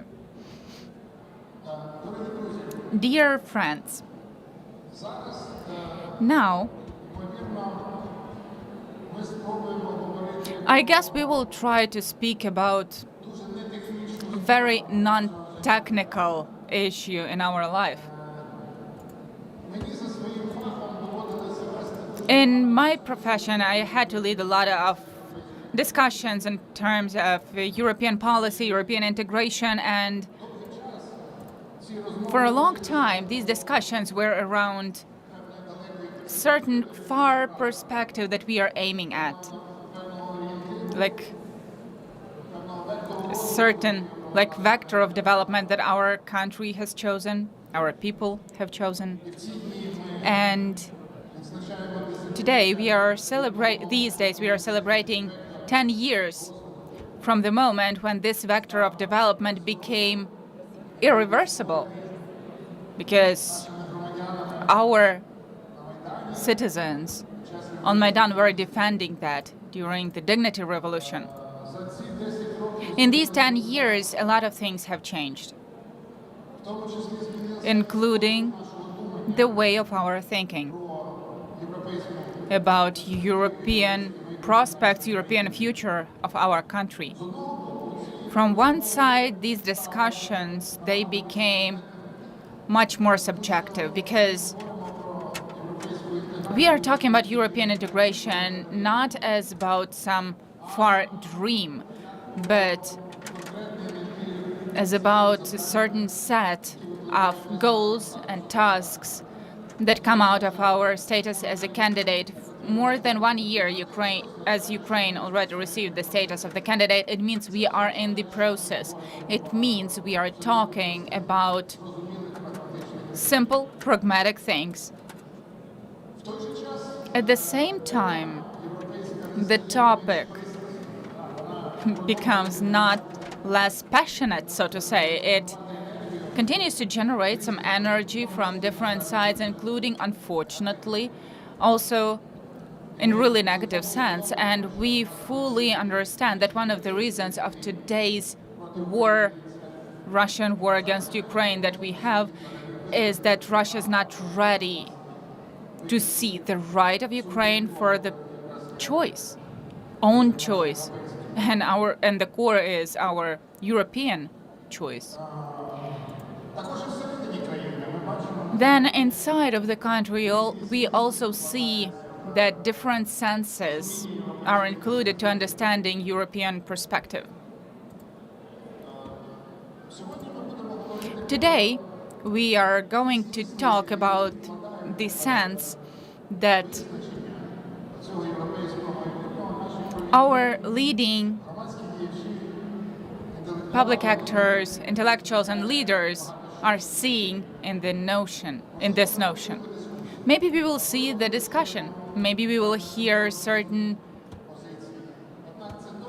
similar positions. However, for sure, that is going to be the discussion of people of different professional perspectives, and for sure, most of colleagues who are here today, they are not professional Euro integrators for whom this is a topic of their specialty. No, vice versa, actually. At the same time, each one of them is working on an implementation of our European choice from their professional projection.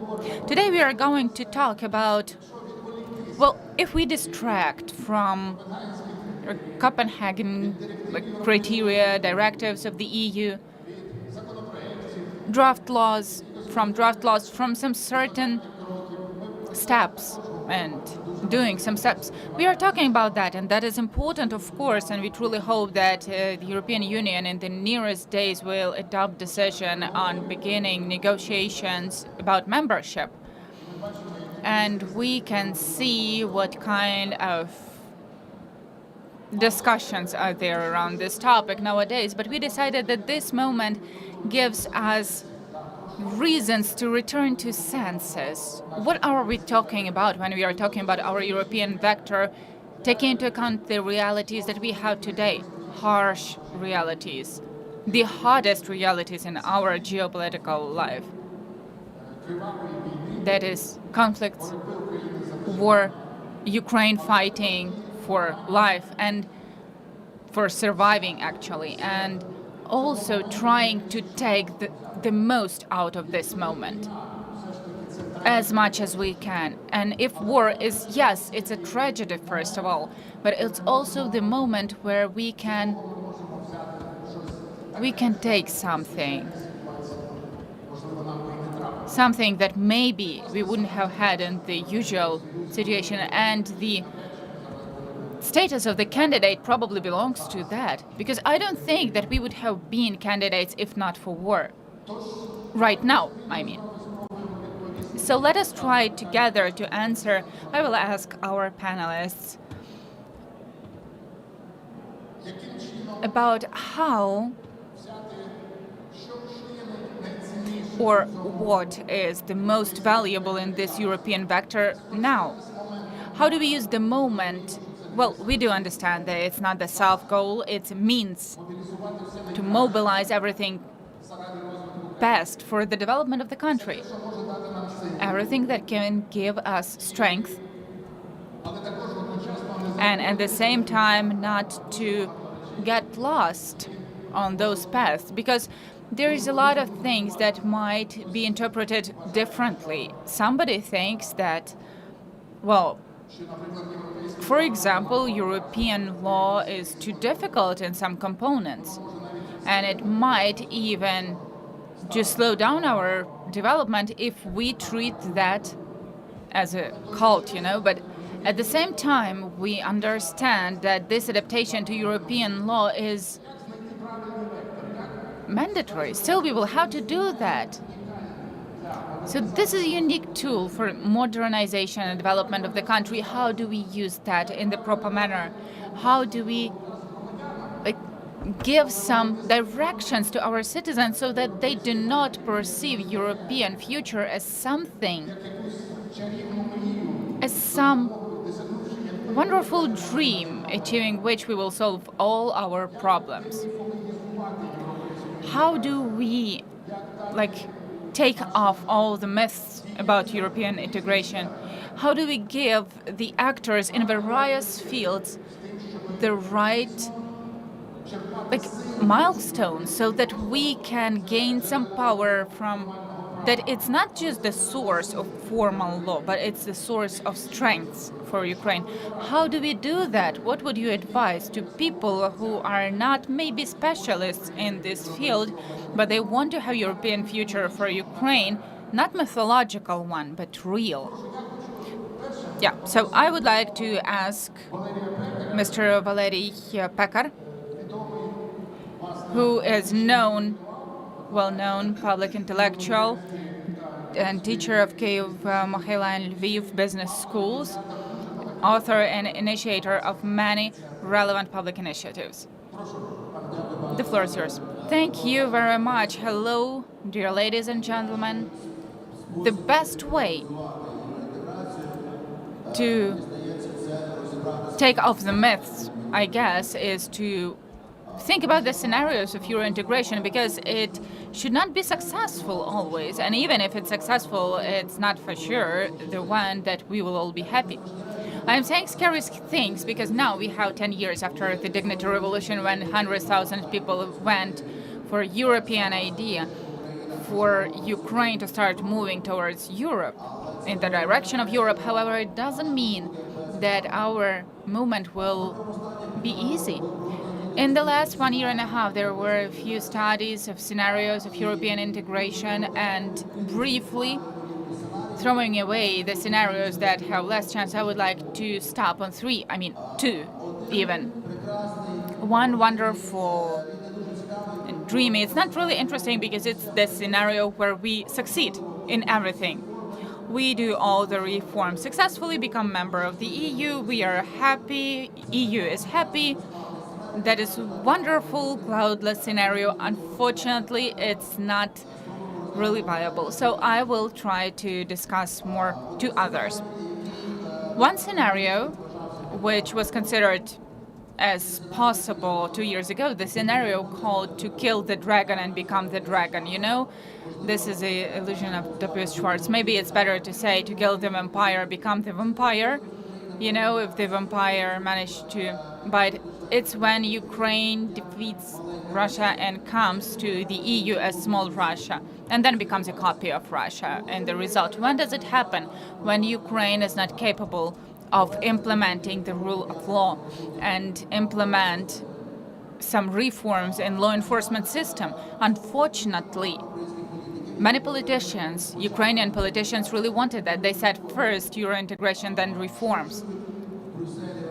What people in Washington and Brussels hear, first Euro integration, and then we'll see.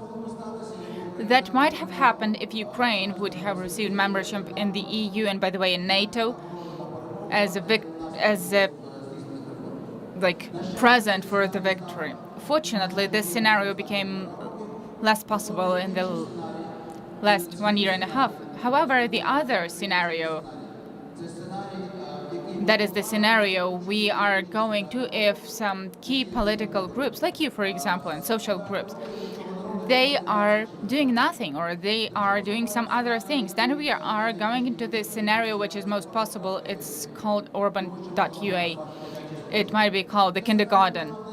So it's the scenario when you succeed in reform of the law enforcement system, other positive reforms, fighting with corruption is successful. We have free market democracy, but that's all not real. Because in the process of European integration, we are losing the middle class. It's very easy.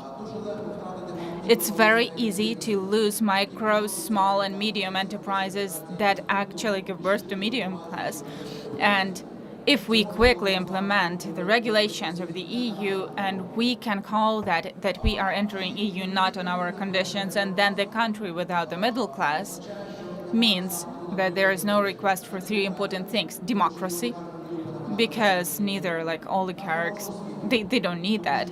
Good education, because again, oligarchs don't need that. They will teach their children in Great Britain and Lupin's home. And innovations. There is a lot of other things like fighting the corruption, but this is already enough to understand that the country without good education, innovations, and democracy, first of all, gives no happiness to its citizens. Secondly, won't be really interesting for the EU. Why do they need the big Hungary? Now they have problems with the small Hungary, and now they have one more but big one. So unfortunately, this is a scenario that we've been moving on in the last year, and this becomes more and more probable. And I would like to say that the situation with negotiations with the EU, maybe these discussions were really scary. However, the business saw how quickly Ukrainian interests are being given up in the process and how easy it is to step on the last positions. The same is happening with Ukrainian language in the process of performing the current tasks on European integration regarding national minorities, and I am really afraid that Ukrainian language might be given away as well. But I think that if we do not defeat the middle class, then we won't be able to defeat the democracy, innovations, and education, at least a chance to have those. And that means that we might turn into big Hungary that won't bring happiness neither to Ukrainian citizens nor to the EU. So what do we need? We need to join the EU on the conditions that are good for Ukraine. We need strong negotiation positions. We need a lot of negotiators. There's a myth, I guess most probably that's a myth, that Poland prepared 3,000 negotiators who were fighting on all the platforms, just trying to get the best conditions for Poland, and they managed to succeed because, again, they had the economy that didn't fall during some years. So I don't say that we have to refuse Euro integration. No, we paid a really high price for that. We wrote that in our constitution. We have no other choice. However, it doesn't mean that we have to give up Ukrainian interests on each step. And unfortunately, as of today, we have no resources to defend Ukrainian interests and Ukrainian future. I'd like to be mistaken. Thank you. Thank you very much, Valery. It's a good beginning of the discussion, you know, and maybe for its strengthening, I guess, in the second round, we will still discuss that, you know. The issue of Ukrainian interest, you are explaining as a fundamental one.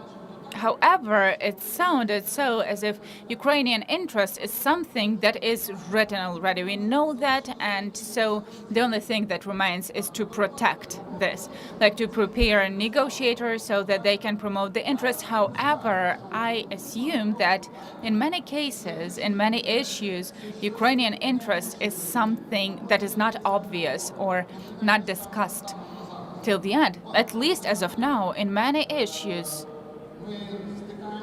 we are facing different versions, different interpretation of national interests, including the spheres that you mentioned, for example, the business spheres.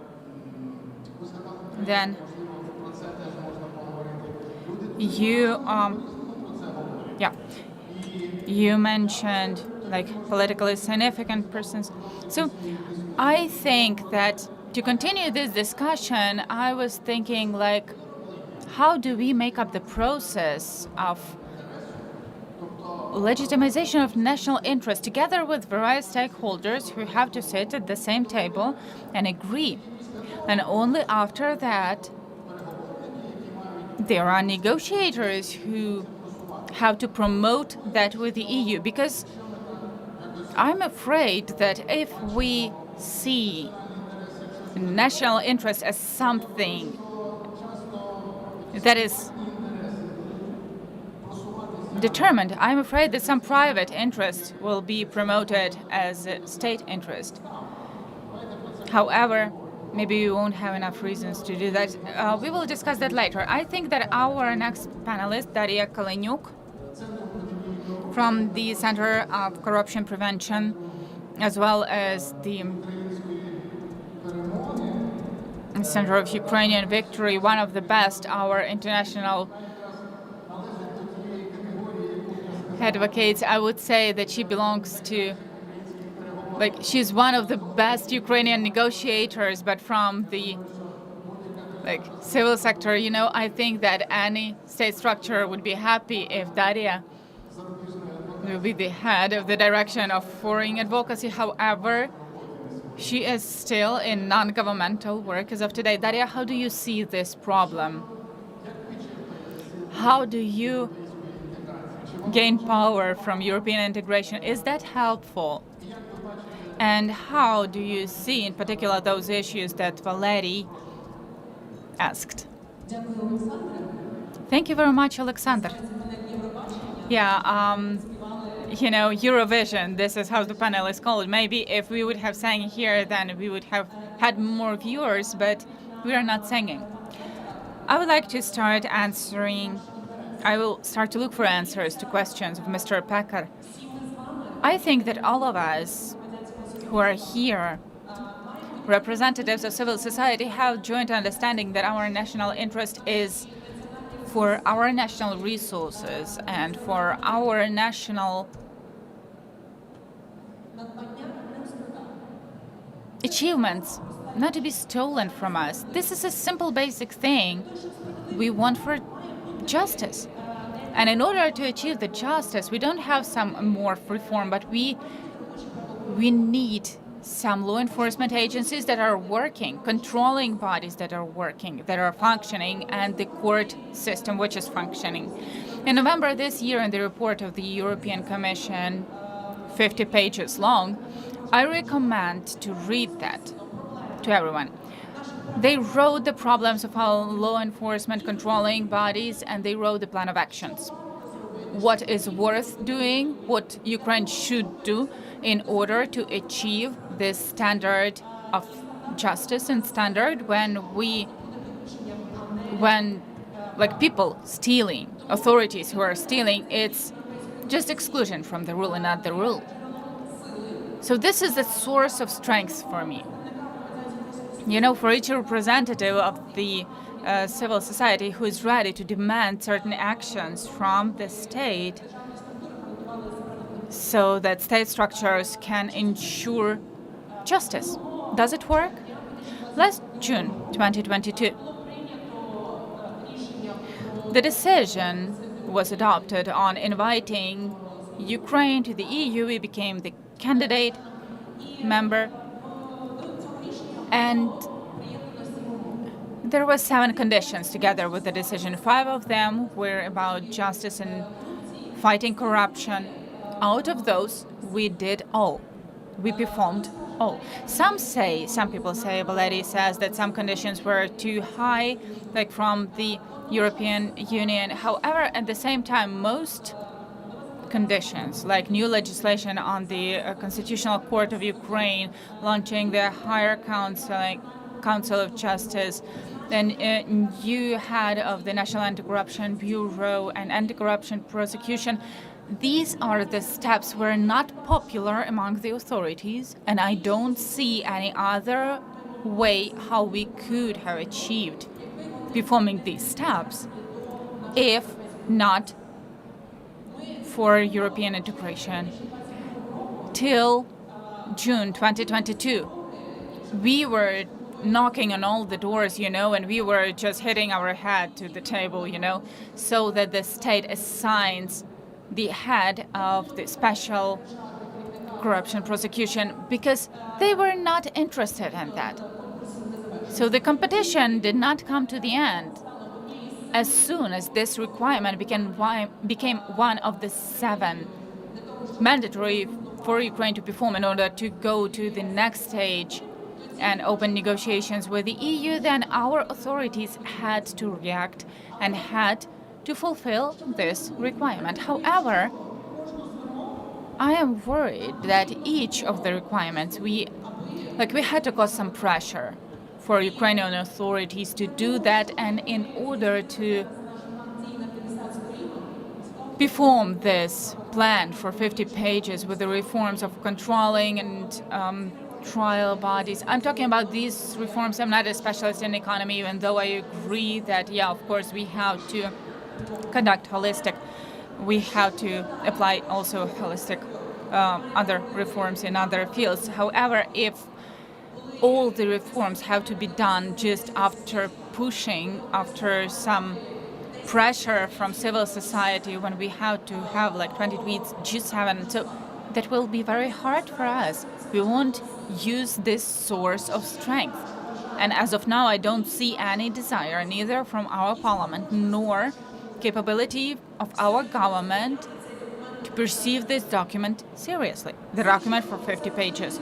From the other side, it's a possibility for civil society to require certain things from the authorities. This is the opportunity for organizations who are working on healthcare, for those who work in decentralization, organizations who are like law enforcement bodies, for example. Just take the document and based on the document build their strategies. The document is not final. And as far as I see, the EU is ready to listen to us, not just to Ukrainian authorities, but also to Ukrainian civil society. That is, we can change it so that the interests of Ukraine in it are shown to the maximum. Thank you. Thank you, Daria. Thank you. Indeed, that's a very interesting moment. European engine as a, miraculous push, because the processes are not moving without that. So we always want to know, how is this set formed? Maybe that is interesting to discuss, because on the expert level and on the level of legislators, often there is a question, why 7 points? Why these 7 and not the other 7 points? And very often, I guess, there are various theories. Where does it come from? Is that based on some template of European law, or it's based on certain problems that Ukraine has that they studied, or both? It's important to understand, because we have a lot of such cycles in front of us, because we will have to perform some issues. And for people, it's also very important to understand that how European Union as such, the one that is ensuring this road mapping for us, how do they come to recognition what is the priorities of today? And I think that we are going to discuss that as well today. Well, actually, here with that, I would like to invite to the floor Olha Ivazovska, well-known leader, non-governmental leader, and as we know that her network became very important in the dozens of years of ensuring honest and transparent elections. Now we have such times that we don't have elections. However, we have a lot of work, and we are so grateful to Olha for the international work that, by the way, together with Daria and colleagues, they are doing in order to ensure international support of Ukraine in various fields. But now, we invited Olha to this discussion because she has her own point of view on the issues. What strength does European vector give us, European future? How to use this chance in a proper manner. Thank you very much, Alexander, for the nice presentation. That is true, that it's not just election, it's democracy and choice. So the field of our competency is also covering Euro integration track. I would like to begin with very general, in my opinion. For some, it's not noticeable, but very clear formulation offered by Viktor Frankl on psychology of certain groups who are in special conditions, how ready they are to cope with certain challenges concerning their life. Euro integration is a special moment. However, that will be really long term. So as Viktor Frankl mentioned about expectation of citizens of the concentration camp, so for many people, I guess this might be translated to war, Euro integration, Euro-Atlantic integration to Ukraine. First of all, those people broke who expected that that will end soon. Secondly, those who thought that this will never end, and survived those who were focusing on actions. I guess we have to recognize today that the war, Euro integration and Euro-Atlantic integration, that's about us. If we are going to just think about scenarios, then for sure we will become Euro pessimists. And Ukraine, in this or other way, has to preserve the public opinion, which is based on the fact that sooner or later Ukraine will become the member of the EU. And that's very simple to explain how Euro integration track is beneficial for Ukrainian society, even if the fact of a membership, legal membership, will happen in 7-10 years. I think that no one but us is interested in the EU to make the reforms that will ensure democracy and the rule of law in Ukraine. We have to understand that after the negotiations, like Ukraine's state and our state will get access to certain resources in order to make the capacities of Ukraine closer to the capacities of the EU. As a member of the EU, you know, it's like a story about this mythical train from Warsaw to Kyiv. Once I took this train accidentally, but the problem is in the rails, and many people know that you have to change like the rails on the way. So the train is going like to one place, and then in the midst of the night they are changing like the bottom of the train so that it can go with the rail. So beginning with the rails and ending up with the institutions and certain procedures, we have to make our harmonization with the EU countries, and this is what we get as a society. That is the profit in terms of Euro integration, even before we get the membership. If we focus on something that, for example, harmonization of certain procedures is beneficial for Ukrainian society, and even the process will be long-term, we won't become Euro pessimists, as many countries have become who went on this track, but unfortunately they still haven't become the members. They are working on some reforms, and some stayed in the status of the candidate still. To be honest, in June last year, before receiving the status, many colleagues from civil society, they visited not just the capitals of the EU, but also the villages.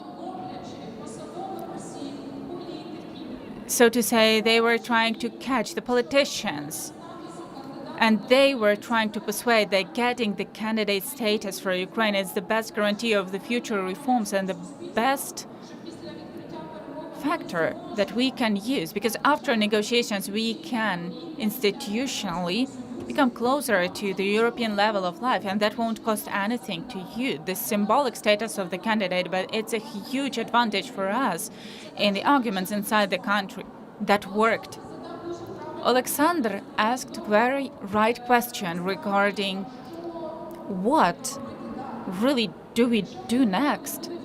If negotiations are open or not, we have to understand that the civil society of Ukraine might become not just the force for persuading our partners from the EU what kind of reforms are needed, but also to persuade our partners that inclusive process is not just about Ukrainian authorities, it's also about Brussels bureaucracy. Because when we are talking, we are getting some conclusions, recommendations, sometimes for us, they are not clearly or reasonably mentioned. So we have to discuss some issues. We cannot just put conditions that Ukraine exists in to standards and documents developed after the Second World War, and we're acting exclusively in post-war Europe, which never faced the challenges and dangers that Ukraine is facing as of now. And that's a very interesting track in order to insist from the side of Ukrainian society. And I am sure that it's more for Ukrainian civil society than the authorities to discuss the necessary upgrades of certain standards that haven't gone beyond the standards on which the EU was created and is the Western world is holding on. But those need some updates. Inclusion, again, it's not just about Ukrainian authorities, and nevertheless, there's a link to the bureaucracy of Brussels. It might be problematic in some moments. So I think that the society of Ukraine, they might be the example for Ukrainian political institutions, again, if the track of getting the membership in the EU and Euro integration will be considered the value on itself for Ukrainian society, and then psychologically we won't be able to get out of the story that it's happening for a long time, nobody's waiting for us there, 20,000 requirements were mentioned, and so on and so forth. The last thing. You know, now we have just horrible noise and mixture of voices. It's hard to hear myself sometimes. It's the same hard to combine the things that are there in EU and the things that we will have to survive to join the EU, because 30,000 legal acts, we as experts in different fields, as parliamentaries, as government workers, we will have to work with that. Are we ready as negotiators? Because everything was mentioned, like we could have avoided the problem that someone is going to fight with and that will harm to some people.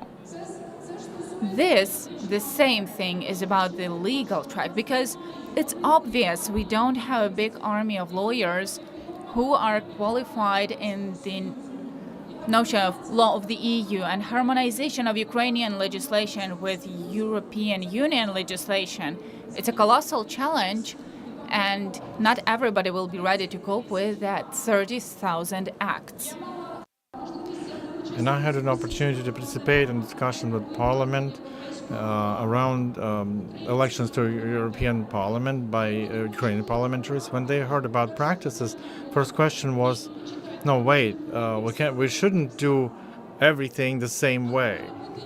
But there has to be also, there has to be cognizant of the fact that there will be no harmonization if we don't accept certain unified rules for each country of European Union, and to somehow adopt them wherever this is, but don't accept blindly everything that is not working very well. Чутно. Я думаю, що ми ще багато поговоримо про умови. We will talk about more about conditions and circumstances of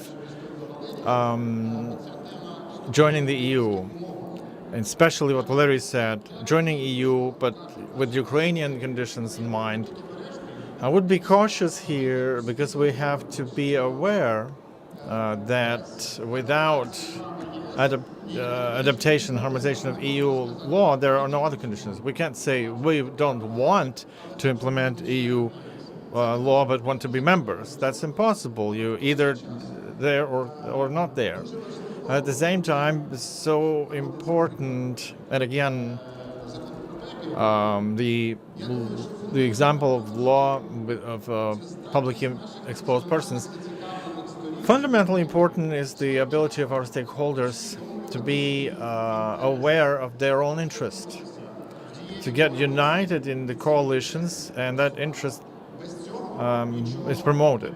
That doesn't work otherwise. So now I would like to pass the floor to our next panel speaker, who is very much involved in this discussion and many other discussions.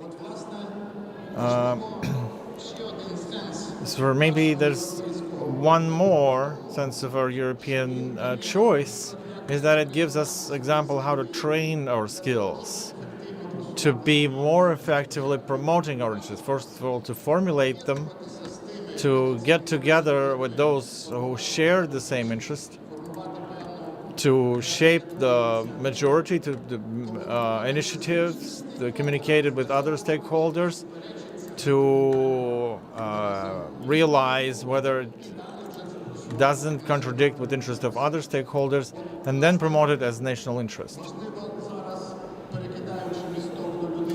So now bridging this discussion to a person who has done many reforms, as Deputy Minister of Economy, and other important positions, and also as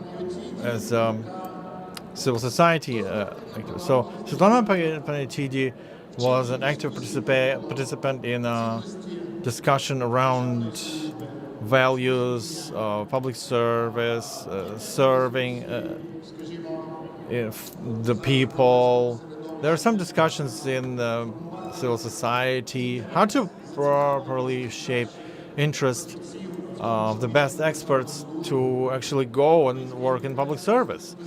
Whereas European integration poses new level of requirements to the level of knowledge and skills with public officials.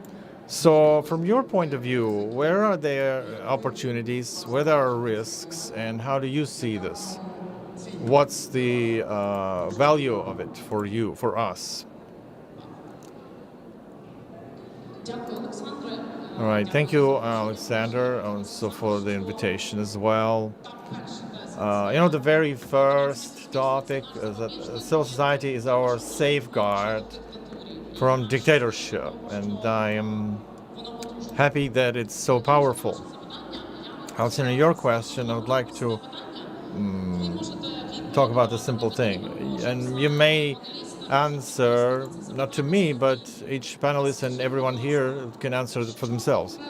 What specifically prevents you from taking a public service position? And that honest answer, but only honest one. You can do it publicly or not publicly, it's up to you. So this honest answer will be the leverage point for the reform, so that when we talk about Euro integration, we could always have a partner in communication in the government.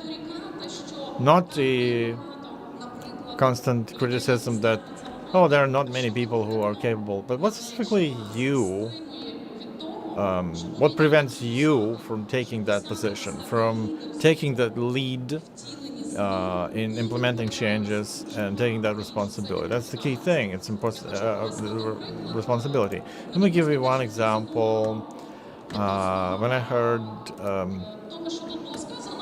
what you said as an example of one successful reform, it doesn't have the me.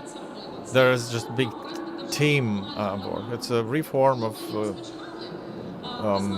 communal property reform. You know how earlier it was either a small town, big city, and there are some people who have to distribute like material support, and it was big corruption. So a simple way was to take 300 law enforcement that are going to vet these public officials. That was an easy way. It's drifting into a police state, where there's one executive and 10 controllers.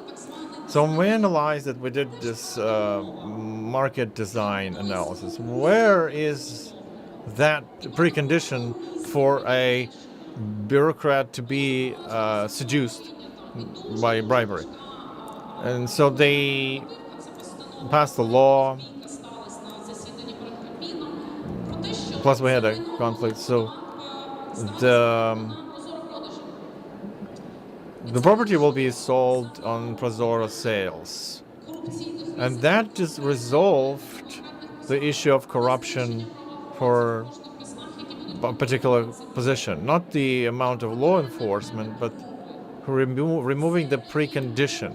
That is in itself a complex example of implementing changes. They're difficult. They require more content. They require bringing people together, the civil society, etc., understanding what's the precondition, and also perseverance to do it. And so right now, when after 6 years, but I'm always an advocate of public service, and I keep asking them this question: what prevents you? And people say unpleasant things. What prevents us is that we will be turned upside down. Everything we did before, there will be a huge number of controllers instead of doers, we will have controllers. So we will have more than 82 controlling agents, and there are more and more and more, instead of removing the precondition of corruption. So not to prevent the human factor, that is the seduction to do corruption, to be so we guarantee that we will destroy it 100%. We cannot kill all the people who want to kill. It's impossible. But there's also the way to remove the spaces where the seduction is taking place, and that's the basic difference how it's done in Europe, how it's done in different European countries. It's not done by bringing more controlling agents. It's removing the precondition, but you have to work for that with different stakeholders in order to understand where it appears and how to correct it. Thank you. Thank you, Svetlana. And now the last panel speaker, Dmytros Shulga, who probably is the only one on this panel discussion for whom European integration is a profession. He's a professional in European integration for decades now. He's head of the program Europe and the World of International Renaissance Foundation. He knows a lot, but I would like him to say now around these topics that we've heard from people who are not experts in European topics, but understands the European integration as a circle of questions. So what do you think? What kind of ideas you have after these interventions?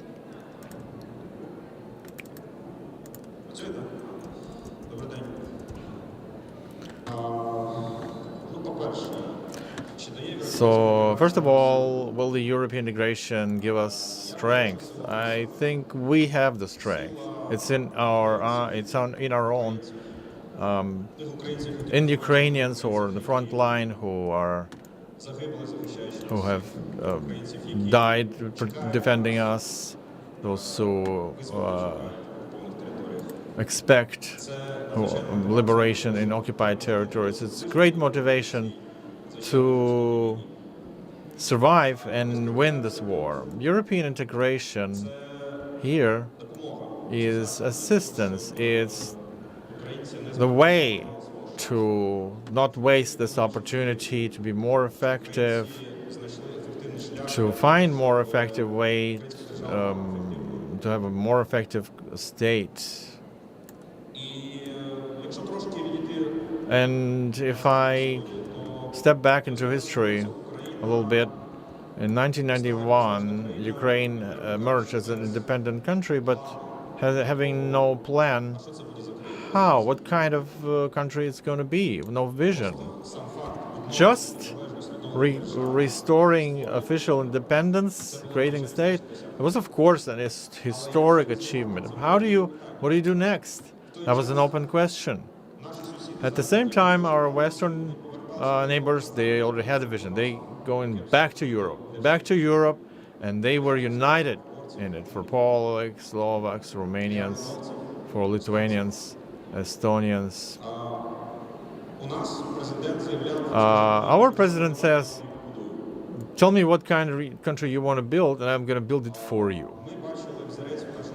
And we, of course, looked up at Russian Federation.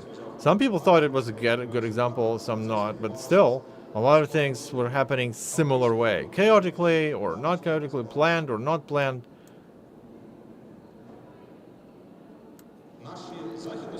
Our Western neighbors who chose European integration in the 90s,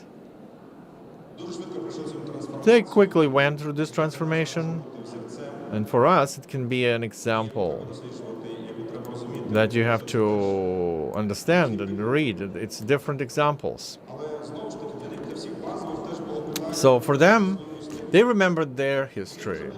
they already had examples of independent states between the First and Second World War, and that historic example showed that basically nobody managed to retain democracy in those times.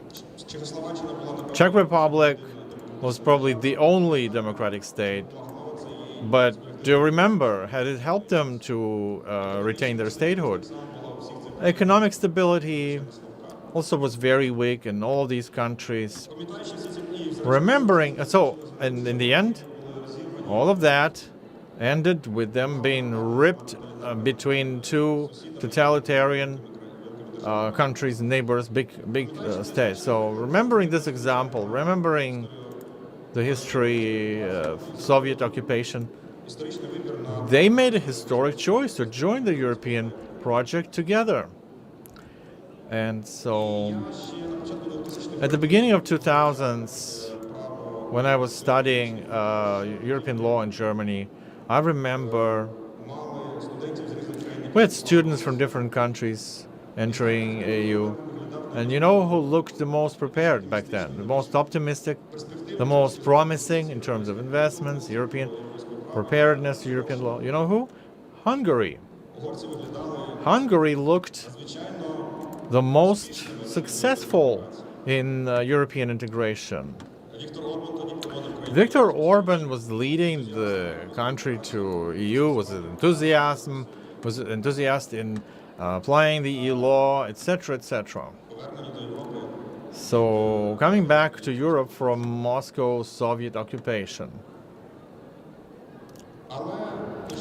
But then what it came down to. Later, turns out, when we leave the premise, when we talk about the historical determinant, there's no other way. That's the only. Well, Ukrainians have no other option. Either we abandon our own statehood and it's destroyed by Moscow, or we join the European project. There's no other way. But European integration is the way that the EU offers. It's not just abandoning our sovereignty, something that is being discussed and argued about. But the benefit is, well, you have to know about it. What is the Euro standard? What is the requirement to EU integration? Why are these requirements there?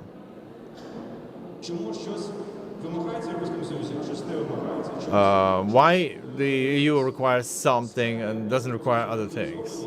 Why are some areas harmonized and regulated and detailed? Some things are not harmonized. So like, for instance, education or healthcare or judicial reform. There are some European approaches and best practices and models, but there is no detailed legislation. At the same time, in other areas, like for instance transport or agriculture or energy and many other sectoral and economic issues, they're very over-regulated. So we have to understand where it comes from, how it happened that way specifically, and what we can talk about with the EU and what we cannot talk about with the EU. Thing is that European Union emerged as a union of different states, different countries, different nations. And it's very different states in their structure, in their economy, and their societal structure, etc., etc. So in order to build some kind of common denominator with them, you gotta build similar legislation. So if you look at the agricultural sector, super important for Ukraine. We build it differently than the Polish sector or France does it. It maybe more reminds us of England or Germany, Great Britain or Germany. But all these structures, all these economies anyway, sectors, countries, societies, they have to be united in a joint framework. So we have to understand that there is no other way to move that way. And it's the recipe of building more effective state, nation state, more just society, more effective economy. And the benefit is that we don't need to invent a bicycle again. We don't need to spend like hours and days on which interests should prevail, environmental requirements or interests or environmental conditions, or should it be economy or business interests. The EU already had, and it's continuing, looking for balances interests. What is European standard? Why European standards and policies in particular? So in Ukraine, we need to get closer to this, because that will help us to be closer to those European standards. Otherwise, we may be going our own way for a long time. And I think Ukraine could potentially arrive at some kind of self-sufficiency, but how many decades or centuries would we need? So historic transformation of our neighbor countries who integrated into EU is small, 10 years, maybe a little more from the very start, from the early 90s when they submitted application, and to 2000s when they expanded EU finally. So now we are committed to implement the association agreement with the EU for 10 years. The deadline says that we already implemented all of the EU acquis, but in most cases it's far from that. So at the beginning of 2000s, we adopted the law for the first time, the law in 2002. So the process started a long time ago, but only now we start to take it seriously. And seriously ask, what do we agree with the EU? What are the EU requirements? What are the standards, EU standards? And what we can talk about with them about? What we can prolong, we can learn from better implementation, etc. But what we have to adapt. Otherwise, it doesn't work. It's take it or leave it. Thank you, Dmitro. So we have half an hour for questions and comments. From my side as the moderator, I won't abuse. I just want to remind us the questions that I already set the panelists after they spoke, and I will pass the floor to Valery, because I already asked him a question. What kind of sense do you mean when you said we should enter EU on our own conditions? Considering that while Ukraine has not yet entered the community, it has no say in its legislation. So it's hard to deal with this fact. So what do you mean in our conditions, and how do we design this joint vision of national interests that later will be promoted everywhere, so that really the citizens feel that the state protects their consolidated interest, not the interest of a small group of people who are the first to reach the finish line? I will forget the question. And that question to Darina: how do you shape the package of requirements of EU? So, can the Ukrainian stakeholders actually join in and help the European partners to shape this policy? Because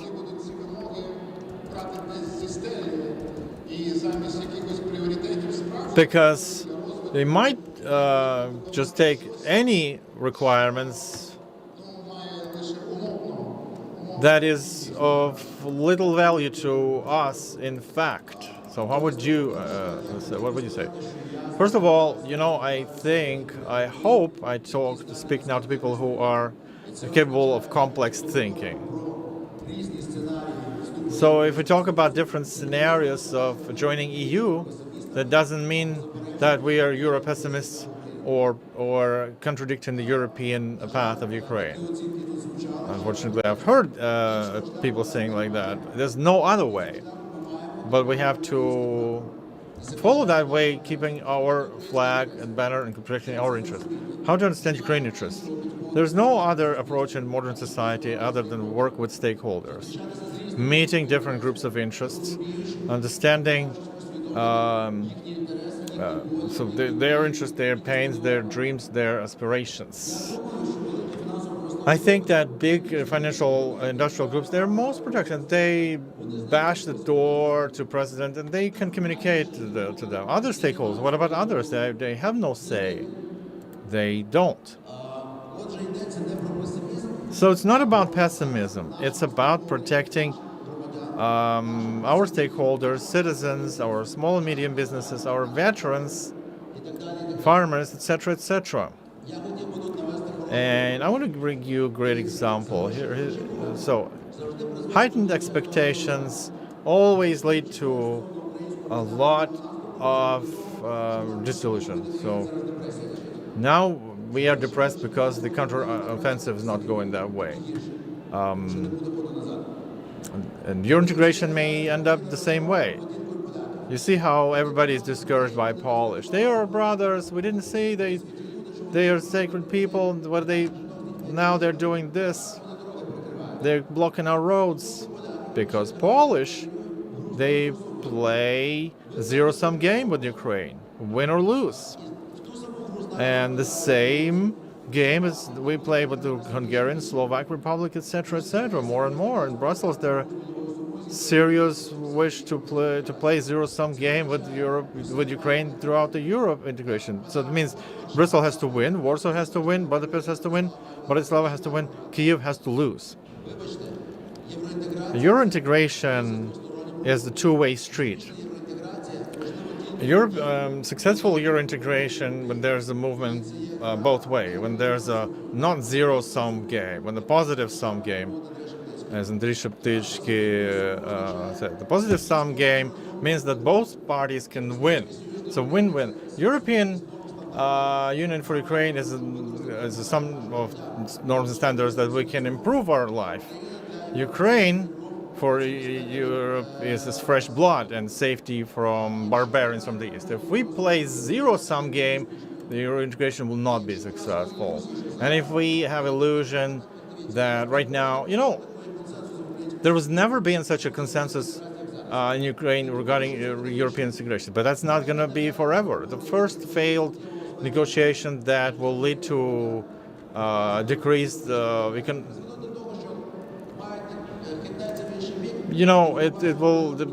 pendulum goes the other way, and you will see a lot of people who are against, and there will be politicians who are against, and they will play that, they will build careers on that, and we again as a Turkey for decades and Turkey will not be there, as you can see. So you have to manage expectations. You have to manage your trajectory as conscious people. And you have to understand for that what are the key social groups in Ukraine, what are their interests, protecting their interests in the process. Otherwise, we will do something that many countries do. We drown in populism. There's no other way. There's no way. Look for how long Hungary is trying to cope with Orban's regime and they don't succeed. But this is the path that we are taking, and soon we will be there. There is no hope then. And the last thing, let us be conscious of the fact that the position of Ukraine regarding membership of the EU and the status of the candidate, it was the response that It's just thanks to the bravery of our armed forces. They had to give us the support, but they didn't want to, and they gave us the European perspective earlier than they were expecting. So it's like our house is burning and they are offering us some new renovation for the house free of charge. Let us be honest. Now the biggest challenge that is in front of us is war and victory, and the position of our European partners as well as American partners. We know they are afraid of our victory as well as they are afraid of of us losing, and this is impacting our Euro integration. It's impossible not to have impact because the war is impacting everything. So let us, without betraying our European course, let us understand that Ukrainian interest has to be in our focus all the time. And we have few samples of how we are giving that up without any fighting. And as negotiators from Ukraine, they are not motivated, unprofessional. And this is not motivating anyone in Ukraine, no stakeholders who are learning regarding European integration, and that means that our interest has to be represented by professional people. If the state is not able of doing that, then we as civil society will do that. Because, again, I would like to stress one more time, the first things on this path will lead us to Euroscepticism and to Europessimism, and we should not allow that. Thank you. Thank you very much, Valery. Daria? Yeah. Will you answer the question? And I would like to ask, meanwhile, to get prepared, if we have some technical opportunity. I hope we have technical opportunity to ask question. Yeah? Okay, ask question from the room, because to be honest, I don't see the audience because it's dark in there, but I see that there's a microphone. And please, when somebody is asking, is raising hand, I will see that and the microphone will go there. So please, Daria, how the position of the European Union is formed and can we impact this position? Usually, these are negotiations between the government, our government. For example, the court reform or law enforcement reform, I will talk about the sector that I know. Communication is done with the Ministry of Justice. Communication is done with the Vice Prime Minister on Euro-Atlantic integration, Ms. Olga Stefanishina, and communication with the Office of the President. In our sector, the reforms of justice, law enforcement, and controlling bodies of the judicial system, in addition to the Ministry of Justice, is deputy head of the Office of the President, Oleg Tatarov. The person who 10 years ago was going to Maidan and was saying that there are not activists on Maidan. Those are not people who came for European integration, but those are criminals who are attacking the police.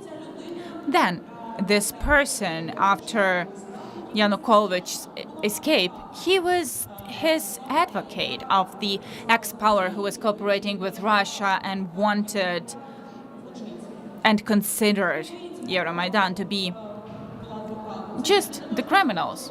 Of course, we cannot say that the advocates are just as bad as those whom they are defending, but I think that this person cannot be entrusted with the main source of information for negotiation on topic of justice, for negotiations with the EU. But who empowered him? The President of Ukraine, Mr. Zelensky, who assigned the head of the office of the President, Andrei Yermak, and then invited Mr. Tatarov to his office to be responsible for this field. Therefore, the European Union sees the whole story and is also using the alternative sources of information. And here, the important voice belongs to civil society. That's the opportunity for each one of us to generate the parallel reports, parallel expertise to something that the government does, to be the source of efficient reforms of the government. We are in the center of corruption prevention, chose for ourselves this narrow field, prevention of corruption and the reforms of law enforcement bloc and the judicial bloc. And I encourage other organizations, maybe some communities, they are joining around their range of interests. For example, there was a very important question, why don't people go to the public service? I would like to remind you that we are conducting reforms of the state service for dozens of years, but somehow it did not succeed. Maybe these are not just authorities, but maybe civil society did not process that till the end, and we could not work on this reform because we had our focus, for example. However, if we have partners and a community which is organized, which comes together and say like, okay, we look through the report of the European Committee for 50 pages. So one page, I guess page 23, is dedicated to reform of the state service. Are we okay with these requirements from the EU? Are you okay with these requirements? Had someone analyzed those? Had someone prepared some alternative position? Had someone maybe communicated that in the Ukrainian society to international partners?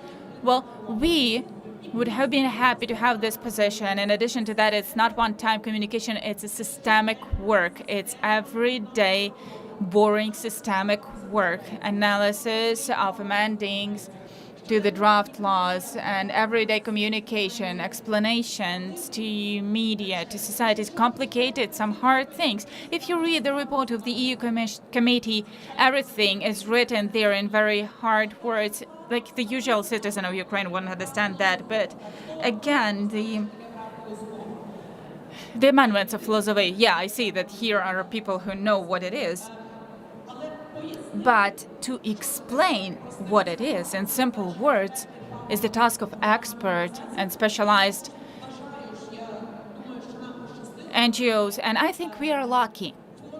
We have foundations, in particular the Renaissance Foundation, who is supporting such expert organizations. Also, we have some international technical support who is ready to grow such expertise if people want to develop themselves in some direction, which is critical for European integration, to be the watchdog, from the EU. I'm sure that we will find the financing, as well as if our organization, like such association or such community, will come to us and will say, like, tell us please, how can you communicate with international partners, with the EU? How do you succeed in communicating with stakeholders in Ukraine? We'd love to help, we will support, and we will give all this experience. Thank you very much for clarifications. And indeed now you have, I see here the hand raised, and please raise your hands. Hello, my name is Alexei, I'm the pedagogue. I'm really glad that I happen to be here. At this time, I would like to ask a question to all the panelists, in particular, to rely on the things that we heard, that it's more efficient not to fight corruption, for example, but to fight the possibilities for that, which is more long-term way. So as a pedagogue, I can see, and I agree that it's better to take away the reasons that force people to make some corruption actions. That is why now we are teaching many people from the scratch about what is the law in general, because people never were fighting for their rights. They don't know what it is, and we are demanding from people who don't know what the right is, what the legislation is. We are demanding some heroic actions from them to defend the rights and so on. They don't think about that. My question is there a sense maybe to return? Again, we are talking about European values. There are some other values. European values are a position as civilized society which is trying to guarantee, to bigger population of people, not a group of people, but a population. We are returning to more natural thinking, not a group of people, but we as population that lives in nature.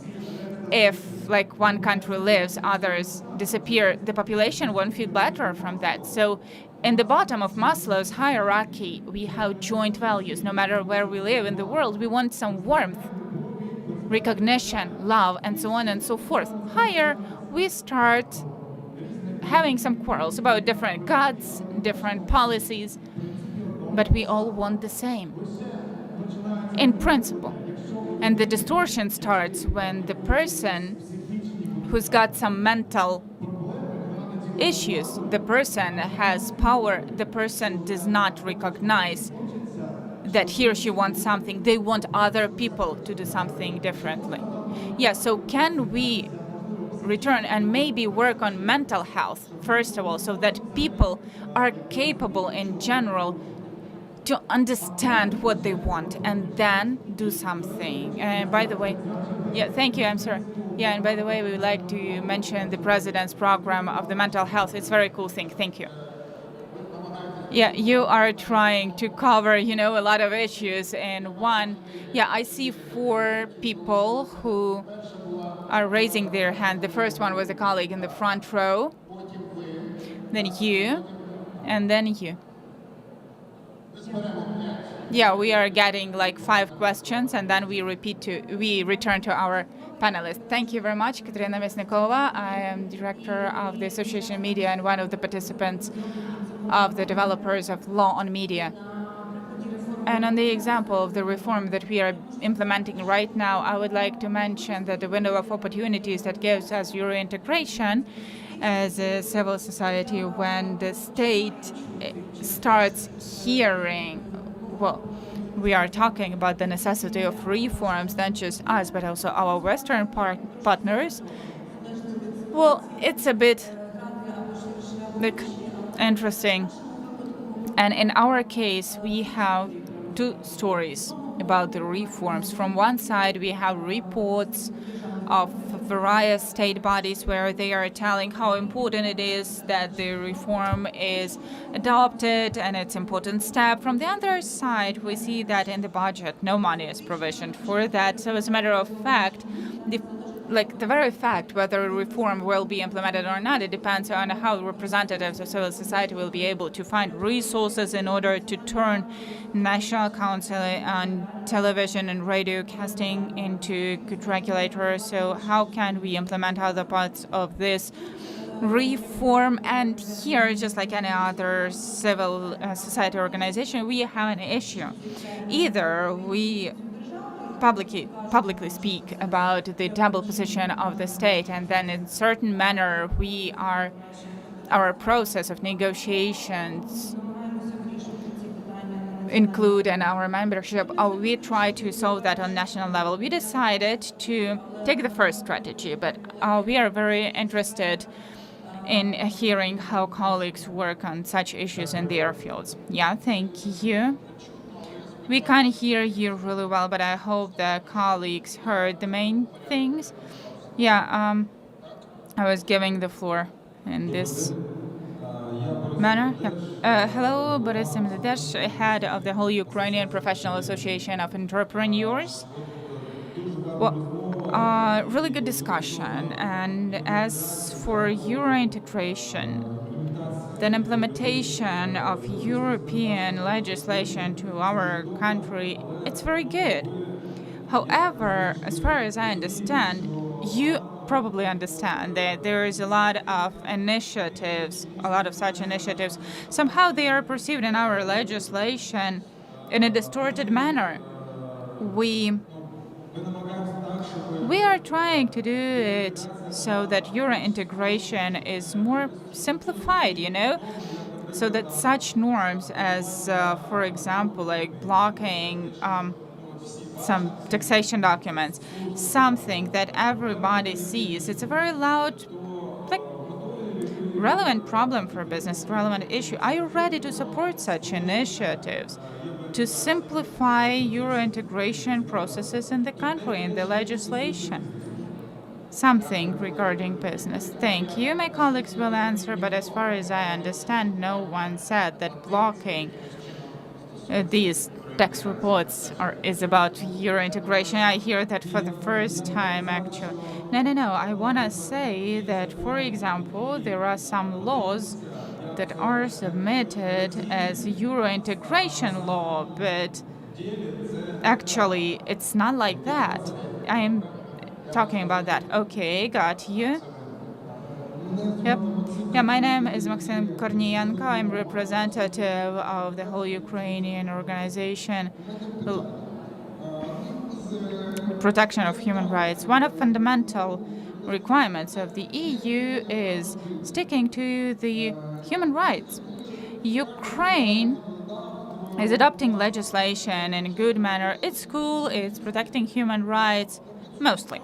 However, at the same time, the system, how to apply that on places, this is just a torture. For example, the Kharkiv region is suffering because the representatives of those who are giving, like, they are stealing people, they are taking them to their office, and they are doing whatever they want. At the same time, it's not about legislation, it's not about Europe, it's about chaos, you know?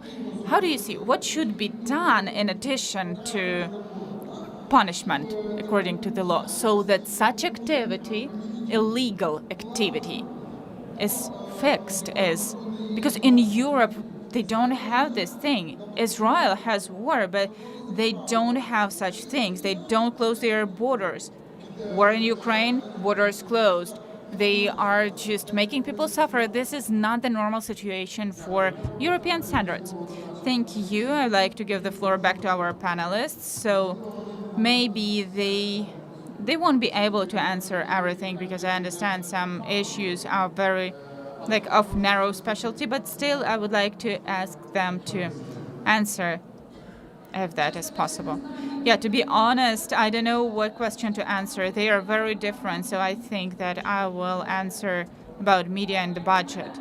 In my opinion, now we are in such a window of opportunities that from one side we can do a lot of things. From the other side, we don't have resources for that. And the other issue of implementation, it cannot be just put from the sound mind, to the sick mind, because if some parts are covered at the cost of our partners, EU and the USA, it's not enough for all the reforms and expenditures that we need. So we all will have to become, in this or another way, specialists in global finance and investment, and understand that some things might be financed at the cost of private resources. Now I'm talking about private investments, because neither reconstruction nor rebuilding cannot be covered by the cost of the governments of foreign states. The same track on Euro integration, as I mentioned in my first part, it's valuable for us, because after the negotiation process, Ukraine will have access to certain funds, and at the cost of these funds, they can do something by prioritizing certain actions, again, harmonization of procedures and maybe even implementation. I cannot say directly where you should find these resources, but we all together have to understand that our budget for 62% is financed by our foreign partners. If the Congress won't support us next year, then the issue of implementation of your reform won't be high in the priorities. So it's the civil society and political class, they should be directed to initiatives about long-term connections and building partnership with those external interested parties who are capable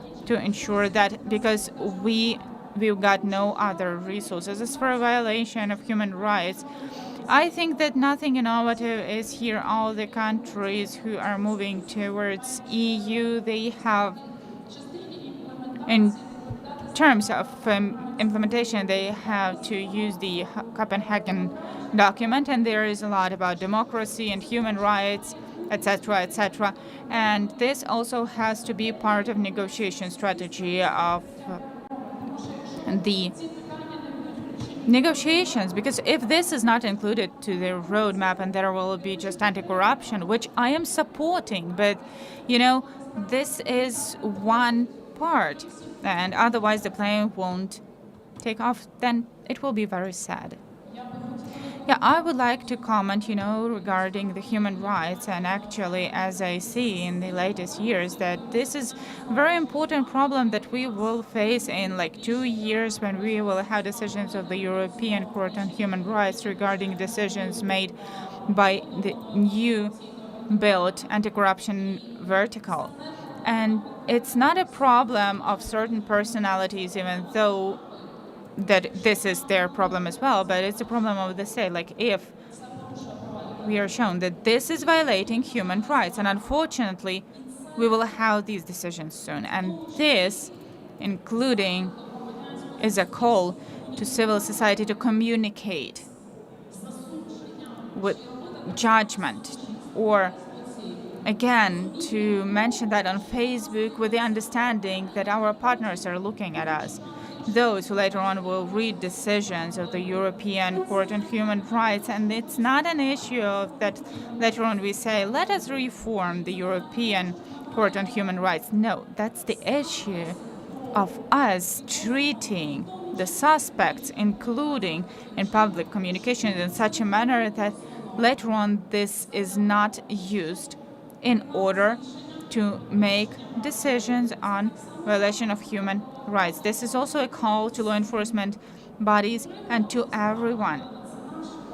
To stick to human rights is our responsibility, whether we like that or not. Even if we want to have quick judgmental decisions of people who made some losses to the state, that's it. The person is judged, and then it's used against us as a state, and it might be an obstacle for us because they will tell us, like, look, you are doing a lot of cool reforms, but at the end these reforms lead to the fact that you are not sticking to human rights. And as of today, Ukraine is one of the states where there are some claims to the Court on Human Rights, and all the time this is happening. So with the desire of big and quick results in judging these or other people, not to lose human rights and not to lose the state, that we have to become the state where the human rights are preserved. Not quickly like, okay, we saw you, we just blame you, we recorded the video and we show like what people did. No, that's unpleasant. We have to read that. However, that will allow us as a state to open the way and the door to European Union, because rule of law and sticking to human rights is about the law. Thank you. Yeah, so the last words from your side. Yeah, strategy. To communicate that publicly or not, if there is some problem with the authorities, we chose such a strategy. If we see the problem, some draft law is being adopted or some other decision that might harm our Euro integration, we are communicating at first non-publicly. One time, second time, third time, we are communicating with key stakeholders, for example, Minister of Defense or Office of the President or another ministry. If they don't hear us, from the third time, we do that publicly. We are criticizing authorities publicly. And the story, for example, with eggs, 17 at the cost of 17 hryvnias, unfortunately, sometimes it shows that only public criticism sometimes is a tool to bring to responsibility our authority, so they start changing something. Then the balance is always the issue for us. Do we harm our image of Ukraine abroad, as far as in parallel, for example, in our organization, I'm also responsible for international advocacy and increasing like military support for Ukraine and other types. So I make that difficult for myself when some corruption comes out and we say like, no, we are fighting the corruption actually, but we can find this balance. And actually, the positive part is that there is no other country in the world that has the full-scale genocidal war, the biggest since the Second World War, and that has a freedom of work. Because you can freely criticize the work of safety sector in the state, where for mentioning the corruption in the Ministry of Defense, state servants are getting at least political responsibility. They leave their position. This is the example which is showing good signs to our international partners. They are viewing that from the other position. Like, look, in Belarus, there is no corruption. Nothing is heard about corruption. Everything is perfect. But Russia is placing nuclear weapons closer to the border of Poland, and Belarus becomes a small part of Russian Federation. Prevention of corruption, yeah, of course, that is important, and very often these discussions, they were going on a few years ago when there were debates, what is more important, what's the first, hen or an egg, what is more important, prevention or some corruption prevention. Both are important for corruption prevention. Of course, we have to focus on both directions. As for the human rights, we are in a very hard situation because we have the full-scale war. The war is going on, and we have martial law. And this is providing for some limitation of human rights in order to protect sovereignty and national interests and protect all of that from the enemy. In my opinion, when they, like this territorial center of conflicting, they are committing some bad things, and unfortunately we don't have some unified strategy on increasing mobilization among Ukrainian population, and I provide for mobilization not only for men but for women as well.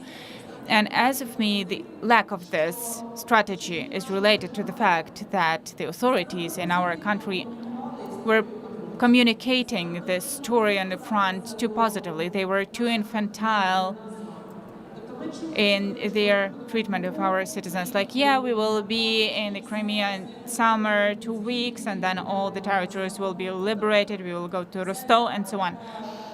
That is all this incorrect and untruthful communication from the side of the state about war with Ukrainians led to the fact that Ukrainians are now more relaxed. We have problems with mobilization. Then it also seems to me that the war allows us, unfortunately Valery has left already, but this allows us to conduct Euro integration according to our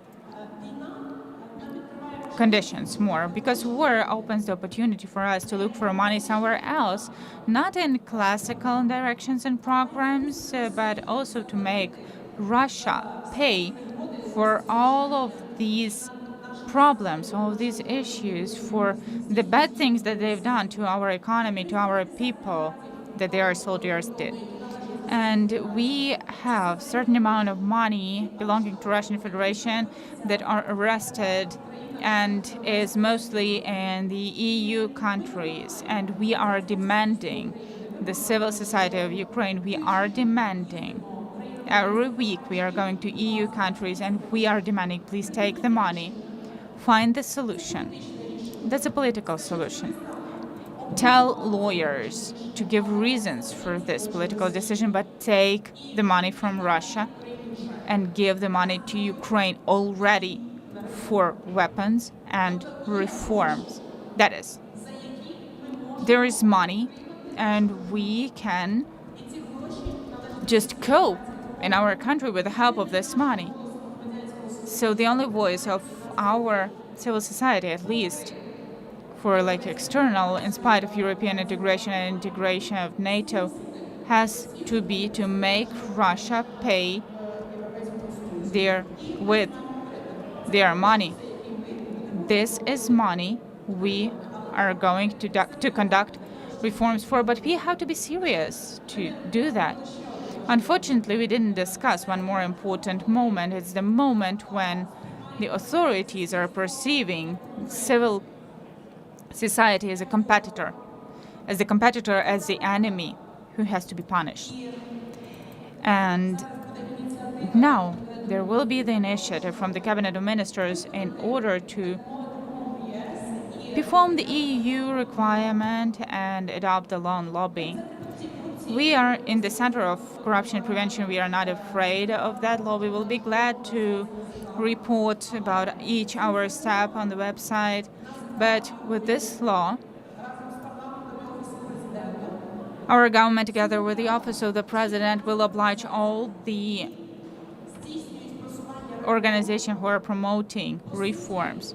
As a matter of fact, to turn into lobbyists, to get registered in a separate registry where the lobbyists will be there. There will be also organizations that are conducting advocacy, and this is kind of an alternative for the law of Russian Federation on external agents. And if the European Union wants to have civil society as partners in order to hear the alternative opinion, to hear about these organizations, then this attempt to punish civil society for too high pressure in order to make the reforms that are uncomfortable for authorities, this has to be stopped. Metro, do you have any, because we have to wrap, do you have any interventions? A lot of our discussion is around two terms and how we understand them. First of all, requirements of EU. Secondly, national interests. And there's number one, we have to comply with EU requirements to enter EU and to transform Ukraine.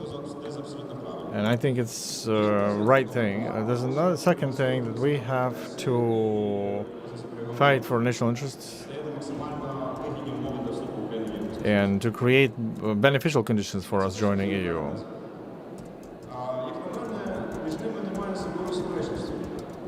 And they don't contradict too much, but the complexity is that they are too abstract. What is EU requirements? What is national interest? It depends on what how do you define who and how defines them, who understands them. And there can be manipulations. You've heard in one of the questions. So there's mimicry. Some draft laws look like or submitted like. Is this a Euro integration law?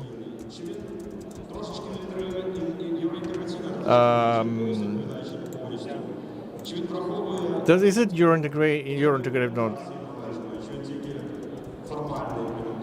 Is it really implementing EU requirements or formally?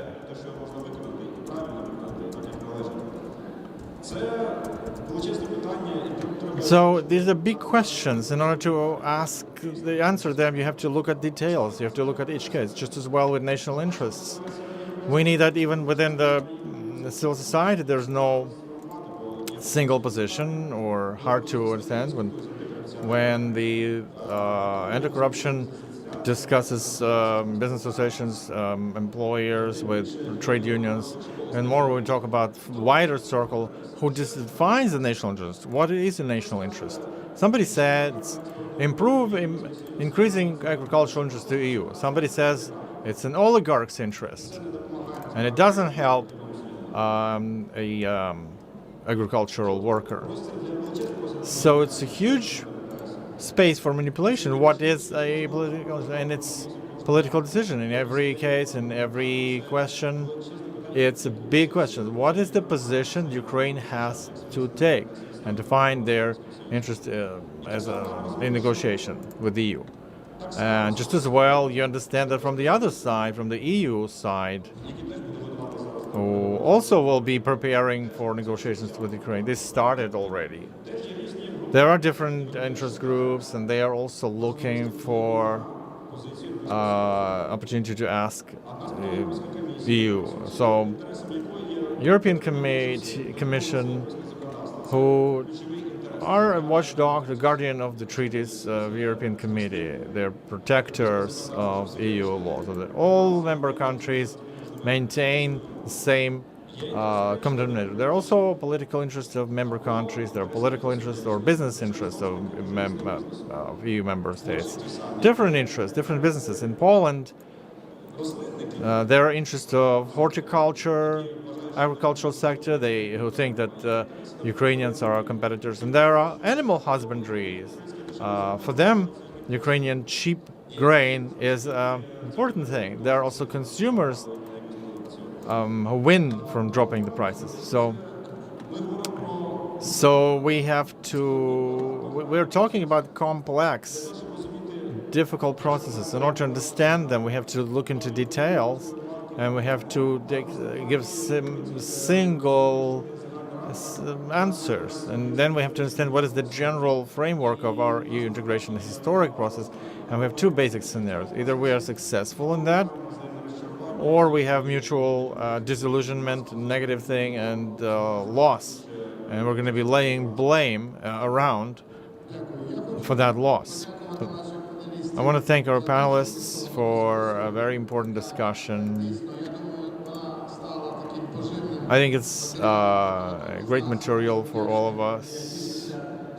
And I'm thankful that you took this invitation and you proven that the idea to get you all together with different professional deformations, as you said, we're all different, but sometimes we are of different opinions, but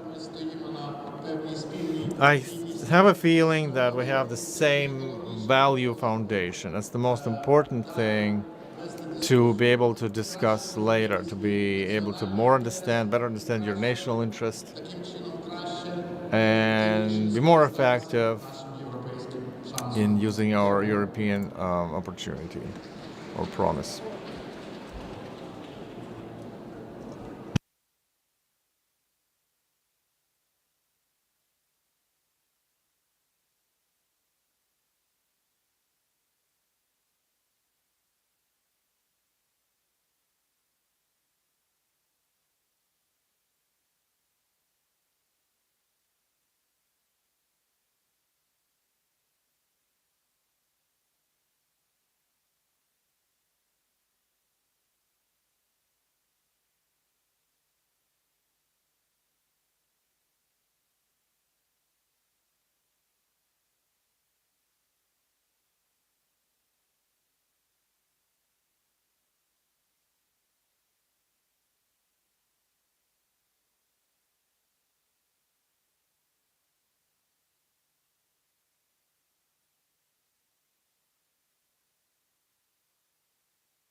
Друзі, за лічені хвилини ми вже будемо закривати форум, тому, будь ласка.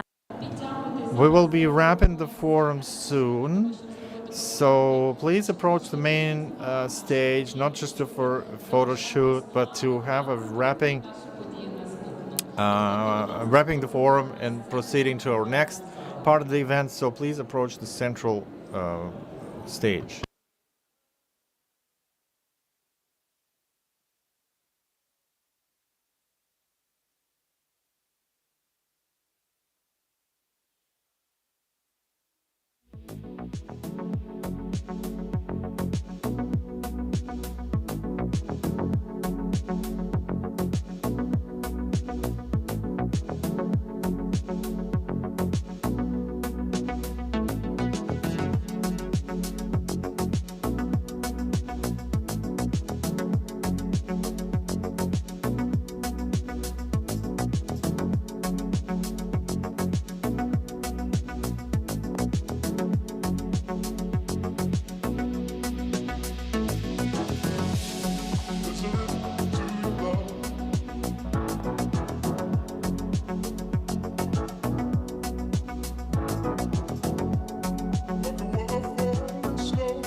Друзі, мені залишається сказати таке. So, it remains for me to say the words of thanks for the participation in today's forum. On this 12th forum of public of civil society, there were 4,000 attendees and speakers, 16 simultaneous locations, 7 panels and interactive sessions, 21 training workshop and discussion sections, 17 donor presentations were very interesting. 6 partners exhibitions and 1 readers club. At the beginning, we said that all discussions and the whole forum you will be able to review on the page of NGOs. All the presentations, all discussions are going to be there online. And now I want to invite for the final word Vladimir Sheikh, who's the executive director isar.ednannia, as an organization that makes this forum possible for 12 years.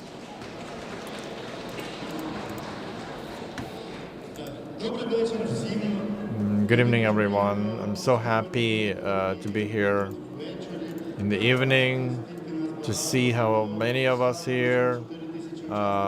As we've heard, 4,000 attendees.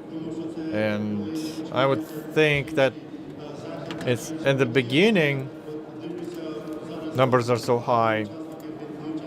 But I see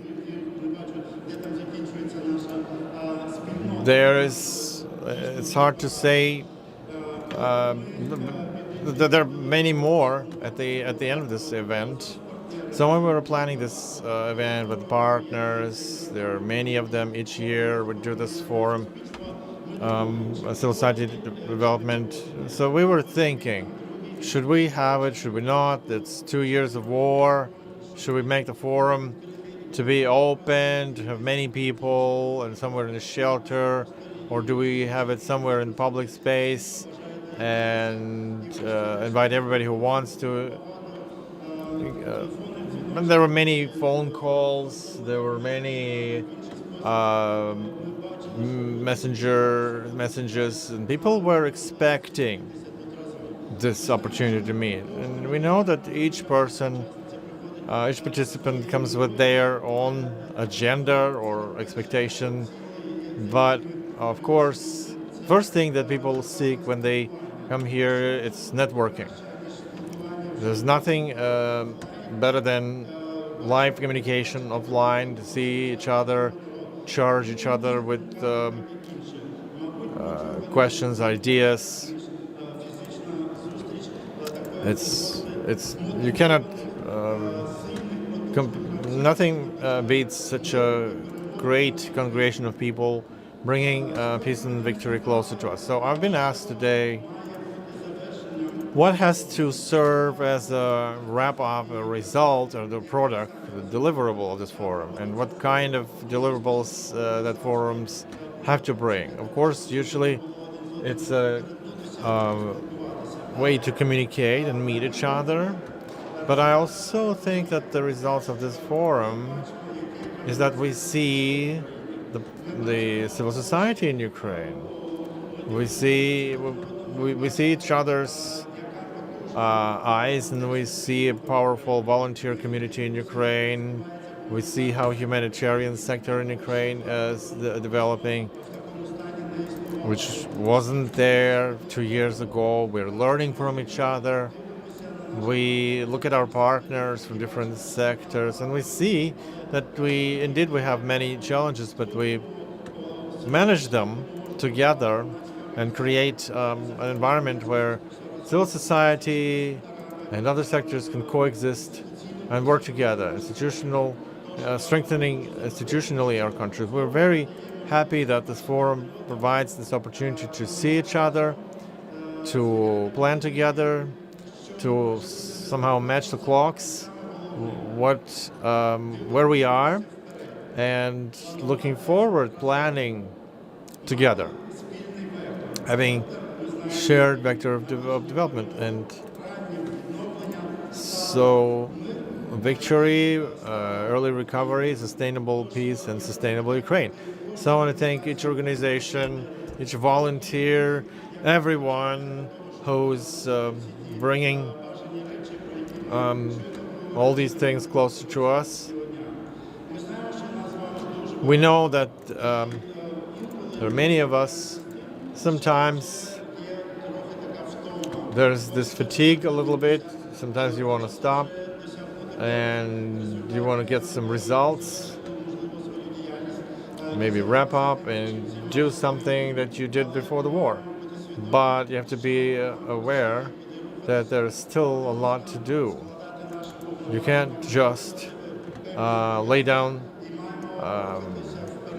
and wait. We have some commitments. We gotta move forward.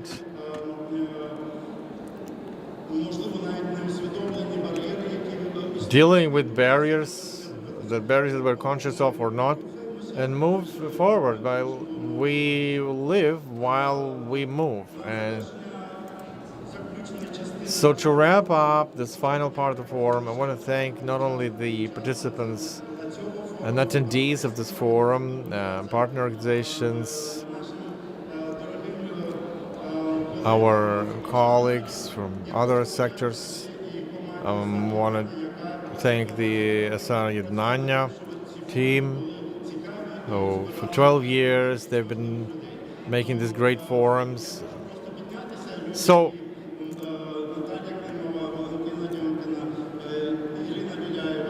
all the organizers, I want to thank you all for what you do, because without it, it wouldn't be possible. Thank you for being here. So let's keep moving together. Glory to Ukraine. Thank you, Vladimir. Thank you, all the participants of the second Civil Society Forum. And I want to thank again the partners who made it possible.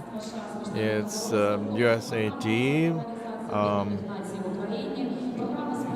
UNDP, Dolchai Partnership Foundation, Strong Ukraine, funded by governments of Great Britain, Canada, the US, Finland, Sweden, and Switzerland, International Renaissance Foundation, the EU, National Democratic Institution, EU through EU Global Mechanism battling money laundering and funding terrorism, USAID Program for Ukraine, International Foundation of Electoral Systems.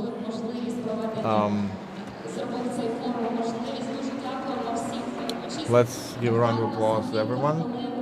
In a couple of minutes, there will be we'll have a ceremony of handing out awards to volunteers. Today is an International Volunteer Day, and in just a couple of hours, there will be the Center of Civil Service, Euromaidan Sons.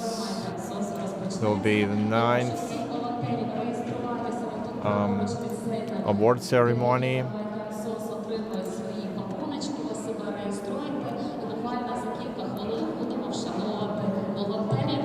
So in a couple of minutes, we will see the volunteers' awards.